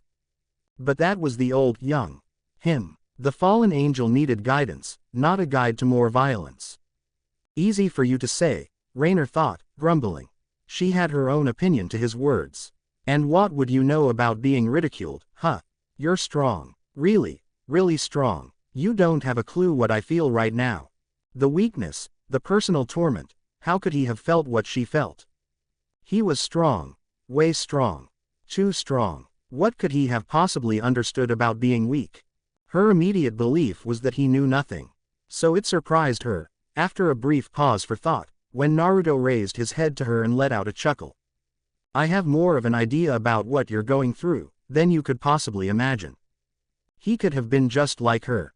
He saw it in her eyes, heard it from Danesik and Rainer's mouths. He knew, at least a little, of her story. Her need for recognition, acceptance, and to not feel like he was unimportant. He could relate. He could relate to the overwhelming need to be recognized and noticed. He'd do so many stupid jokes and insults and yell as loud as he could, if only so people would look at him. Was that how she was? What exactly stopped him from going down a path similar to her? Where power equaled right and approval? What stopped him from becoming someone who could have hurt others to get further in life? Friends, teachers, people who cared about him. Rainer had all those things but still took a different direction in life. What stopped him from being just like her? He shook these thoughts from his mind. Now was not the time to consider the philosophical, what might have been. He had Rainer's attention. He needed to keep it. Look, my point about this is, when you're pushed down by the people around you, the ones who say you aren't good enough, you know what you gotta do. You prove them wrong. You do what they say you couldn't. You earn the right to say you are better than what they make you out to be. There will be hardships and plenty of sacrifices along the way. You are going to feel like shit when you fail and beat yourself up when you let someone down. And when people push you down and say you aren't good enough. Believe me, that's worse than hell. His smile turned solemn for a second. Rainer caught it, her expression slowly changing from the scrunched-up tearfulness to something, perhaps not relaxed but certainly not as strained as before. Now, she was actually listening.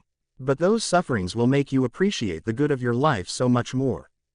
Naruto continued, and even if you haven't found that thing that makes you wake up smiling, don't worry, because you will.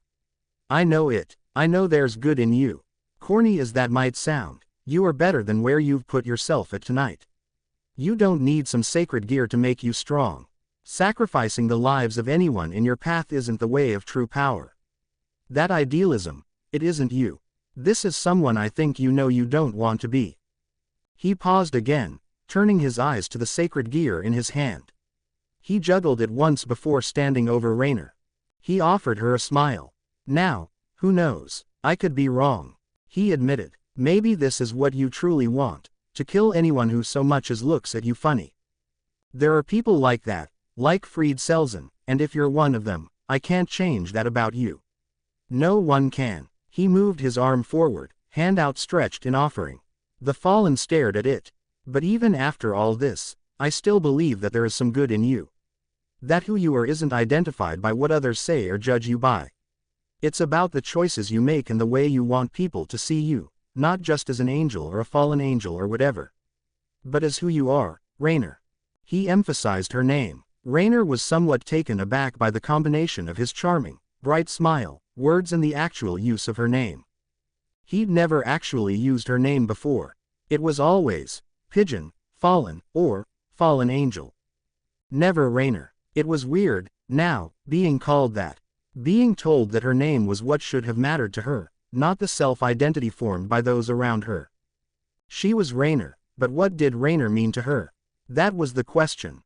The answer was, if only receiving a hint from the blonde hero's smile and words, something good. Maybe, she wanted it to believe that she really did, but she turned her gaze away from his for a moment, looking to the side wall of the church, away from his hand or stupid smiling face. She wasn't staring at anything in particular. She just couldn't look at him then. Maybe if she ignored him for long, he'd leave. Yeah, that would show him. If his resolve to hold out his hand to her was shorter than her willingness to look away, then she was right and his words were bogus then and she didn't have to do a damn thing he said. She waited 5 seconds before realizing just how childish that sounded. She was flushed, embarrassed, turning her head back to his outstretched hand and looking it over. No dagger claws, no aura of power, no ill intent. She waited a moment, then 2. then 3, then 4. She tried to think of some excuse to not accept his help. Her body was tired, her hands were dirty, his hands were dirty, she didn't deserve to touch him, he didn't deserve to touch her, and so on. It was her prideful nature and need to believe she could still do things on her own that gave her hesitance. Heck, it was pride that made her not wish to reach out for the boy's outstretched, non-threatening hand. How could she, Rainer, relent in the face of a nice smile and an offered hand? What would people think of her if she yielded to this superior opponent? How would this look upon her? Then she remembered the words. Don't let people judge you for losing. Why should their opinion matter to you? Why should you care for people who laugh at you when you fail? You are Rainer. Her lips pursed tightly. Her eyes shook as they went between the blonde's still stupid, smiling face and his generous hand. The words were ringing through her head now, coming off as almost addicting to listen to. She liked the sound of them. She liked the moment in front of her. She really did. That scared her a little. Her hand hesitated for a moment as it slowly reached out to the blonde's. It reached out, but pulled back in. Attempted to reach out a little further, then was pulled back to her chest. It took her another couple seconds, steeling her nerves, making sure her eyes met his ruby red and did not flinch from his gaze. Third time was the charm. Mittelt watched them, watched everything, watched the fight, the struggle, the chaos of it all. Mittelt watched it all. She would not soon forget this night. Not ever. Not as long as she lived. Wow, she voiced out, seeing Naruto's offered hand accepted by Rainer. Her entire appearance was a downright mess. She looked ready to collapse and seemed as if it was only by the blonde's offered hand that kept her upright. Even after seeing all that had transpired, Mittelt still could hardly believe it. Just, wow. Beside her, the angel's uninvited associate giggled. She was looking down at the fallen's expression with obvious enjoyment. Yes, I believe. Wow, aptly describes my friend, now doesn't it? She giggled a little louder, brushing her fingers through a long flow scarlet before crossing her arms under her, to Mittelt's jealous admittance, sizable chest. But, now that this little show is over, I believe it is time for you and your ilk to go on your way now, Mittelt stared away from the blonde and Rainer, seeing them talk in small whispers at the center of the church over matters she couldn't hear from her position, and up towards the red girl. Her smile turned predatory. I hope you haven't forgotten that we are enemies. If it weren't for my friend over there, I would have no quarrel stomping the life from your eyes this very moment.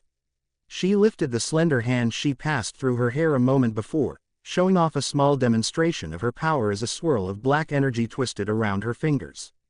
The threat was obvious. Leave, now, and know that if we do see each other again, I will most certainly finish what Naruto started. The devil girl said no more. She took a step forward into the church and left Mittelt alone to herself. The fallen didn't need to be told twice. Glancing past the red head, she saw Naruto place another hand onto Rainer's shoulder, offering a small smile to her injured form. Mittelt was surprised when, even from her view at the edge of the church, she noticed Rainer turn her head away and smile too. Oh, I wish I could hear what they were saying, she thought to herself, only to see no more words exchanged between fallen and human, as Rainer, noticing the approaching red devil, stepped away from the blonde, making no further acknowledgement to him, and released her wings. Her ascent was slow and looked quite pained. But she flew, slowly, into the night sky. Mittelt, still unsettlingly sore, hobbled after the young fallen, through the forests towards the city. Her last thoughts of that night, she could use a drink. Naruto followed the fallen angel as she went skyward. Indeed, it looked like it would be a rough ride to wherever she was headed, though he had a guess where, but he was confident she would survive the trip. And after soundly ripping her a new one, in more ways than one, he'd grown confident in her endurance and ability to take duress like a champ. She was tough cookie, and beneath all that aggressive attitude, he was sure there was a good kid somewhere. She just needed to realize that herself. Looking away from the broken roof where the fallen took off from, Naruto turned around to see the familiar pair of long legs, crimson hair and striking bluish-green eyes approaching him from the entrance doors of the church. He would be lying if he said he was surprised by her presence. Between naturally knowing just the kind of woman Rias Grimori was, and having his senses piqued during his fight with Rainer, Naruto would have had to been intentionally shutting down his advanced sight, hearing, smelling, and even touch not to have noticed she was there. But now, with all threats gone or disposed of, he could smell corpses coming from the altar's secret passageway. The former Hokage allowed himself to relax, his eyes returning quickly to a normal blue while his animalistic features dulled or lost their aggressiveness they held before. Now with the danger gone, Naruto was back to normal. "Enjoy the show, Rias-chan." Smirking her full lips in a way that seemed to add to the regalness of her appearance, the heir to the Grimoire house offered a small clap to the blonde. "All hail Naruto-kun, the conquering hero against the fallen angels and quite the showman on this little battlefield of church, if I do say so myself." She might have been toying with him. Sometimes it was hard to tell. Many a Grimoire were known for their dry wit and playful tones. Whether she was praising him or not was a guessable matter entirely. But, as it stood, Naruto was frequently one of the targets of Rias's playfulness, which often, like presently, brought a roll of his eyes to his aunt. "Thank you, you're too kind," he replied, tone thick with sarcasm in its rawest form. "Glad I could make this so entertaining for you. But you know, with that bomb of hers, she could have killed us all if I hadn't stopped it." "I was aware, I admit," she said truthfully. Behind her beauty lied a quite prevalent mind for tactics, strategy and information. "But I was fully confident in your abilities and your instinct in handling the situation without fail." "Really?" Naruto asked, cocking his head to the side, eyes wandering to where the altar previously stood. "And what did you guys think of my little show?" He knew they were there. Kaneko, Kiba, Akeno, they did little to hide their presence from him as they stepped out of the secret basement passage and out into the open. Naturally, Kaneko was the first to voice her opinion of the fight with her usual lack of emotion. "I would have hit her more. But that's just me." Kiba laughed at her side. "It was very impressive, Naruto." Akeno looked pleased, smiling. "It was very hot, if you ask me." Not sure really how to take some of those reviews, Naruto just nodded appreciatively before returning his gaze to Rias. He hardened his eyes. It was time to finish the night. "Rias, I have a request." Naruto's tone took a turn in formality, his features matching his tone and sounded somewhat like how a knight would address a queen or king. It was very similar to how Kiba's usual tone sounded like when he was alone with his friends and peerage. In fact, it stood out the most when Naruto used it so suddenly. But no one was entirely surprised. They all guessed what was coming, what with Naruto's hand still holding onto the glowing green sphere. But Rias was willing to play along. "A request," she repeated, still smirking.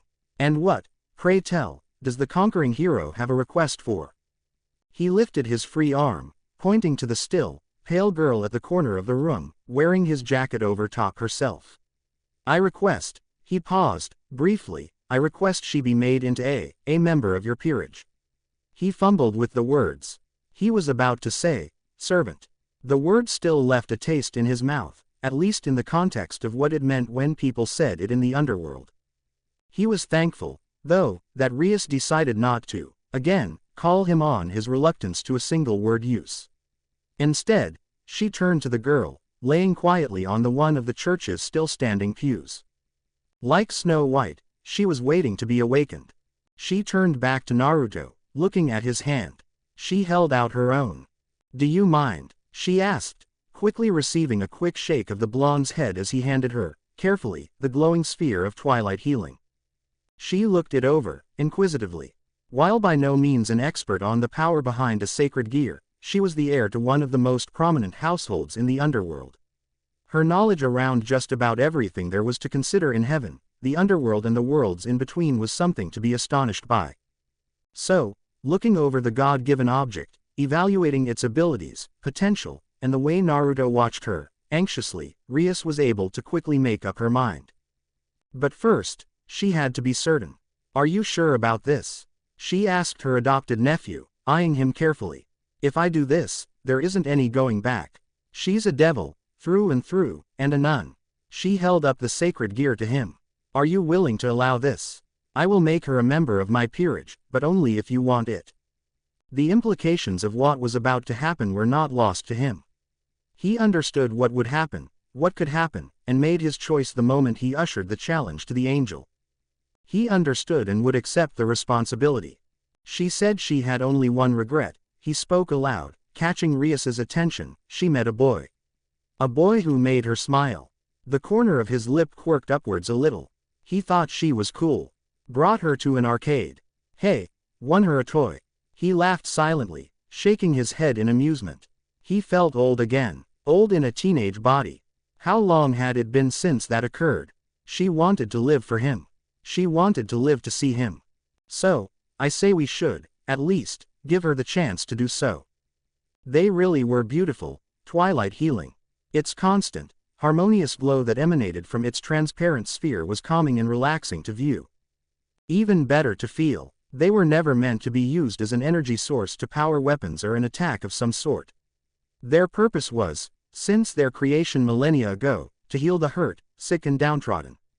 To not judge who they helped, so long as those that were helped were done so, not for personal gain, but for the benefit of everyone and everything. It was one of the nicer sacred gears made. Asia was perfect for them. And she would be perfect for them still. The process for creating a new devil was not horribly complex. In fact, it was downright easy in practice, if maybe tiring to have one's peerage king forcibly extract a bit of his or her own soul to solidify the binding of a devil's new life. Though the technical terms and situation for all the biological changes that rapidly occurred during the transformation into a devil need not be discussed, know that, despite the lack of outward change at the end of the peerage ritual, inwardly, a devil was born. And that was what was happening now. A devil was being born. Naruto had carefully placed Asia's cold corpse smoothly to the ground, gentle, even then. He allowed his jacket to remain atop of her. It would not affect the end result of the ritual, but it might have kept her warm afterwards. It was getting chilly at that time of night. Rias waved her hand over the young girl, watching as a glyph of translucent crimson light spun under her. Rias, pleased with its making, reached into her pocket and pulled from her loose dress a skinny, long silvery chess piece.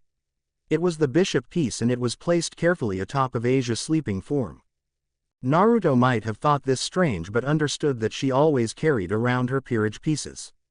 Their value was incalculable. Losing one would be like losing a part of your soul. Tonight just worked wonderfully by the circumstances of her desire for more members to add to her peerage. In the name of Rias Grimori, I call upon the soul of Asia Argento. It had begun. Rias had her arms outstretched, standing over the body of the girl and uttering the chant of servitude, as it was commonly called. Akeno and Kaneko stood at her side, watching their new sister being born. Naruto was with Kiba, watching the happenings some distance away. Kiba was beside him, offering a hand to his shoulder, trying to ease his tense form. Hear my command. Return thy soul from the shadows of death, back into the human realm. The crimson glyph glowed brightly under the nun. The air around the ruined church was picking up, flowing through the teenagers and swirling the hair with the shifts in wind. Part of Naruto wondered if, maybe, performing this devilish, necromantic ritual in a church, of all places, was perhaps some form of bad juju to perform. Rise once more as my devil's servant. Rejoice, for you have been given new life. The bishop piece flowed a bright red, illuminating the girl and surrounding her in a reddish aura, not to unlike Grimori household's glyph beneath her. The chess piece then sunk through Naruto's jacket, easing into Asia's skin below and merging with her. Wake as my healer and clergyman. Twilight healing, which had been held closely by Naruto as Rias performed her task, shot from his loose grip and flew into the unmoving body of its previous owner.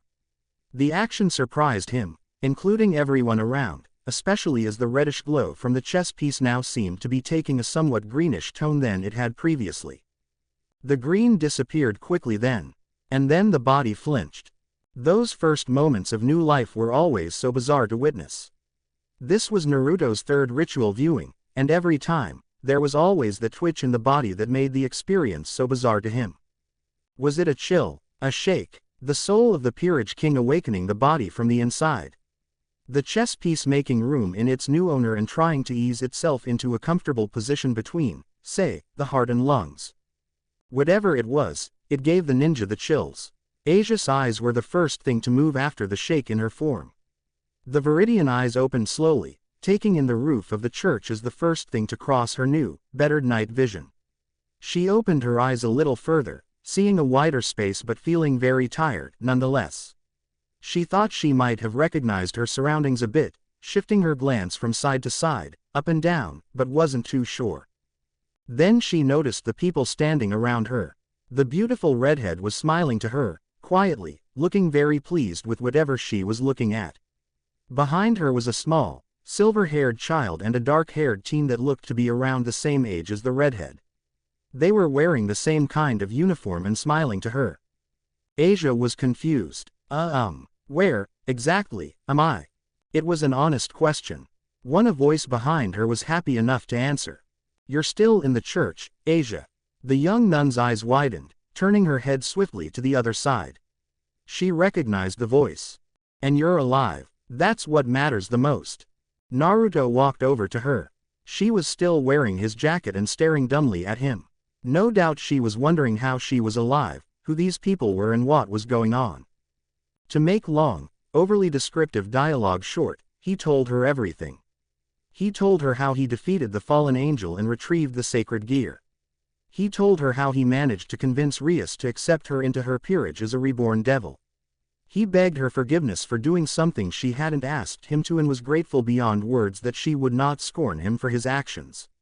She even hugged him, thanking him for giving her a second chance at life. This was Asia, pure, innocent, forgiving.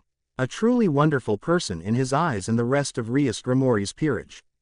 And finally, he swore to her, on both of their lives, that he would never, ever let her down again. A promise of a lifetime. Complex apartments, south end of city, 10 minutes later. Knock knock knock. Azazel turned his head towards the front of his apartment. He was sitting, silently, with drink in hand, waiting for anything or anyone to appear.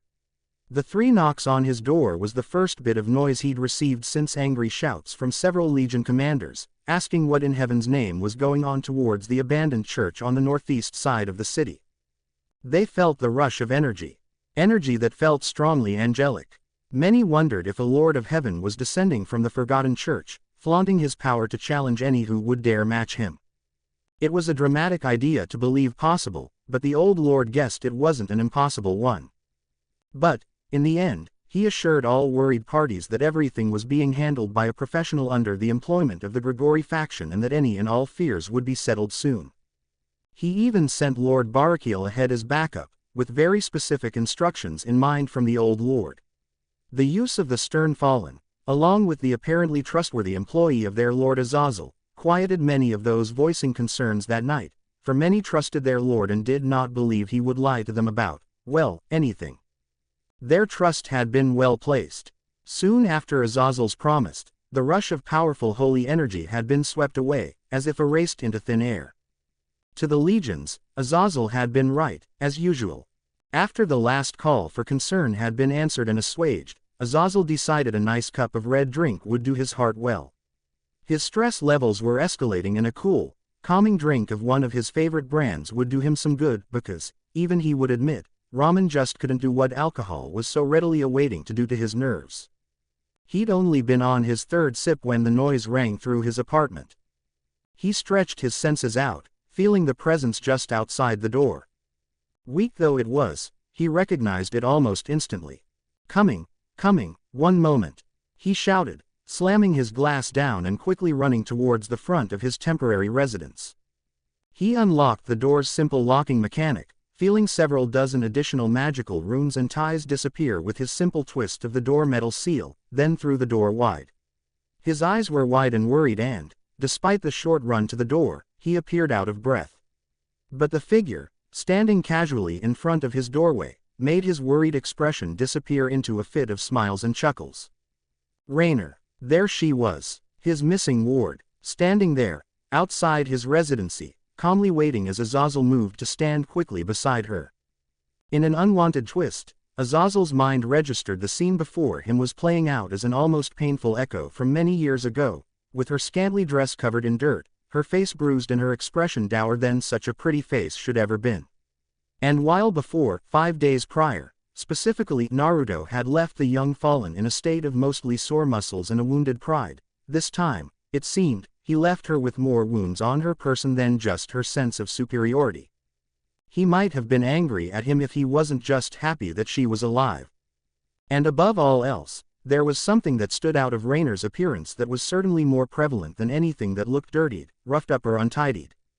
Rainer's eyes, had they been so vibrant the couple nights before? They were the same violet coloring, but now, they shined. The young fallen, standing outside the Lord's temporary Japanese abode, shifted awkwardly at his doorstep. Hey. Hey. She was stuttering, finding her eyes strangely interested in the apartment's doormat. I did something I shouldn't, that is to say, she stopped, trying to find the right words. Her fingers tightened into fists as she struggled with her own sense of fear. She was fraught with worry. A serious case of it. But she was trying so very hard. Azazel himself just watched her from the doorway. He noticed her brow curling, her lips moving in ways that showed she truly was trying to tell him something, and the way her ears were turning red in worry. She was trying to confess, to talk to him. For the first time in a very long time, she was trying to start up a conversation. This meant she wasn't holding back. He laughed from the doorway, a loud, almost cleansing laugh of release from the stress of the entire craziness of the night, watching the young woman's head shoot up, wide-eyed, and almost scared to look at him straight in the eye. She looked fearful, vulnerable and terrified at what might happen next. Like a child with their hand in the mother of all cookie jars. Azazel couldn't help the next words that came from his mouth. Did you fall down some stairs again? His tone was in jest, but his stature and expression was soft, understanding, and above all, kind. His ward stared up to him. Her face was of disbelief for the briefest of moments, before her eyes, brow and mouth curled and contorted into a look of absolute defeat. Yes. She didn't hold back the tears, the shakes, or even to wait outside and be asked inside any longer. She moved forward, arms wide, and wrapped them around her guardian's waist, letting the tears fall freely as she put as much effort as she could into holding the man in front of her. How many years had it been since she hugged him? She couldn't recall, didn't want to recall. He was warm, welcoming, and she was crying. And she was okay with that. I'm sorry, Dad. She cried out her words, holding the man in front of her with all she had. She was wetting his lavender kimono with her tears. I am so sorry. I made a mistake and did something I shouldn't have, and I am sorry. Dad, I am so sorry. Dad, how he loved to hear that word. Azazel didn't wait long to wrap his arms around his child, holding her as tight as she was, brushing his fingers through her hair like he did when she was a little girl in a crib. She used to love it. Still did, in fact, even as he tried to calm her quietly through her muffled cries in his chest. Shish, don't worry baby girl, it's all right. His voice was a whisper, but his tone only gave away the smallest portion of just how happy he was to have her. It's all right, I got you. No worries, I got you. And he had no intention of ever letting her go. Not ever. They stayed like that for a long while, crying and comforting one another in each other's arms. Rainer was crying years' worth of tears while Azazel performed his long overdue duties as a father. It was such a serene, heartwarming scene. Even the figure atop the roof across the road from them, hidden from their view and watching them with a smile, admitted to himself that, maybe, it would be best to let the two have their space for the night. He would get his needed information on what the heck was happening within the fallen ranks of Grigori later. Maybe tomorrow, if he didn't sleep the day away by accident. His true self was exhausted.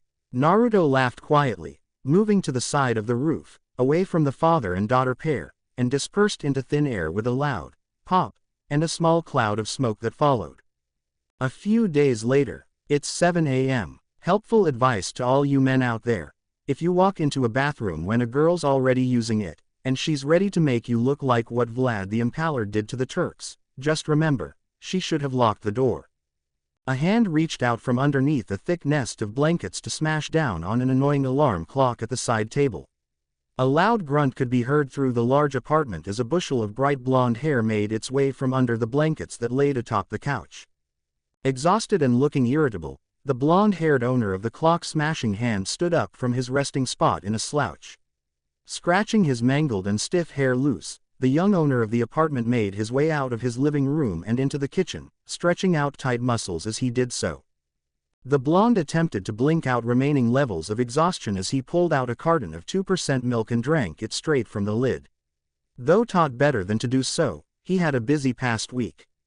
He earned a little pass from common practices of standard living. Once the carton was empty, he pulled his mouth away and offered a sigh of relief. Nothing beat milk in the morning.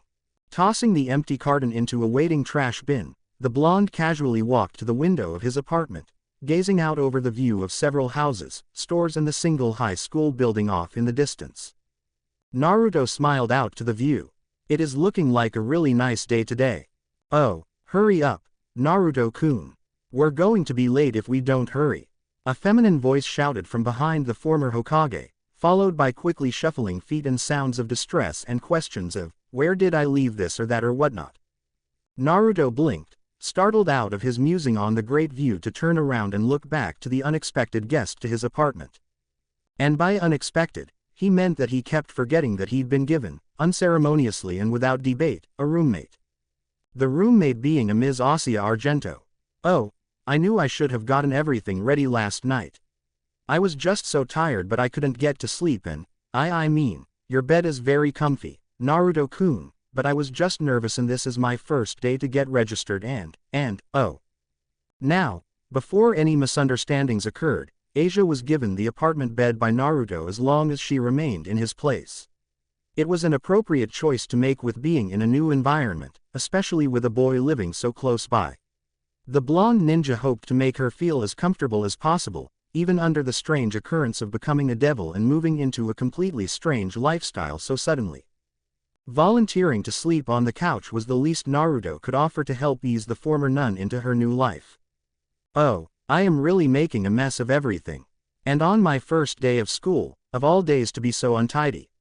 Asia looked almost ready to cry, Naruto watching from the side as she brought her hands together in a prayer fashion, turning her head to the sky. Oh, my lord, please forgive this humble servant for her lethargy. Owie.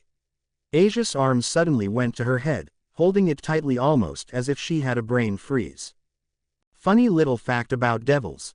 If they prayed to the biblical god, a shock was sent through their system, similar to if, but not nearly as harsh, a holy weapon was placed on their skin. The holy shock, as Naruto called it, was a minor, usually temporary annoyance to any devil who prayed or used the name of God for anything. And in the case of Asia, who attempted to pray, at least once, every hour or so, it made the last 2 days alone a very entertaining experience for the blonde hero of Kuo. Certainly wasn't a negative he'd put on the whole roommate experience. Shaking his head and laughing at the innocent nun, now reborn devil, under his care, Naruto walked to the kitchen area and gave a shout out, "Hey, Asia.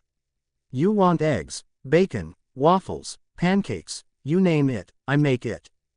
A mile or so from Kuo Academy, sidewalk. Okay, I just have to check everything one more time. Now, I have the rulers, the pencils, the erasers, the spare erasers, the pens, paper. Asia, and there's the textbooks, can't forget those, the lined paper, the drawing paper, the spare gym clothes, the swimsuit, the spare uniform in case I spill something on my current one.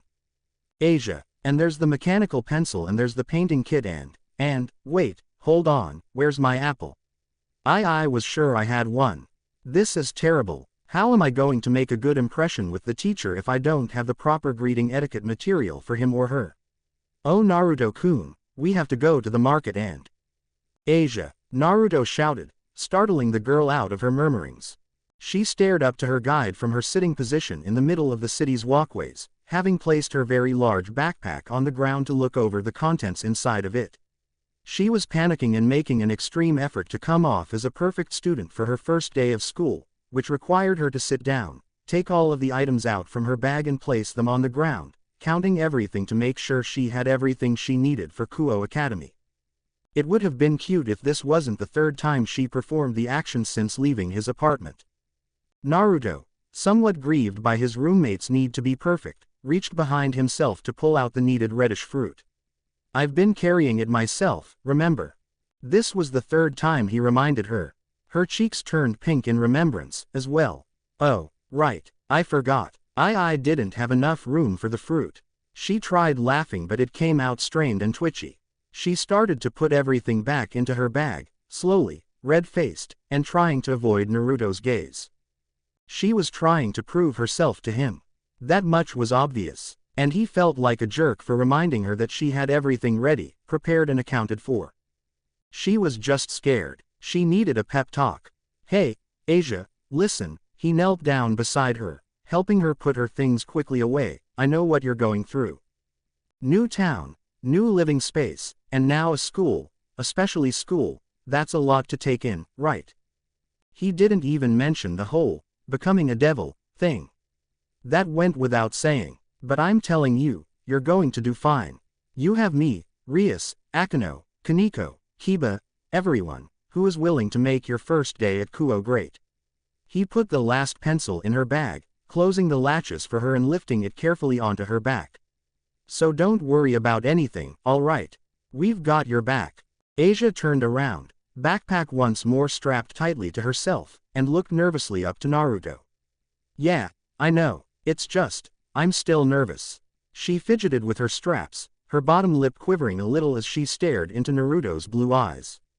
Hey, Naruto-kun, would you tell me why you were scared on your first day at Kuo? Naruto lifted his head in the direction of the school. He remembered fighting a nutcase with a sword the size of a car at the age of 12. He punched a giant snake in the nose and broke a snake in half when it ate him. He beat up Gaara of the Sand, a mass murderer at the time, when few could even touch him in life. He beat up a serial killer at 16. He wrecked the landscape of a forest fighting the snake Sanin. He beat 6 guys who possessed eyes blessed by a literal god of chakra. He conquered his inner demon in one-on-one combat in his mind. He helped stop a war and save an army of ninja. He beat up monsters and stopped said previous god of chakra from destroying the world. He also fought someone on the moon, all before he even got married. So, Kuo Academy, scary. He turned his head back down to Asia's waiting face. Naruto smiled down to her. Terrified, he answered, seeing a surprised, and maybe a little joyful, look appear on the former nun's face. First day at Kuo, I was so scared, I almost walked into the girls' locker room. Thrice. Asia was giggling now, nervousness gone. But you know, Rias-chan was there to help me out. And Akano-chan, too. They really helped me get used to this place in no time. He gave her his best, brightest smile. And I'll be more than happy to help you too. No matter what. Really. Haha. Sure. What are friends for? Her expression held no trace of fear now. For some reason, it reminded him of something important he had to do. Oh, I almost forgot. He exclaimed, reaching around to his backpack, messing with the zipper for only a moment, before his hand went into the center pocket and pulled out a small, slightly larger than his hand, toy. It was the yellow and black mouse. The one dropped during her abduction the previous week. Asia was shocked. Yeah, sorry it took me this long to get it back. It was a little dirty from where you dropped it, so I kinda tried to clean it off as best I could. So, here, Naruto held it out to her. Happy first day of school, or something. Asia stared at it, mouth agape, reaching out to take it in her arms. She stared at it hard. Tears started to form in her eyes. I thought I lost it. Ah, oh please don't cry. I'm sorry. Okay, I know it's not the best gift and I should have given you something more, but... She hugged him, toy still in hand. She reached her tiny arms around his waist and pulled herself to him in a tight embrace. Naruto, mid-speech, blinked surprised, turning his eyes down to the crying, hugging, smiling young girl. Thank you, Naruto-kun. Thank you so much. Naruto smiled, reaching down to pat her comfortingly. Don't mention it. They hugged one another tightly, Asia laughing into his chest as he tried his best to hug her even with the wide load in her backpack, before the two separated. Asia looked ecstatic now. This day is going to be wonderful. She giggled, petting the toy mouse thing. Yes, I'm sure it is.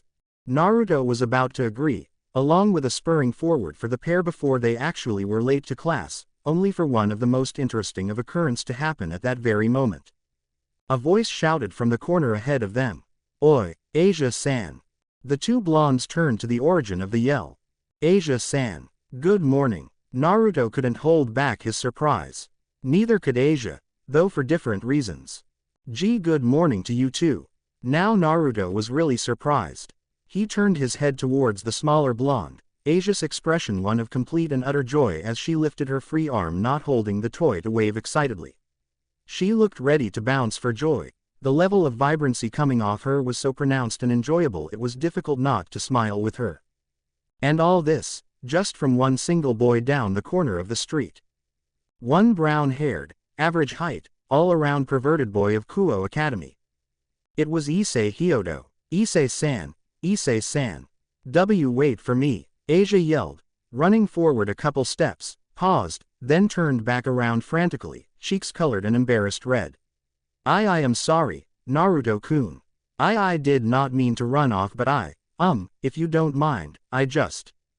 Naruto wasn't paying attention then. His mind decided to do a minor reset at what was now being fully registered as actually happening in front of his own eyes. This was the boy she regretted leaving. Issei Hyodo, of all people. The one he'd only recently finished watching and protecting and ensuring he lived to possibly see old age, that guy. And he was familiar with Asia. Another person he just so happened to have saved from the same fallen angel. What the F and %K is going on here? And I hope it isn't too much to ask for, but, Naruto rebooted then, turning his head down to the girl, who looked quite frantic over something. May I walk to school with Issei-san? Please. Searching for response. Oh, wait, she was asking for. Oh, sure. Naruto blinked himself awake. He was only guessing what she said and, based on how it sounded eerily familiar to how Himawari, his past daughter, he had once sounded when she asked him if she could walk to the academy with a boy one day, he remembered being very tempted into deporting said boy's entire family to the Tetsu no Kuni, the land of iron, at that moment. He really hoped he was right about this one. No problem with me. Just make sure to take the, banana. No, wait, apple. I meant apple. Reboot at, apparently, 40%. Thankfully, Asia's excitement seemed to blind her to her friend's sudden bizarre behavior. Reaching out, she took the apple from the blonde boy and nodded gratefully. Oh, thank you Naruto-kun. I promise to make it up to you. Promise. Not trusting his voice after that great use of the words to make actual sentences, Naruto just nodded with pursed lips and shooed his roommate off toward the Hyodo kid. The boy was waiting quietly at the corner, smiling excitedly. It didn't even seem like a perverse smile. He actually seemed happy when Asia came over beside, carrying apple and toy in hand, and greeted him with an overly excited smile and an innocence that was both sweet and almost supernatural to behold. It certainly seemed to be a strong contrast to the perverse ways of Issei's usual day-to-day routine, especially when he reached out and tried to help carry the few of things in her arms. Asia was blushing. Naruto could see it, even from where he stood. She was blushing at Issei Hyodo. He paused briefly to think of how impossibly coincidental this all was. It was a 1 in a million chance. That one opportunity that just didn't seem like it would happen but did. And to Naruto, who stood back briefly to watch the boy and girl walk ahead of himself in the direction of the school, he found it all just so funny. He ha ha ha ha ha ha ha. He laughed loud. He laughed deeply. He might have even laughed a little crazily. But in the end, the sheer happenstance of the two meeting. Was it fate? Was it destiny? Heck, was it God? Naruto, still in a fit of giggles, could honestly not say with certainty which it was. But, even if it was some outside force messing with the present circumstances of those two meeting, he didn't care. Because, frankly, the two looked happy. Really, really happy. And that was all that mattered, right? And now, without further ado, with a bright smile on his face and a kick to his step, Naruto followed after the pair in the direction of the academy. Thinking that, maybe, Asia had been right. Today was looking pretty amazing right then. A little ways behind the hero, a few minutes ago. Head covered in a tan hat, eyes covered in sunglasses and wearing a tight beige long coat, Rainer stood quietly at the far corner of the street, eyes watching the devil and human pair converse down the city street in the direction of, if she remembered right, Kuo Academy. The two were smiling, talking about things she could not make out and being normal morning students who walked to school. Nothing about their actions or their individual appearances was out of the ordinary, except if one considered the idea that one of them actually died a couple days before and the other, once again, had blue eyes instead of the feral red. Yep, nothing weird there. She figured they would do this, the simple lifestyle of walking to school, keeping to a state of normalcy that befitted any student in the city. She figured this would be the most likely course of action since leaving early morning from her lord's apartment. The blonde hadn't stood out to her during her brief adventure as a student of Kuo. That was because he decided to blend in with them like he was normal. She concluded, even before leaving, that this boy, this Naruto, would act in a way that avoided attention. That he would try and remain normal, unimpressive and unnoticeable to all those around him and avoid giving away any sort of hint to his untapped potential. She figured as much, but did not try and convince herself to not stay back at her lord's, her father's apartment. She should have been resting, healing, getting the full feeling of her arms back. But she didn't. She left early that morning without thinking a second more about it. Why she was doing this? Why had she decided to dress up like one of Azazel's old undercover spy characters? Why was she being so secretive to people that could have cared less if she was near them or not? Why the secret agent's act?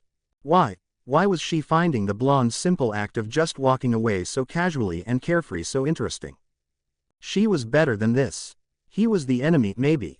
Kinda. Not anymore. Her life was spared by him. He offered advice to her, generally helped her, and now she was practically stalking him to school. What spurred this action? What would make her do something so silly? What is wrong with me? She grumbled to herself, gritting her teeth behind the corner wall. Even without directly being involved with her actions, Naruto Uzumaki was proving to be a menace. Even doing nothing but stand there, watching the nun girl run off ahead of him, he was being utterly infuriating. She was a member of Grigori, damn it. Such actions were beneath her. She trained under Azazel, learned from Barakiel, and would prove her worth as a strong, capable, and confident fallen angel. She would work, she would bleed, she would give her all to Grigori so that one day, she would be looked upon as positively as her father was. No shortcuts, no cheating. She would be Rainer, a fallen angel who did right by Grigori. Her thoughts were so captivated on how awesome she was going to prove everyone she could be that she forgot what she was doing just then. Blushing at being caught in the glow of her own passion, Rainer turned back around to look down the roadway towards the blonde, watching as he laughed loudly to himself. Why was he laughing? She missed something, crap, and now he was laughing. What did I miss? He chuckled a little more. It couldn't have lasted longer than a couple seconds, but it was joyful, cheerful, and so full of energy that it was eye-catching, followed by a bright, satisfied, and downright harmonious smile, as he returned to walking in the direction of the academy. Her eyes were fixated on him as he continued on his way to school, her eyes never leaving him until he turned down a corner and walked out of view. She'd been silent, careful, and observant to those very last moments of view. Or, more specifically, over the curve of his lips, more like. That smile, it gave her pause at the corner. She stared at it carefully as he walked. Pearlescent teeth, absolute joy in his eyes, and the way his strange birthmarks moved with his smile in a way that made it almost seem cute. He was Naruto Uzumaki. Rainer watched him since he left his apartment. Before returning to her own home, she would claim that she had wasted a perfectly good morning on something that was dull, uninteresting, and had no purpose in catching her eye. Although, maybe, that smile of his was kind of nice to look at. Thank you for watching. If you enjoyed the video, be sure to like, comment, and subscribe, as well as checking out the author on fanfiction.net.